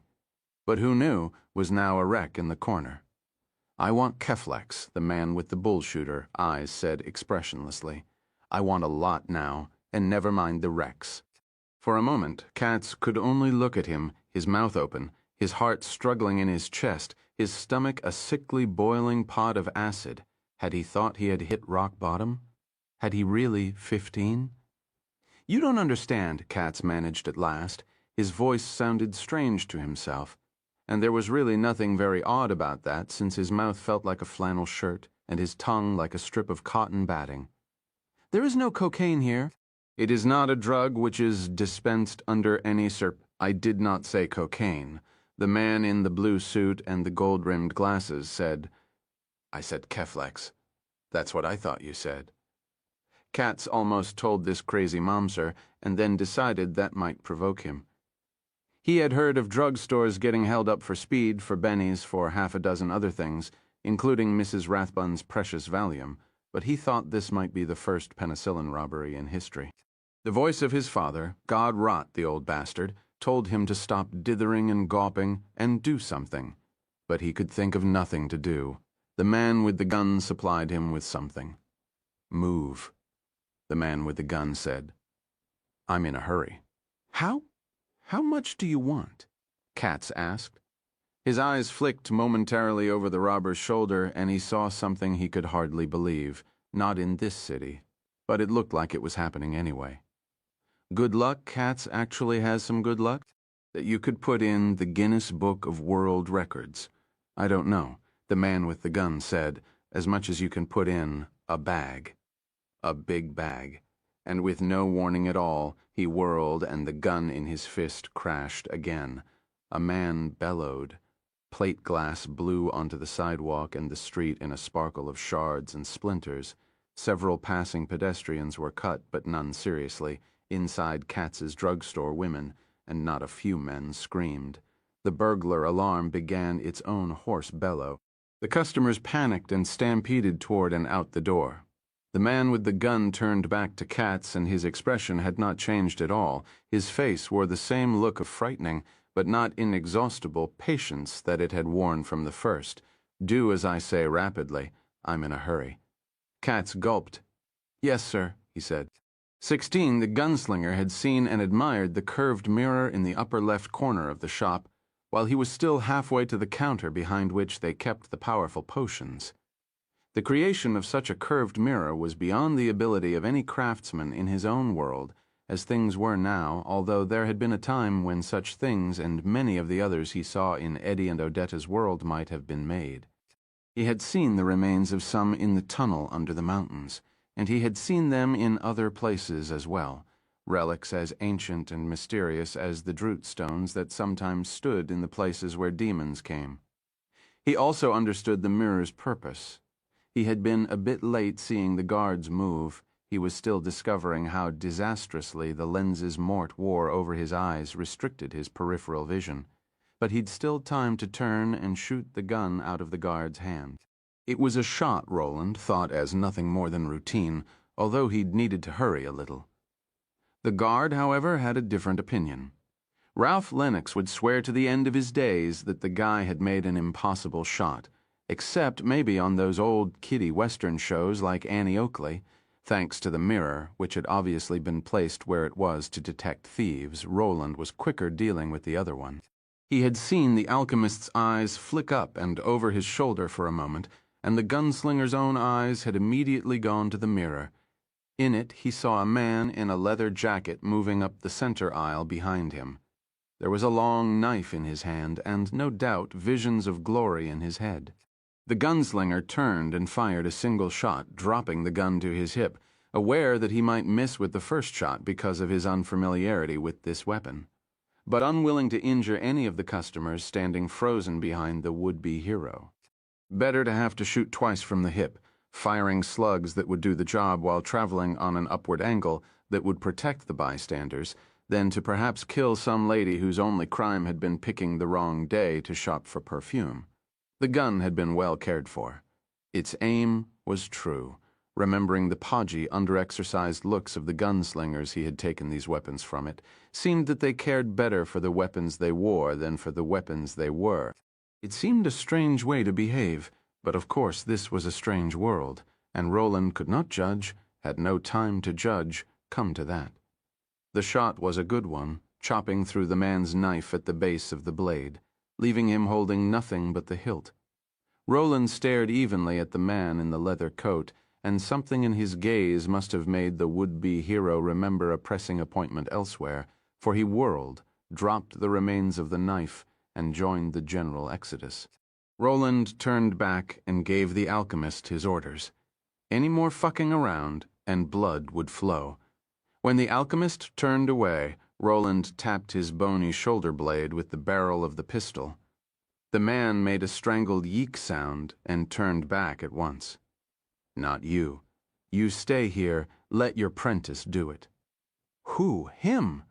The gunslinger gestured impatiently at the aide. What should I do, Mr. Katz? The remains of the aide's teenage acne stood out brilliantly on his white face. Do what he says, you puts. Fill the order, Keflex. The aide went to one of the shelves behind the counter and picked up a bottle. Turn it so I may see the words writ upon it, the gunslinger said. The aide did. Roland couldn't read it. Too many letters were not of his alphabet. He consulted the Mortsopedia. Keflex, it confirmed, and Roland realized even checking had been a stupid waste of time. He knew he couldn't read everything in this world, but these men didn't. How many pills in that bottle? Well, they're capsules, actually, the aide said nervously. If it's a cylindrug in pill form you're interested in. Never mind all that. How many doses? Oh, the flustered aide looked at the bottle and almost dropped it. 200. Roland felt much as he had when he discovered how much ammunition could be purchased in this world for a trivial sum. There had been 9 sample bottles of Keflex in the secret compartment of Enrico Balazar's medicine cabinet, 36 doses in all, and he had felt well again. If he couldn't kill the infection with 200 doses, it couldn't be killed. "Give it to me," the man in the blue suit said. The aide handed it over. The gunslinger pushed back the sleeve of his jacket, revealing Jack Mort's Rolex. "I have no money, but this may serve as adequate compensation." "I hope so anyway."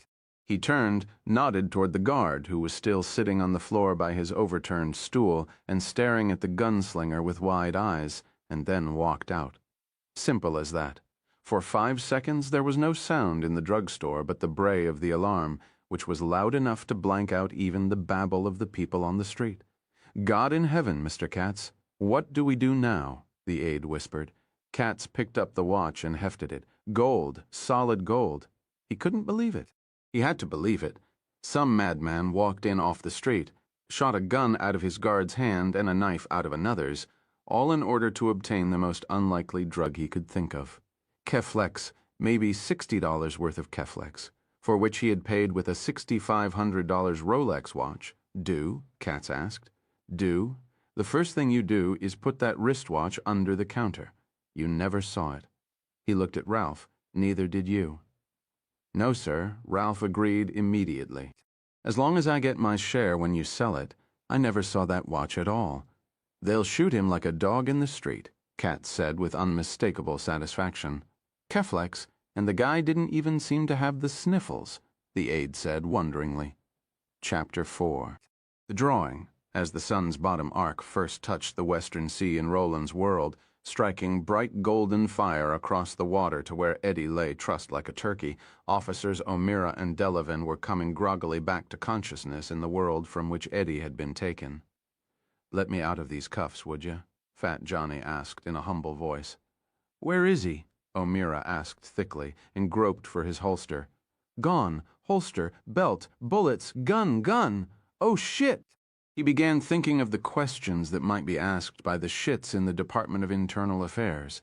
Guys who had learned all they knew about the streets from Jack Webb on Dragnet, and the monetary value of his lost gun suddenly became about as important to him as the population of Ireland or the principal mineral deposits of Peru. He looked at Carl and saw Carl had also been stripped of his weapon. Oh, dear Jesus. Bring on the clowns, O'Meara thought miserably. And when Fat Johnny asked again if O'Meara would use the key on the counter to unlock the handcuffs, O'Meara said, "I ought to," he paused, because he'd been about to say I ought to shoot you in the guts instead, but he couldn't very well shoot Fat Johnny, could he?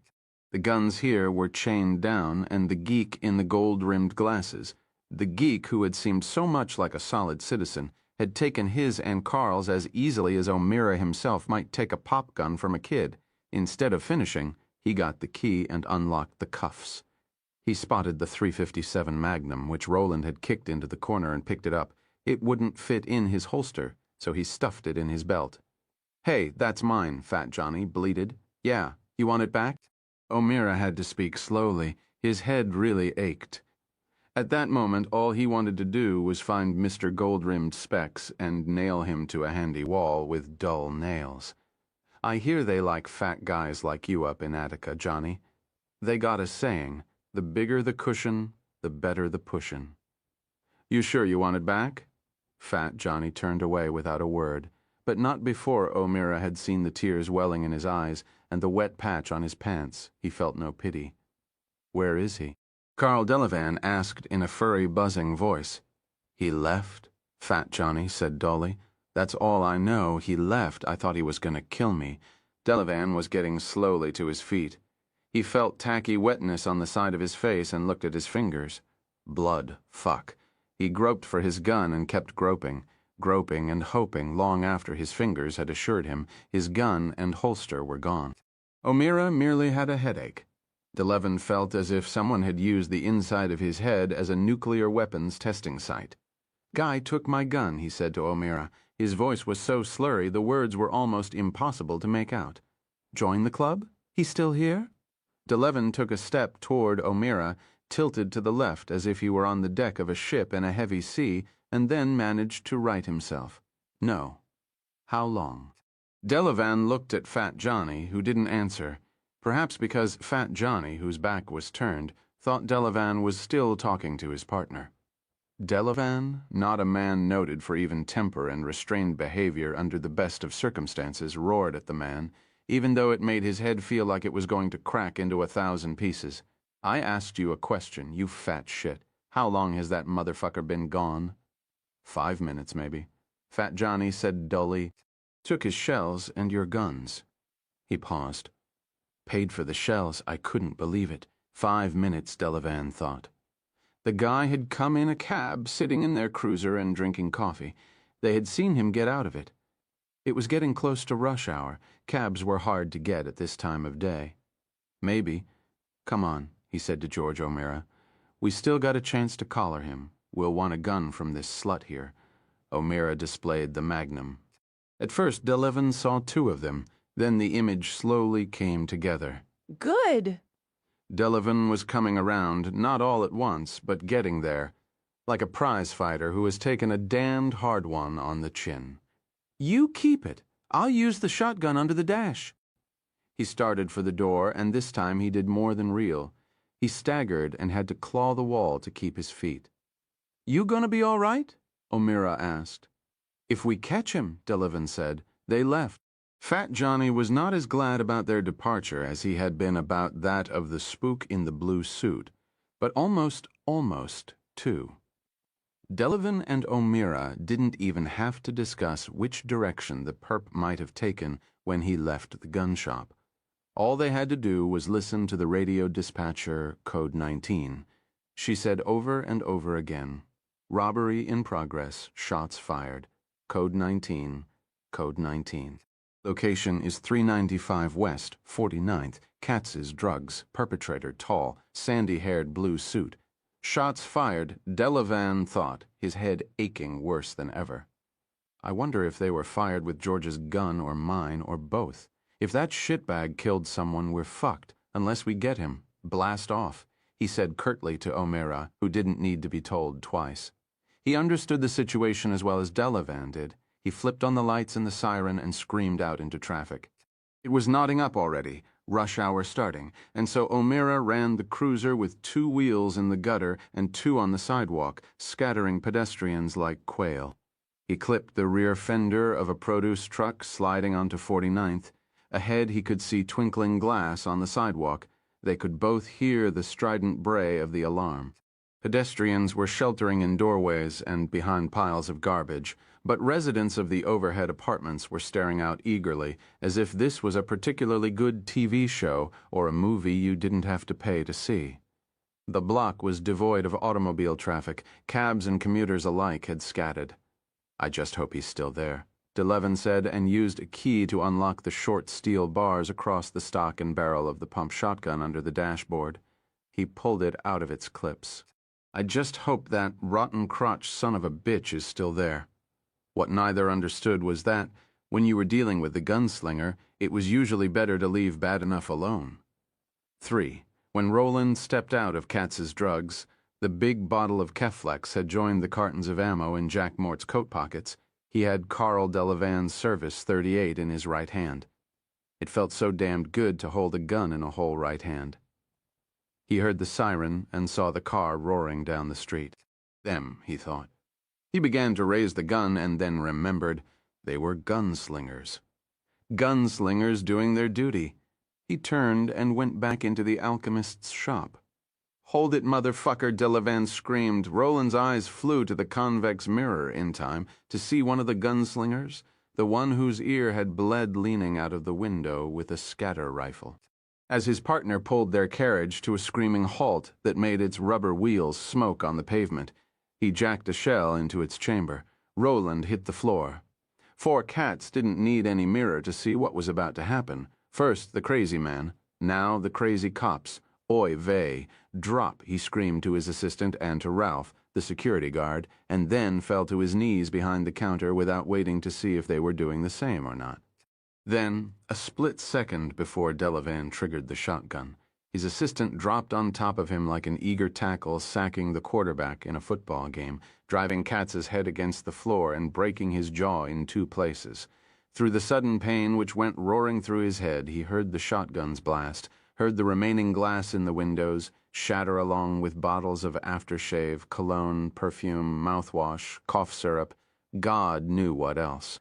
1,000 conflicting smells rose, creating one hell stench, and before he passed out, Katz again called upon God to rot his father for chaining this curse of a drugstore to his ankle in the first place. 5. Roland saw bottles and boxes fly back in a hurricane of shot. A glass case containing timepieces disintegrated. Most of the watches inside also disintegrated. The pieces flew backwards in a sparkling cloud. They can't know if there are still innocent people in here or not, he thought. They can't know, and yet they used a scatter rifle just the same. It was unforgivable. He felt anger and suppressed it. They were gunslingers. Better to believe their brains had been addled by the head knocking they'd taken than to believe they'd done such a thing knowingly, without a care for whom they might hurt or kill. They would expect him to either run or shoot. Instead, he crept forward, keeping low. He lacerated both hands and knees on shards of broken glass. The pain brought Jack Mort back to consciousness. He was glad Mort was back. He would need him.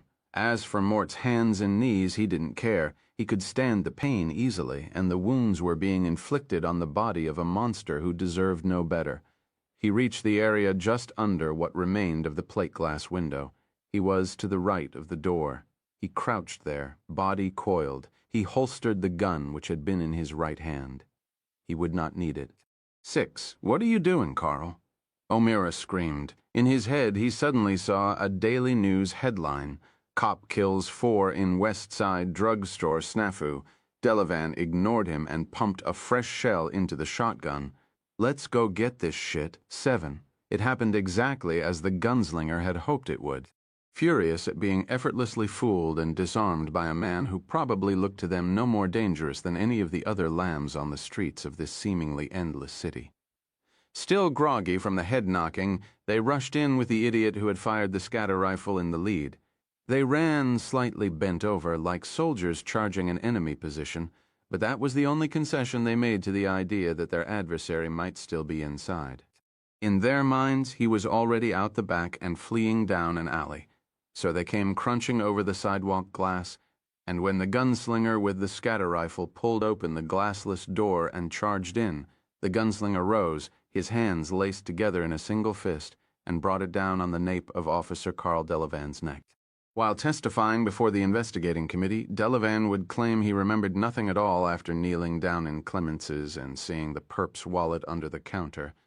The committee members thought such amnesia was, under the circumstances, pretty damned convenient, and Delavan was lucky to get off with a 60-day suspension without pay. Roland, however, would have believed, and under different circumstances, if the fool hadn't discharged a scatter rifle into a store which might have been full of innocent people, for instance, even sympathized. When you got your skull busted twice in half an hour, a few scrambled brains were to be expected, as Delavan went down, suddenly as boneless as a sack of oats. Roland took the scatter rifle from his relaxing hands. "Hold it!" O'Meara screamed, his voice a mixture of anger and dismay. He was starting to raise Fat Johnny's magnum, but it was as Roland had suspected. The gunslingers of this world were pitifully slow. He could have shot O'Meara 3 times, but there was no need. He simply swung the scatter gun in a strong climbing arc. There was a flat smack as the stock connected with O'Meara's left cheek, the sound of a baseball bat connecting with a real steamer of a pitch. All at once, O'Meara's entire face, from the cheek on down, moved 2 inches to the right. It would take 3 operations and 4 steel pegs to put him together again. He stood there for a moment, unbelieving, and then his eyes rolled up the whites. His knees unhinged, and he collapsed. Roland stood in the doorway, oblivious to the approaching sirens. He broke the scatter rifle, then worked the pump action, ejecting all the fat red cartridges onto Delavan's body. That done, he dropped the gun itself onto Delavan. "You're a dangerous fool who should be sent west," he told the unconscious man. "You have forgotten the face of your father." He stepped over the body and walked to the gunslinger's carriage, which was still idling. He climbed in the door on the far side and slid behind the driving wheel. "8, can you drive this carriage?" he asked.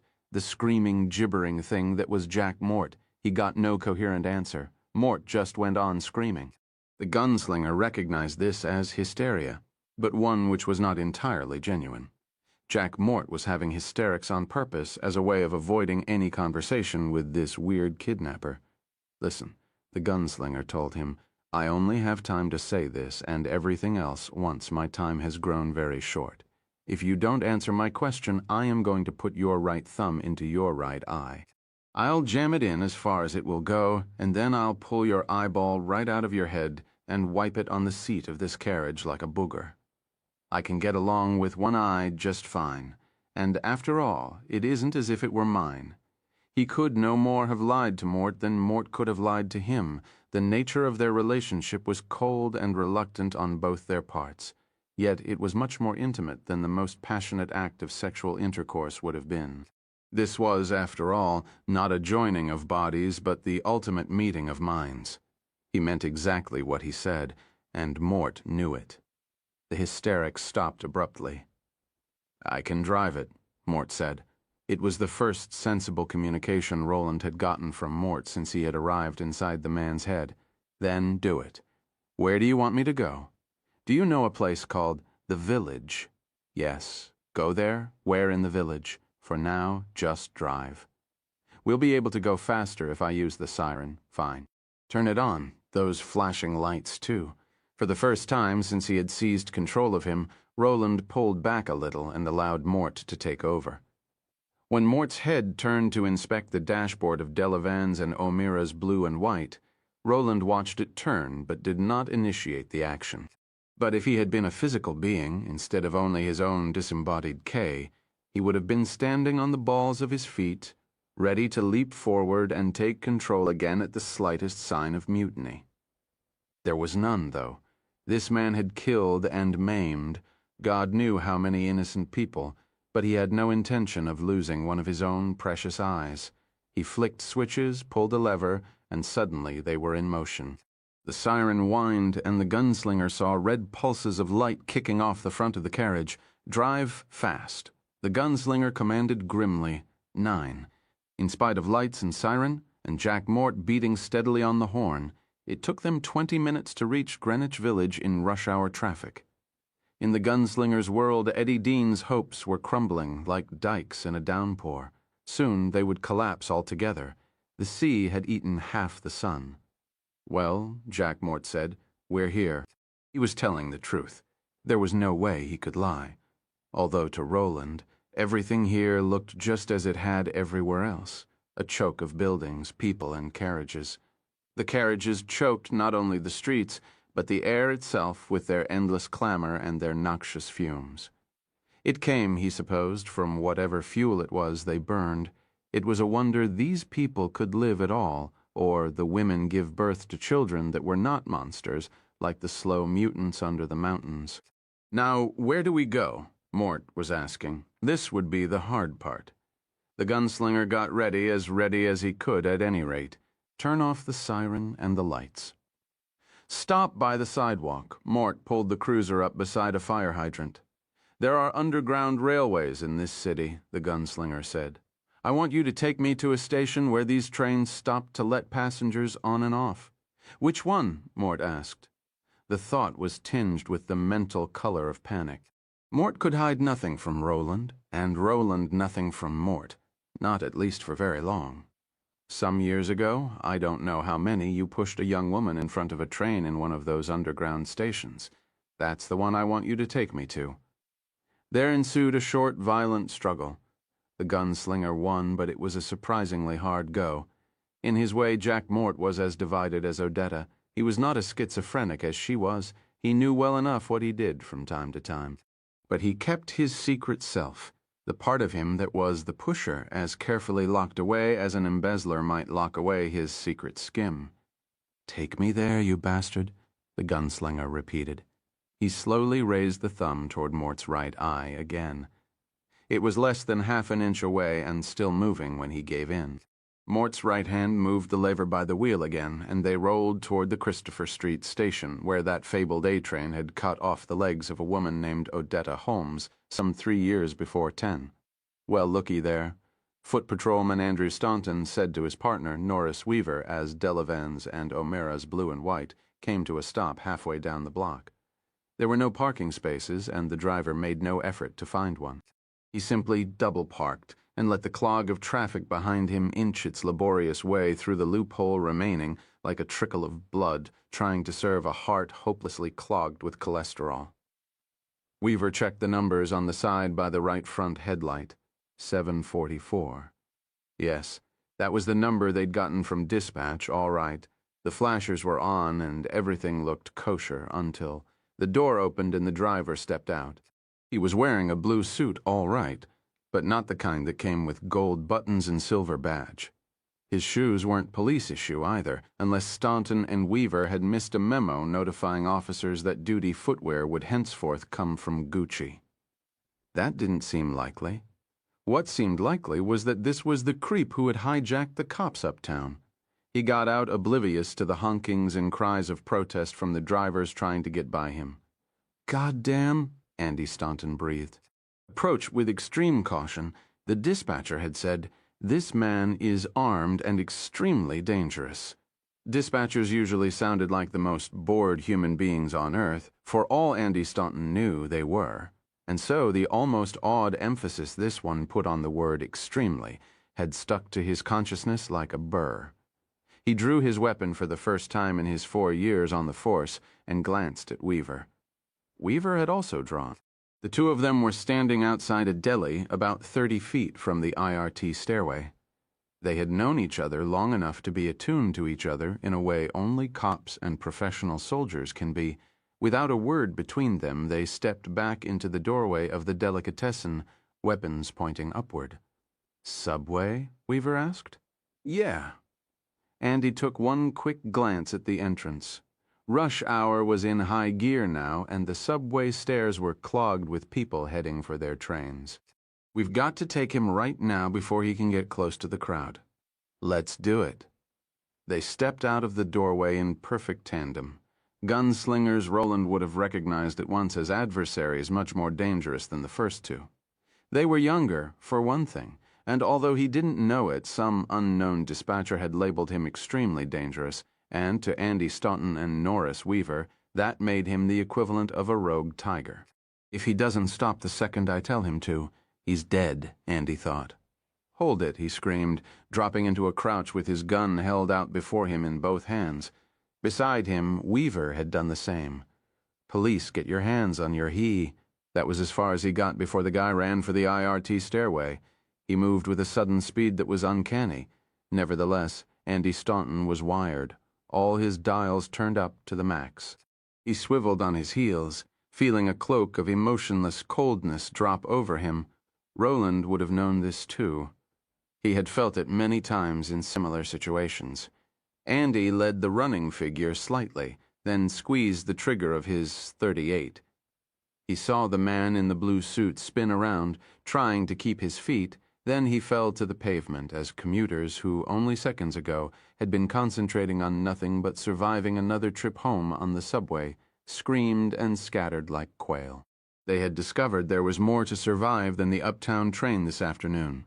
"Holy fuck, partner," Norris Wheaton breathed. "You blew him away." "I know," Andy said. His voice didn't falter. The gunslinger would have admired it. "Let's go see who he was. 11. I'm dead." Jack Mort was screaming. "I'm dead. You've gotten me killed. I'm dead. No." The gunslinger responded. Through slitted eyes, he saw the cops approaching, guns still out. Younger and faster than the ones who had been parked near the gun shop. Faster, and at least one of them was a hell of a shot. Mort and Roland, along with him, should have been dead, dying, or seriously wounded. Andy Staunton had shot to kill, and his bullet had drilled through the left lapel of Mort's suit coat. It had likewise punched through the pocket of Mort's arrow shirt, but that was as far as it went. The life of both men, the one inside and the one outside, was saved by Mort's lighter. Mort didn't smoke, but his boss, whose job Mort had confidently expected to have himself by this time next year did. Accordingly, Mort had bought a $200 silver lighter at Dunhill's. He did not light every cigarette Mr. Framingham stuck in his gob when the two of them were together. That would have made him look too much like an ass-kisser. Just once in a while, and usually when someone even higher up was present, someone who could appreciate a Jack Mort's quiet courtesy, and B, Jack Mort's good taste. Two B's covered all the bases. This time covering the bases saved his life, and Roland's, Staunton's bullet smashed the silver lighter instead of Mort's heart, which was generic. Mort's passion for brand names, good brand names, stopped mercifully at the skin. He was hurt just the same, of course. When you were hit by a heavy-caliber slug, there was no such thing as a free ride. The lighter was driven against his chest hard enough to create a hollow. It flattened and then smashed apart, digging shallow grooves in Mort's skin. One sliver of shrapnel sliced Mort's left nipple almost in two. The hot slug also ignited the lighter's fluid-soaking batting. Nevertheless, the gunslinger lay still as they approached. The one who had not shot him was telling people to stay back. Just stay back, God damn it. "I'm on fire," Mort shrieked. "I'm on fire. Put it out. Put it out. Put it W. The gunslinger lay still, listening to the grit of the gunslinger's shoes on the pavement, ignoring Mort's shrieks, trying to ignore the coal suddenly glowing against his chest and the smell of frying flesh. A foot slid beneath his rib cage, and when it lifted, the gunslinger allowed himself to roll boneless onto his back. Jack Mort's eyes were open. His face was slack. In spite of the shattered, burning remains of the lighter, there was no sign of the man screaming inside. "God," someone muttered. "Did you shoot him with a tracer, man?" Smoke was rising from the hole in the lapel of Mort's coat in a neat little stream.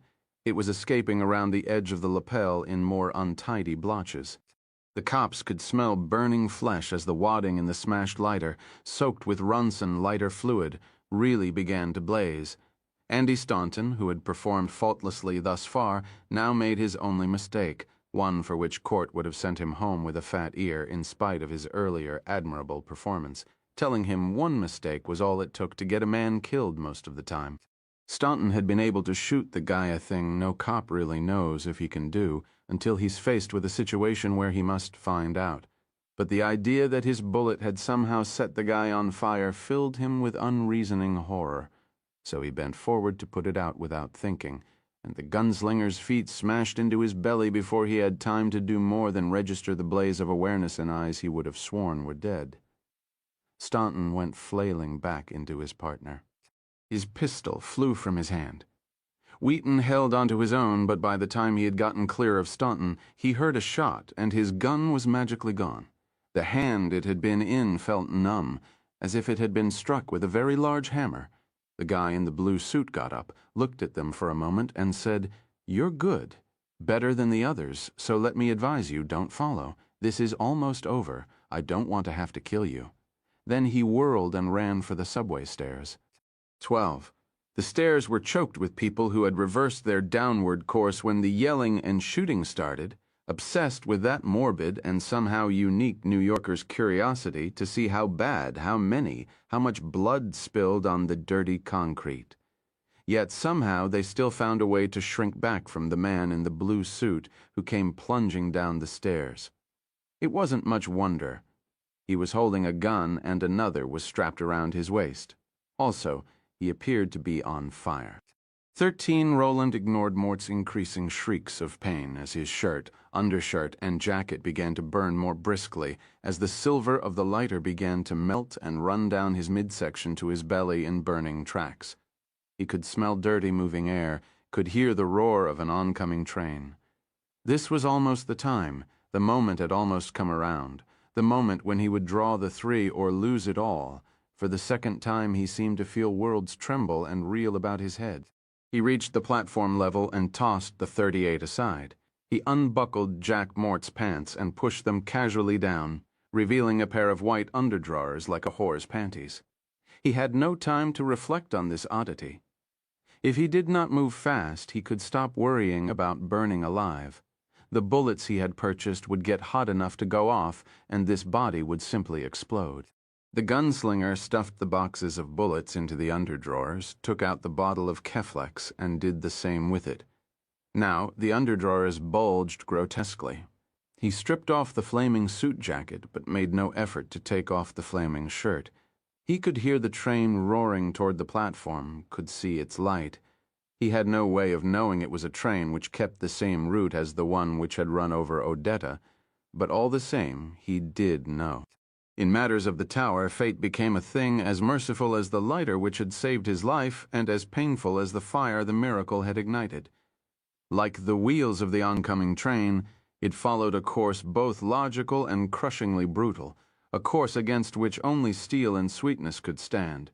He hoiked up Mort's pants and began to run again, barely aware of the people scattering out of his way as more air fed the fire, first his shirt collar, and then his hair began to burn. The heavy boxes in Mort's underdrawers slammed against his balls again and again, mashing them. Excruciating pain rose into his gut. He jumped the turnstile, a man who was becoming a meteor. "Put me out," Mort screamed. "Put me out before I burn up." "You ought to burn," the gunslinger thought grimly. "What's going to happen to you is more merciful than you deserve." "What do you mean? What do you mean?" The gunslinger didn't answer, in fact, turned him off entirely as he pelted toward the edge of the platform.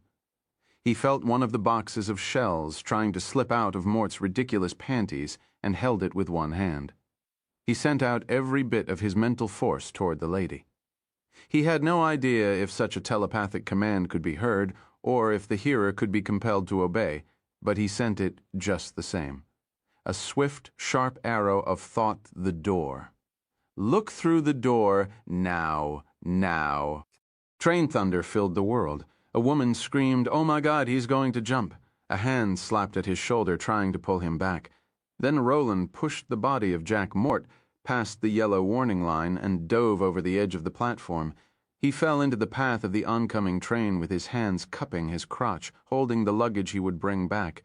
If that was, he was fast enough to get out of Mort at just the right instant. As he fell, he called her them again. Odetta Holmes. "Dada Walker!"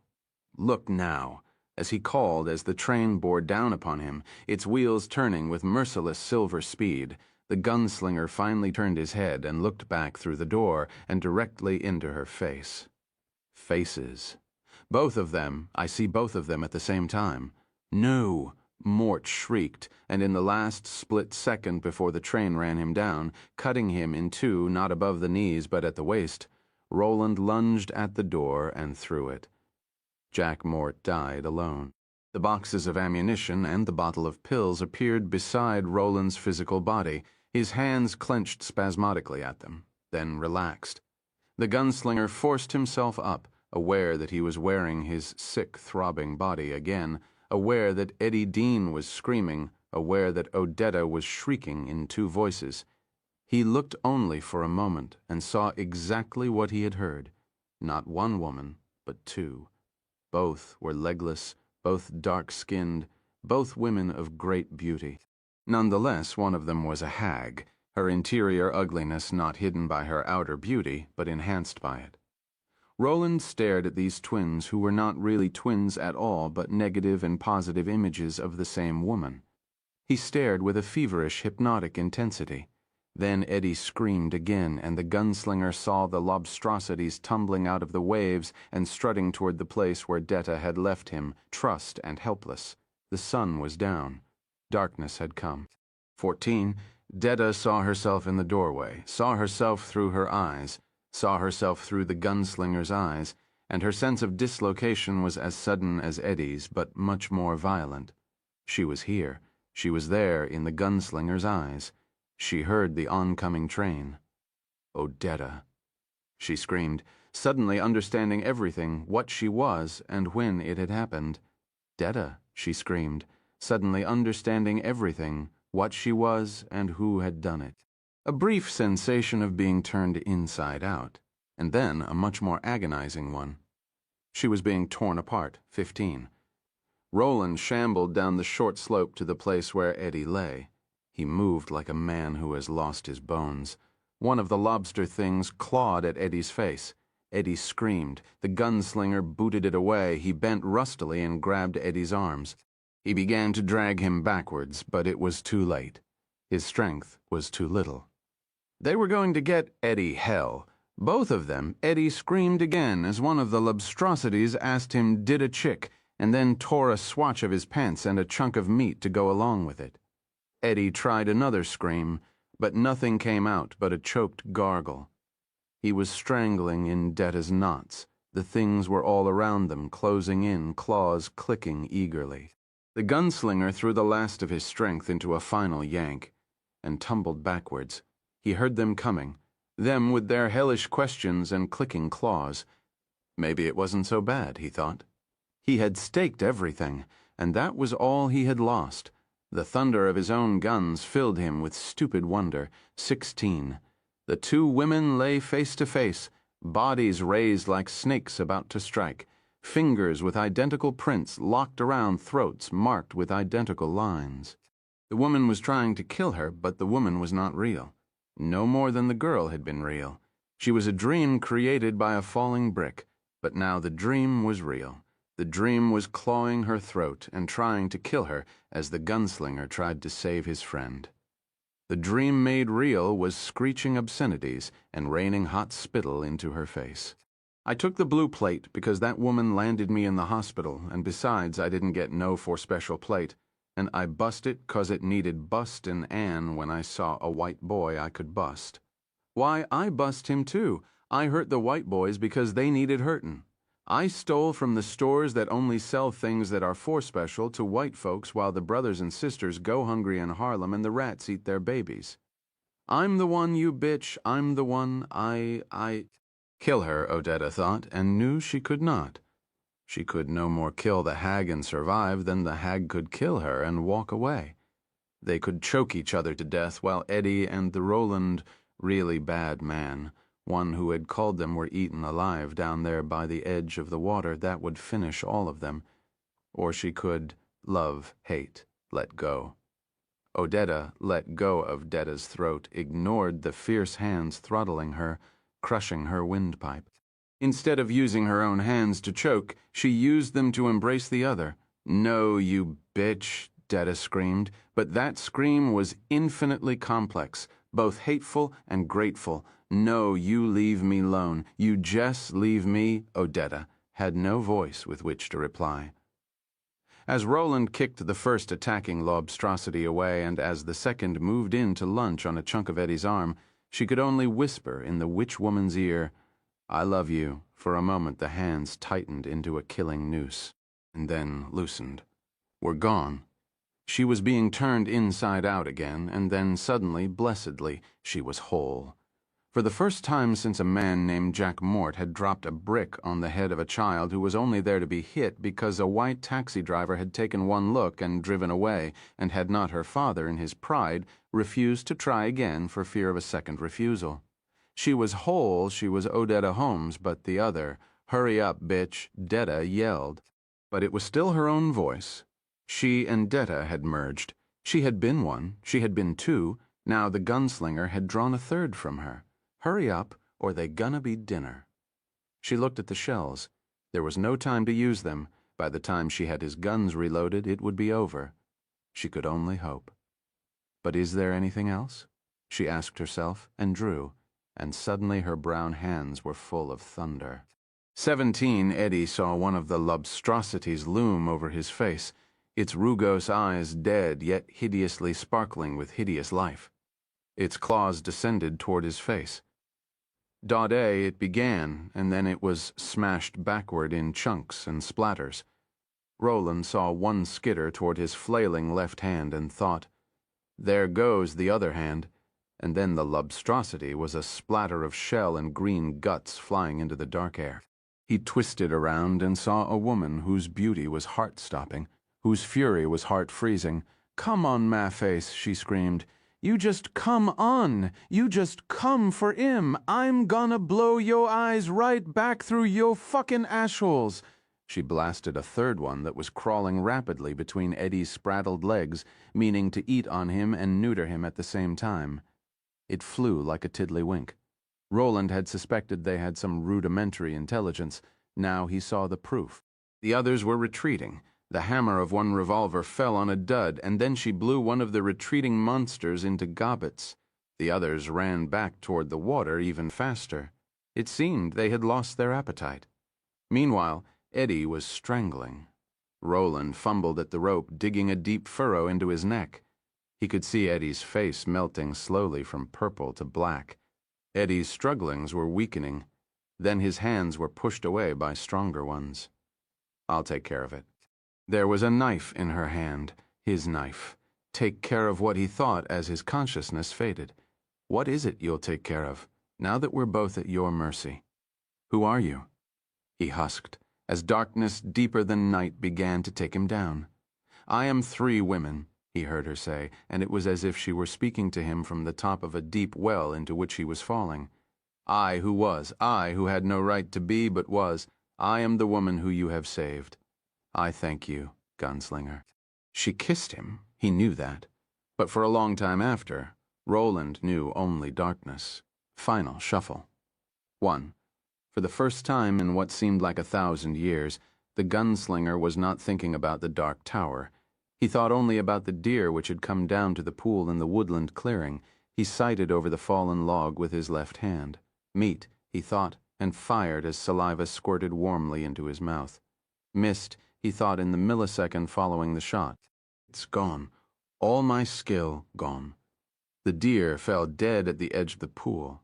Soon the tower would fill him again, but now he only blessed what gods there were that his aim was still true, and thought of meat, and meat, and meat. He reholstered the gun, the only one he wore now, and climbed over the log behind which he had patiently lain as late afternoon drew down to dusk, waiting for something big enough to eat to come to the pool. "I'm getting well," he thought, with some amazement as he drew his knife. "I'm really getting well." He didn't see the woman standing behind him watching with assessing brown eyes. 2. They had eaten nothing but lobster meat and had drunk nothing but brackish stream water for 6 days following the confrontation at the end of the beach. Roland remembered very little of that time. He had been raving, delirious. He sometimes called Eddie Alain, sometimes Cuthbert, and always he called the woman Susan. His fever had abated little by little, and they began the laborious trek into the hills. Eddie pushed the woman in the chair some of the time, and sometimes Roland rode in it while Eddie carried her piggyback, her arms locked loosely around his neck. Most of the time, the way made it impossible for either to ride, and that made the going slow. Roland knew how exhausted Eddie was. The woman knew too, but Eddie never complained. They had food. During the days when Roland lay between life and death, smoking with fever, reeling and railing of times long past and people long dead, Eddie and the woman killed again and again and again. By and by the lobstrosities began staying away from their part of the beach, but by then they had plenty of meat. And when they at last got into an area where weeds and slutgrass grew, all 3 of them ate compulsively of it. They were starved for greens, any greens, and little by little the sores on their skins began to fade. Some of the grass was bitter, some sweet, but they ate no matter what the taste except once. The gunslinger had wakened from a tired doze and seen the woman yanking at a handful of grass he recognized all too well. "No, not that," he croaked. "Never that, mark it and remember it. Never that." She looked at him for a long moment and put it aside without asking for an explanation. The gunslinger lay back, cold with the closeness of it. Some of the other grasses might kill them, but what the woman had pulled would damn her. It had been devil weed. The Keflex had brought on explosions in his bowels, and he knew Eddie had been worried about that. But eating the grasses had controlled it. Eventually they had reached real woods, and the sound of the western sea diminished to a dull drone they heard only when the wind was right. And now, meat 3. The gunslinger reached the deer and tried to gut it with the knife held between the 3rd and 4th fingers of his right hand. No good. His fingers weren't strong enough. He switched the knife to his stupid hand and managed a clumsy cut from the deer's groin to its chest. The knife let out the steaming blood before it could congeal in the meat and spoil it, but it was still a bad cut. A puking child could have done better. "You are going to learn to be smart," he told his left hand, and prepared to cut again, deeper. Two brown hands closed over his one and took the knife. Roland looked around. "I'll do it," Susanna said. "Have you ever?" "No, but you'll tell me how." "All right. Meat," she said, and smiled at him. "Yes," he said, and smiled back. "Meat." "What's happening?" Eddie called. "I heard a shot. Thanksgiving in the making," she called back. "Come help." Later they ate like two kings and a queen, and as the gunslinger drowsed toward sleep looking up at the stars, feeling the clean coolness in this upland air, he thought that this was the closest he had come to contentment in too many years to count. He slept and dreamed, for it was the tower. The dark tower. It stood on the horizon of a vast plain, the color of blood in the violent setting of a dying sun. He couldn't see the stairs which spiraled up and up and up within its brick shell, but he could see the windows which spiraled up along that staircase's way, and saw the ghosts of all the people he had ever known pass through them. Up and up they marched, and an arid wind brought him the sound of voices calling his name. "Roland, come, Roland. Come, come, come, I come," he whispered, and awoke sitting bolt upright, sweating and shivering as if the fever still held his flesh. "Roland." "Eddie, yes. Bad dream? Bad. Good. Dark. The tower? Yes." They looked toward Susanna, but she slept on, undisturbed. Once there had been a woman named Odetta Susanna Holmes. Later, there had been another named Detta Susanna Walker. Now there was a third, Susanna Dean. Roland loved her, because she would fight and never give in. He feared for her because he knew he would sacrifice her, Eddie, as well, without a question or a look back for the tower. The goddamned tower. "Time for a pill," Eddie said.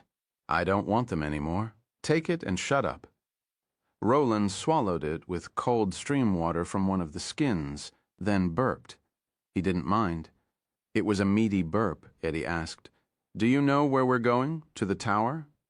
"Well, yeah," Eddie said. "But that's like me being some ignoramus from Texas without a road map saying he's going to Atchin-Asshole, Alaska. Where is it? Which direction?" "Bring me my purse." Eddie did. Susanna stirred and Eddie paused, his face red plains and black shadows in the dying embers of the campfire. When she rested easy again, he came back to Roland. Roland rummaged in the purse, heavy now with shells from that other world. It was short enough work to find what he wanted in what remained of his life. The jawbone of the man in black. "We'll stay here a while," he said, "and I'll get well." "You'll know when you are." Roland smiled a little. The shakes were abating, the sweat drying in the cool night breeze, but still in his mind he saw those figures, those knights and friends and lovers and enemies of old circling up and up, seen briefly in those windows and then gone. He saw the shadow of the tower in which they were pent, struck black and long across a plain of blood and death and merciless trial. "I won't," he said, and nodded at Susanna. "But she will." And then Roland held up the jawbone of Walter. "This once spoke." He looked at Eddie. "It will speak again. It's dangerous." Eddie's voice was flat. "Yes. Not just to you. No. I love her, man. Yes. If you hurt her, I'll do what I need to," the gunslinger said, "and we don't matter. Is that it? I love you both." The gunslinger looked at Eddie, and Eddie saw that Roland's cheeks glistened red in what remained of the campfire's embered, dying glow. He was weeping. "That doesn't answer the question. You'll go on, won't you?" "Yes, to the very end. Yes, to the very end, no matter what." Eddie looked at him with love and hate and all the aching dearness of one man's dying, hopeless, helpless reach for another man's mind and will and need. The wind made the trees moan. "You sound like Henry, man." Eddie had begun to cry himself. He didn't want to. He hated to cry. He had a tower, too, only it wasn't dark. Remember me telling you about Henry's tower? We were brothers, and I guess we were gunslingers.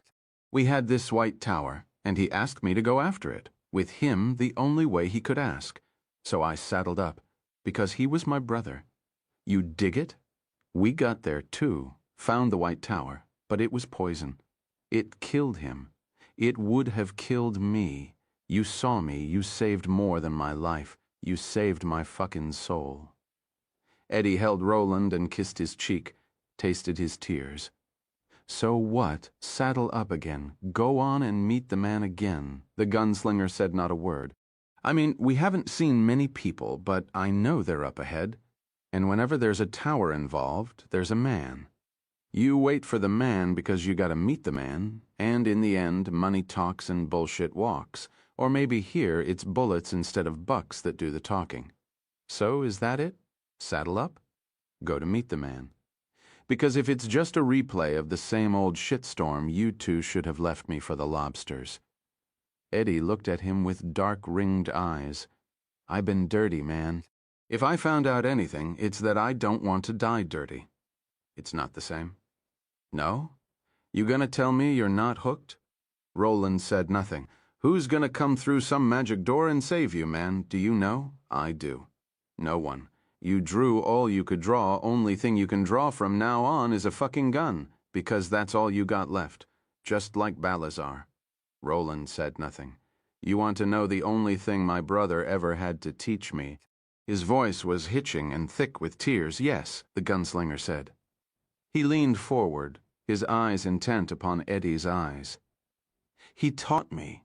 If you kill what you love, you're damned. I am damned already, Roland said calmly, but perhaps even the damned may be saved. Are you going to get all of us killed? Roland said nothing. Eddie seized the rags of Roland's shirt. Are you going to get her killed? We all die in time, the gunslinger said. It's not just the world that moves on. He looked squarely at Eddie, his faded blue eyes almost the color of slate in this light. But we will be magnificent, he paused. There's more than a world to win, Eddie. I would not risk you and her. I would not have allowed the boy to die if that was all there was. What are you talking about? Everything there is, the gunslinger said calmly. We are going to go, Eddie. We are going to fight. We are going to be hurt. And in the end, we will stand. Now it was Eddie who said nothing.